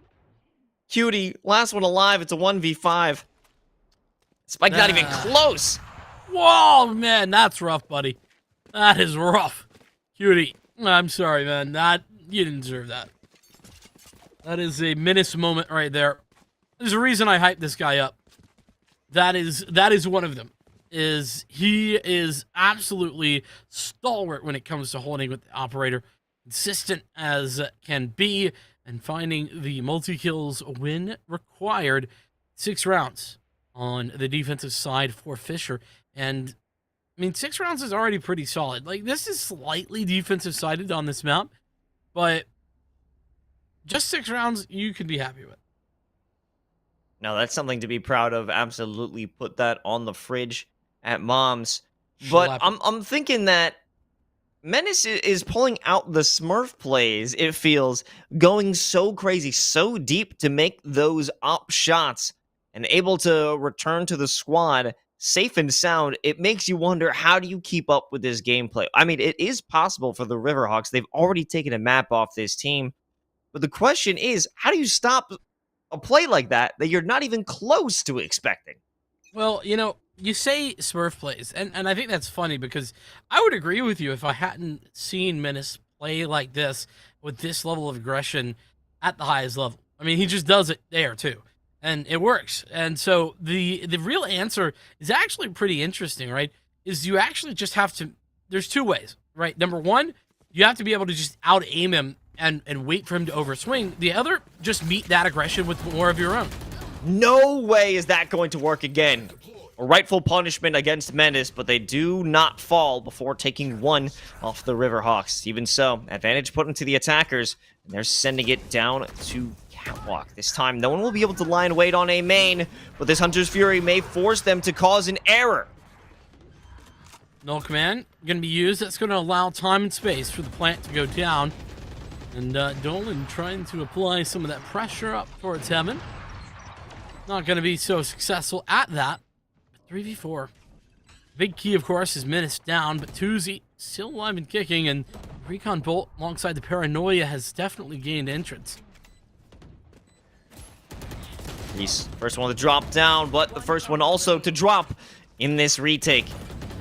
No one able to find good footing here. Rex Gator, last one alive, able to make a show of it. But still need to take down 3 more opponents. And at this point, all looking for the exits, all looking to remove weapons because this economy isn't looking too great. But 3 rifles to walk away and a victory is what Riverhawks are looking for. Indeed. I mean, and you gotta say, despite, a couple of faulty rounds there, the Riverhawks have pulled this back within spitting distance very, very nicely. Of course, you gotta still stop the Menace, who is ready with an operator, this time towards B. A little bit terrifying, that prospect, considering that there's 3 out of the 5 players in this B area. They're not going towards main. They're headed towards mid, pushing through tiles and trying to find information. And so that's where Menace is going to be rotating. Recalling my bot. Strong presence on Catwalk. Still wary of anyone looking to make a flank from B main. Not a possibility at the moment, or not in actuality. Well, coming out with the KM Lord Flash Peak. It was a good intention, but not expecting so many players to await them. Even so, 2Z finding 3Z. Even Cutie all alone. Spike in hand. Go for that from the shadows. What we've been waiting for. And what a time to use it.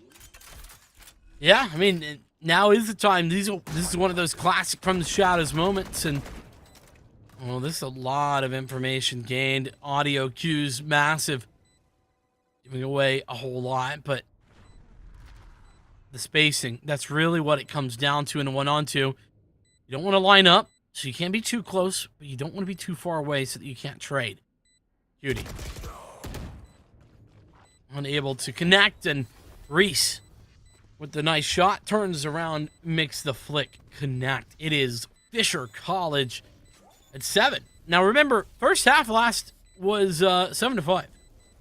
So, very much still in that same conversation, right? But Los, that was a little different. Fisher College, remember, they were moving on to the attacker half, and we saw what happened when that was the case on Icebox. Full-on aggression, and that's Fisher College's bread and butter, essentially. If you're looking at Menace, how many times have they pushed forward to make an insanely aggressive play and walk away with it without a single scratch? Of course, there have been some punishments against this player in the recent rounds, but by and large, it has been met with great success. Menace and crew. It's not just Menace, though. I mean, 2Z last round just aggressed on their own and was able to find an opening pick. And of course, not just the opening pick, that double kill, trying to dissuade the entering Riverhawk players. But yeah, it's not just a one-man show here, and that's what's impressing me from Fisher. Let's see if the show does go on. KM Lord has been known to send out the flash drives and go for a peek. I think there's too much at stake. No one else is holding it down. You do have some assistance going in. Oh boy. From Rex Gator. But now, at least with that lockdown destroyed, it's bought plenty of time. With all these dark covers, there's no information. Rex can't see a dang thing. Sure, with this recon arrow, peppers in some bullets, but it's not enough to take down anyone. By going down, no chance to use the lockdown. Not that it was available. 4 versus 3 now. The Riverhawks in the lead. But it's so close. And with 2Z coming in with the tour de force, things have changed. Followed up with an op on A main. Reese now given some cover with the cloud burst. It cuts off all information for the players hiding. Hell, they have no idea what's going on. No clue where the next attack is going to come from. And Reese is able to pick up the last 2 with ease. Menace's timing on that swing in flank is just so ridiculous, right? Like, 2Z is thinking about thinking about coming through that dark cover, and you could see the player on site, I don't know who it was, but I think it might have been Cutie, who was just waiting, anticipating the swing, only for Menace to come from the opposite angle. That's just brutal. The worst way to lose. It's the Riverhawks. Well, they've been doing not a whole lot other than losing this half. 3 rounds to the 8 of Fisher College. 9-3 could be on the cards. I mean, they've outdone themselves with the personal record from the previous map. Now with an up looking straight down the pipe.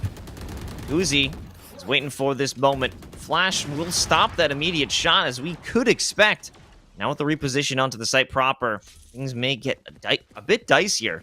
But they'll actually recall, move back towards spawn and potentially A. Interesting decision, but I mean, I'm not opposed. Don't hate it. With that said, the issue is Menace. He's sitting and waiting. You don't want to find him waiting for you on a site all alone at night. Oh no. Damn Lord, walking right in. How many players want to have their knives out? Sure, it's good with the jet, but that won't be enough. Even the no command, Dolan has no chance. KM Lord certainly proving their regal status with the 4K. A beautiful one at that. Witness, who's sticking around for a lurk. Will lurk and find that he's in a 1v5. Able to make sure it's not a flawless, but this feels like a flawless. Yeah, no ace for Cam Lord, but let me talk about how perfect that play was. Cam Lord, timing fantastic, sure. The first 2 shots, brilliant. But to fall back, spots out the Blade Storm and has the wherewithal to try and split off the blades from the additional player there in order to make sure that they can't use it. So pulls the null command, blades are no longer in use, and you see the fragment go down in order to split the 2 players up. Really, really smart heads-up play there from KM Lord. Everything just goes correctly. He gets all 4 frags. Beautiful stuff. And we see so many smart plays from this squad. I want to think back to one where it was a retake where Menace had an op looking through the doorway onto A site, waiting for their... Well, hold on. What is Menace doing right now? Able to walk through, shoot Soul right in the back of the head, isolating a single player. This is going to be terrible for Witness, but maybe not the shock dart. Clears some space. Reese is gone. Menace is so low that they could actually turn this thing on its head. Now in a 1-on-2, Menace is just 1 bullet away from losing this first round. However, they're just 1 bullet away from winning it. Oh, great jump swing there from Boonger. That was incredibly strong.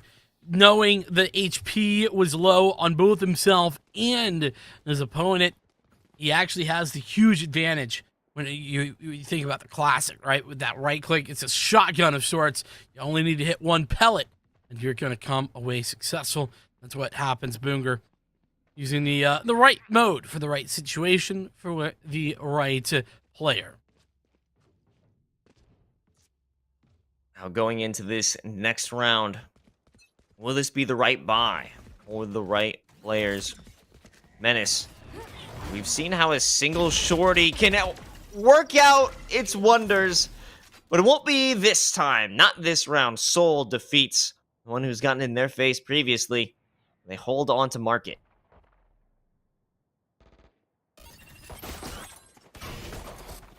Realization. Trouble is brewing here in Tree. Boonger's utility is working out perfectly to give the information and some damage as well. Follow it up with a Spectre that can't be matched. And this should be game, set, match, at least this 4th round for the Riverhawks. This is really solid from the Riverhawks. I like what we're seeing. Making themselves known and putting the opposition on notice after the pistol round. But unlike the craziness that was the force buying from Fisher in the second half of the first map, they went for the save. And so now they're going to be working with the rifles. And I think this makes a lot of sense because they're not far away from winning, right? All they need is a few rounds. So if they can win sort of those quote-unquote gimme rounds, like the bonus, like we're about to see right here, then they're just that much closer to winning this series overall. Double 0 point. The players are excited, expecting each other now. With a wide berth of agents here for Fisher College, keeping their options open. Speaking of open, mid, wide open. No one here to contest them. And the closest to it is going to be Cutie, who's hanging back in Garden. This split looks to be very good. It's about timing. I think a paranoia is about to come through. Yeah, it goes in towards Generator. That's going to be the one to push forward. But the first ball is Tuzi, and Rex follows suit. This is timing just not very good from Fisher. They pushed not together, but separately. Not a good start for them. However, it's recovery time. If Menace can clear out Hell, this may spell victory, but there's trouble above. Pulling out the Blade Storm and the right click onto Soul. Steals theirs. Witness doesn't even have the chance to pull out the Owl Drone. It's another 0 point. The Ares will do no good. No one is waiting on the other side. A shot to the chest and a tailwind away just to ensure that there will be no spray downs. I love this. These off angles are just nasty. Trying to commit to the spray through the wall. Listen, great idea from Witness. Let me just say, creative at the very least. Unfortunately, it's going to take a little more than creativity to outsmart and outplay Menace alongside KM Lord there on the 1v2, and that was a 2v5. I'm pretty sure. Yeah, I believe so. I mean, looking at the beginning, it felt that there was such a great advantage for UML, especially with Cutie hiding in the smoke with the Spectre, able to take down multiple players. And in that moment, it allowed, while there was a focus on defending door, nobody was looking up at heaven. Nobody was expecting Menace to create a pincer. And what I'm liking about Fisher College is that they can create a flank. They can reposition behind you so easily and so creatively to turn these rounds against the ones who are in power. UML thought they had that in the bag, but with some clever plays and positioning, they lost it. Yeah, I mean, so they certainly turned that entire round against the grain. And it took what was an initial pretty significant mistake from Fisher College, but into a huge victory in the 2v4, 2v5. I don't remember exactly what it was, but those players initially pushing through, I think there was two sides to that, right? The one is that, unfortunately, I think there was a fragment that didn't allow for the additional cat players to push in, but they also just weren't in position to either, and that's what allowed that initial situation to go south. But regardless, Fisher just doing a massive amount of success there, making this look pretty darn easy. And who else but Menace and KM Lord, the two who have been just stalwart figures for this Fisher College team all night long. I mean, name a more iconic duo. But this has been a wonderful exhibit of the skills of both Fisher College and UML Riverhawks. I'm very much enjoying and glad that this went the distance. I know we didn't see the first map, but I'm happy that we at least got to see a 2-map series at the very least for these teams. It really does speak a testament to how skilled the players in the Champions Division are. And I'm very much looking forward to the future of these players, not only within the NECC, but as it's an incubator for some serious talent outside of the collegiate server. Looking forward to those Tier 2 showings. That I am. Unfortunately, we had a little bit of a tech hiccup there with Fisher. I think they had some network troubles, but the good news is they're all back and ready to roll. Hopefully, that wasn't too much of a distraction and interruption for them as they move on to a 10-5 scoreline. Oh my goodness, Menace. This is ridiculous. That's absurd. The speed and efficiency. Boongar didn't even know that they reached the site.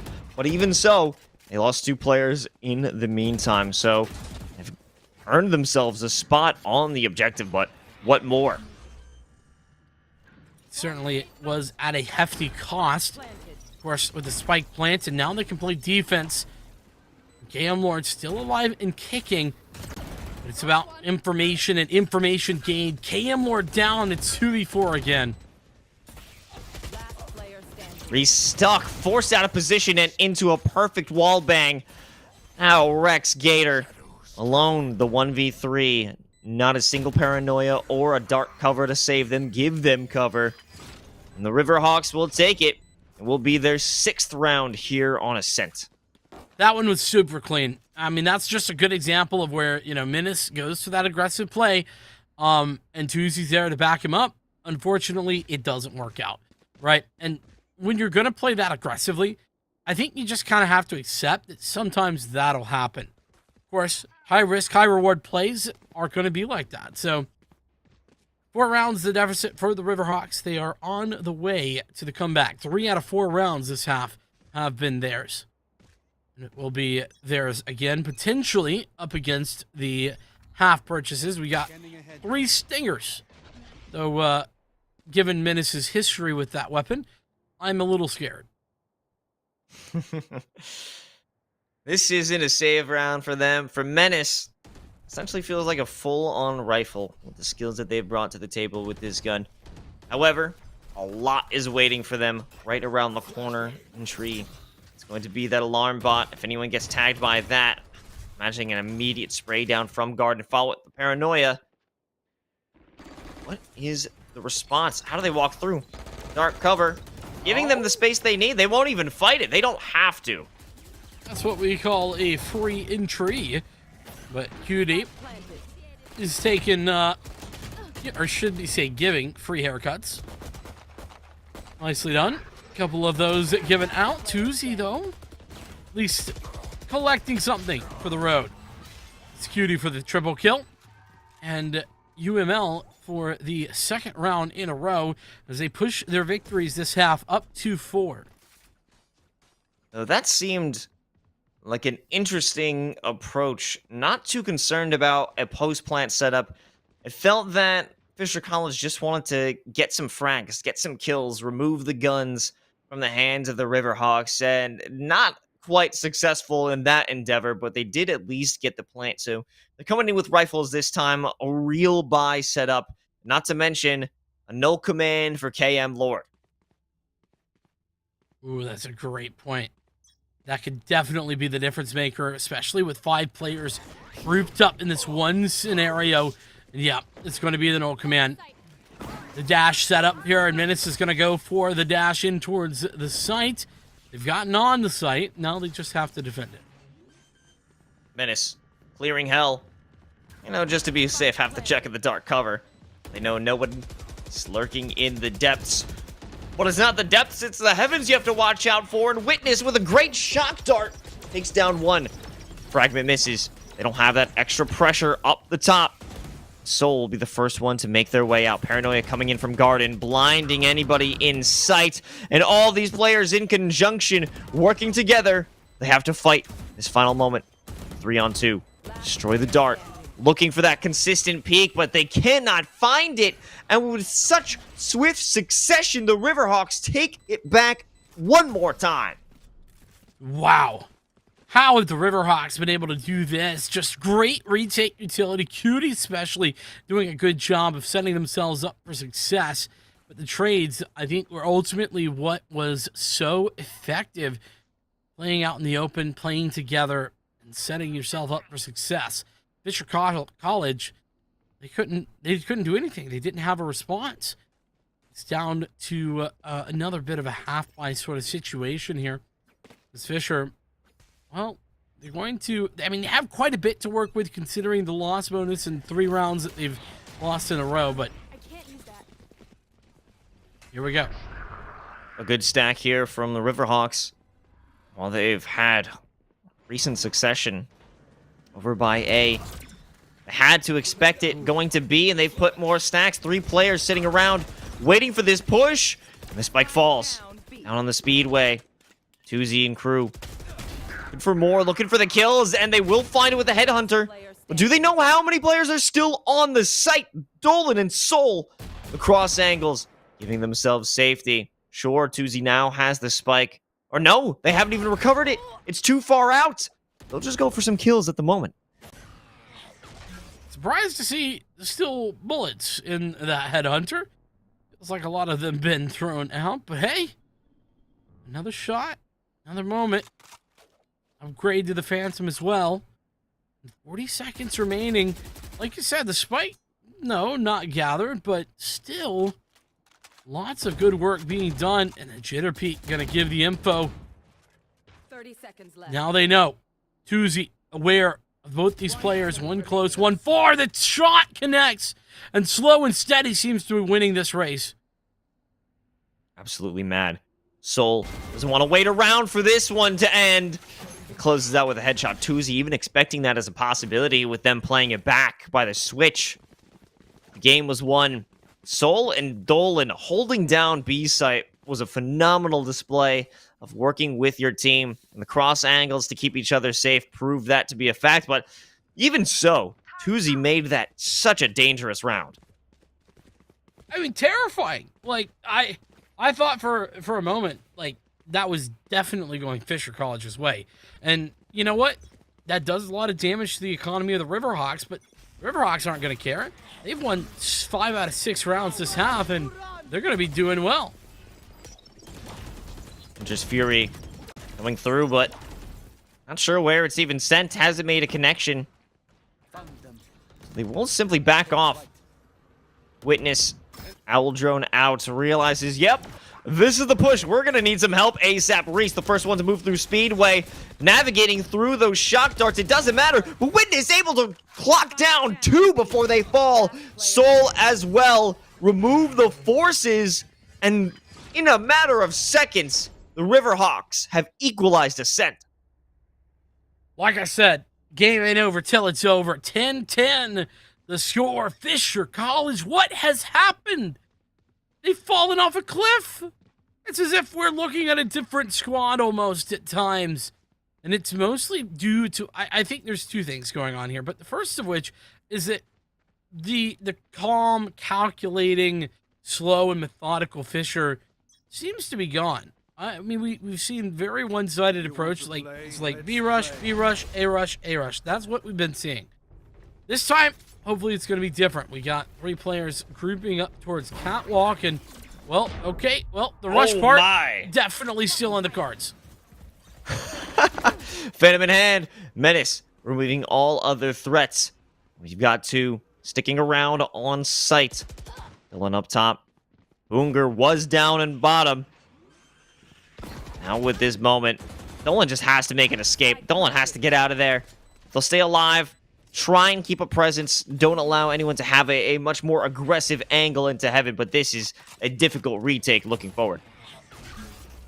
Guns getting tossed around. Fisher College potentially back with more. Bladestorm could be out, though. It's not going to be thrown in just yet. Dalton find the opening pick, the second, and here comes the Blades updraft, but they're not ready for Rex down under. And from hell, Rex puts 2 men down to give Fisher College the lead. It was just for a moment that the Riverhawks had equalized. Great versatility from Dolan. Good idea, but not having the information or not being secure that hell was cleared is a bit of a downfall. However, the walls were closing in. Shots from the window. From Jenny as well, you have to make a move with the clock dwindling. And in such a crucial moment, only 2 rounds separating Fisher College from taking this victory, and 1 for a minimum overtime. You have to make those quick decisions. That you do. I mean, it felt like Fisher were gone. They were replaced for a few rounds there. Now, they're back and better than ever. Menace making his way up middle with the operator. Now has a Bladestorm at his disposal from the shadows as well, but of course, as we've discussed at length, that little bit more difficult to get value out of here on Ascent. Riverhawks, on the other hand, very passive. They have a bit of an aggressive maneuver at A, and a bit of an aggressive maneuver at B, so they're probably aware. Beautiful shot from Cutie. There goes the operator. However, in a close quarters like this, doesn't provide too much in terms of the gunfight. Reese, however, creating a bit of chaos over on A, and even Garden has been taken by Tuzi. Quick fight brewing between Cutie and Tuzi, and Cutie is the better player in this moment. And this feels like a bunch of moments with different players waiting on that perfect angle. Riverhawks in the advantage, absolute. Commitment. Oh, the spray back and forth. Damage not favoring the offense as Rex goes down very low. 15 seconds. This is No safe. time. No, yeah. 10 seconds left. Finding that they can't commit. Fisher. They go for the save. 11-all. This is going the full distance. Map 3 Right here. is absolutely ridiculous. What a time to save as well. But they need it. Look at the money here for Fisher College. They do not have it at this moment. They need to scrape together whatever they can, potentially buy for this last round. The last round of regulation if they don't take it away here. What a difficult decision to make. And it's not that they had much of a choice. With a slow play that we aren't used to seeing from Fisher College, they ran out of time. And it's better to save that weapon than throw yourself in a last-ditch effort to try and get the spike with zero information on the site. Yeah, I think the save is good. Of course, the question then becomes, what do you do after you've saved those weapons and you're up against a wall? It's just so difficult to coordinate, to think about, okay, what can we do? Especially considering the lead, 9-3. That's where we're at the end of the first half. UML not only made that 6-round comeback, but have continued that to push this to 11-11.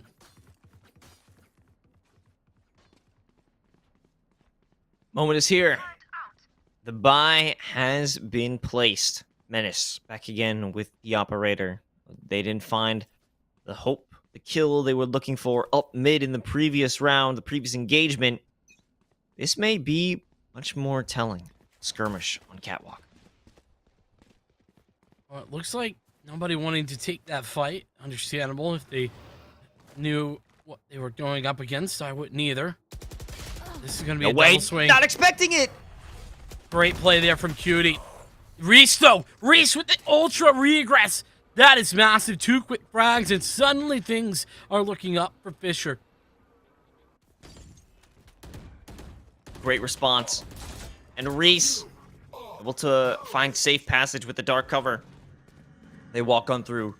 Turret destroyed. Spike to be planted unless the Hunter's Fury! It takes down KM Lord! Oh, but the good news is, of all the players to go down, KM Lord's the one you want.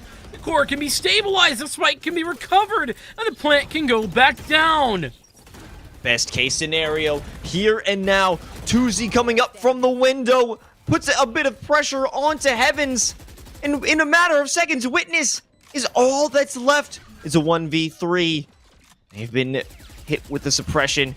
Breaking the door. Waving the 4-4, but no. They don't secure that 4K. It's map point, map and series point for Fisher College. And who was it? Who changed it? It was Tuzi. To the window, to the wall. This man absolutely dominated to find that singular frag. Everyone turns around, and that is what pulls the attention away from the Riverhawks, where Fisher College re-aggress. Massive work there from Tuzi. And of course, you gotta think, KM Lord, if anyone else gets hit by that, it's over. Here comes Menace. Well, what is going on with this player? No. It's a cutoff to mid. Well, Menace takes some damage. He's like, all right, I'll see you later. Yeah, no. Look at the map. Look at the rotations. This is ridiculous. Everyone has moved away. The site at A is wide open for business, and the Hunter's Fury comes out to add insult to injury. Boonger barely allowed entry, but he is going to connect the shot to dissuade Reese.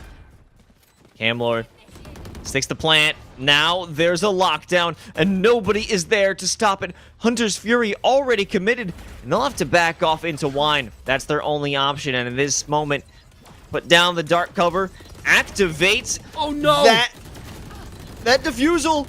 The fragment misses, and Boonger has free access for the defusal. And a firing squad cuts down Fisher College to lead us into OT. It has to end this way. I know. It could only end this way. After we've gone the distance all 3 series tonight, we go to overtime to close it out. But let's talk about that round. Boonger, I think it's fair to say, really hasn't had value out of that lockdown. All map, like at all. It's not been particularly successful.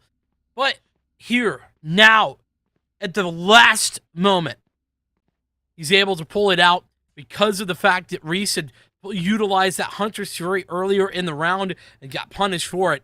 There was nothing to deny Boonger and the lockdown from overwhelming. The Riverhawks pushing themselves to the limits to give themselves one last shot here in overtime.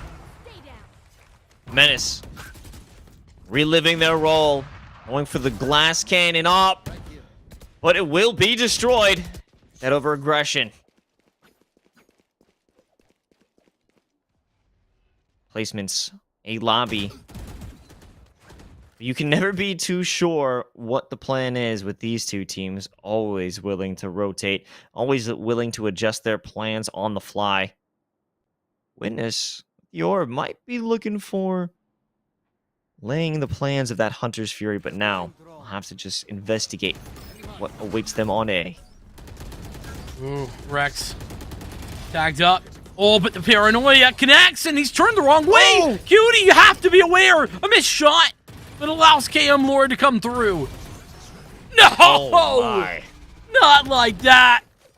Through the smoke as well. Fisher College taking a massive victory in the first round of overtime. Only one more to go. This time on the offense, which they've struggled with for quite some time. I'm wondering how they'll be able to turn things around. Looking forward. It's got to be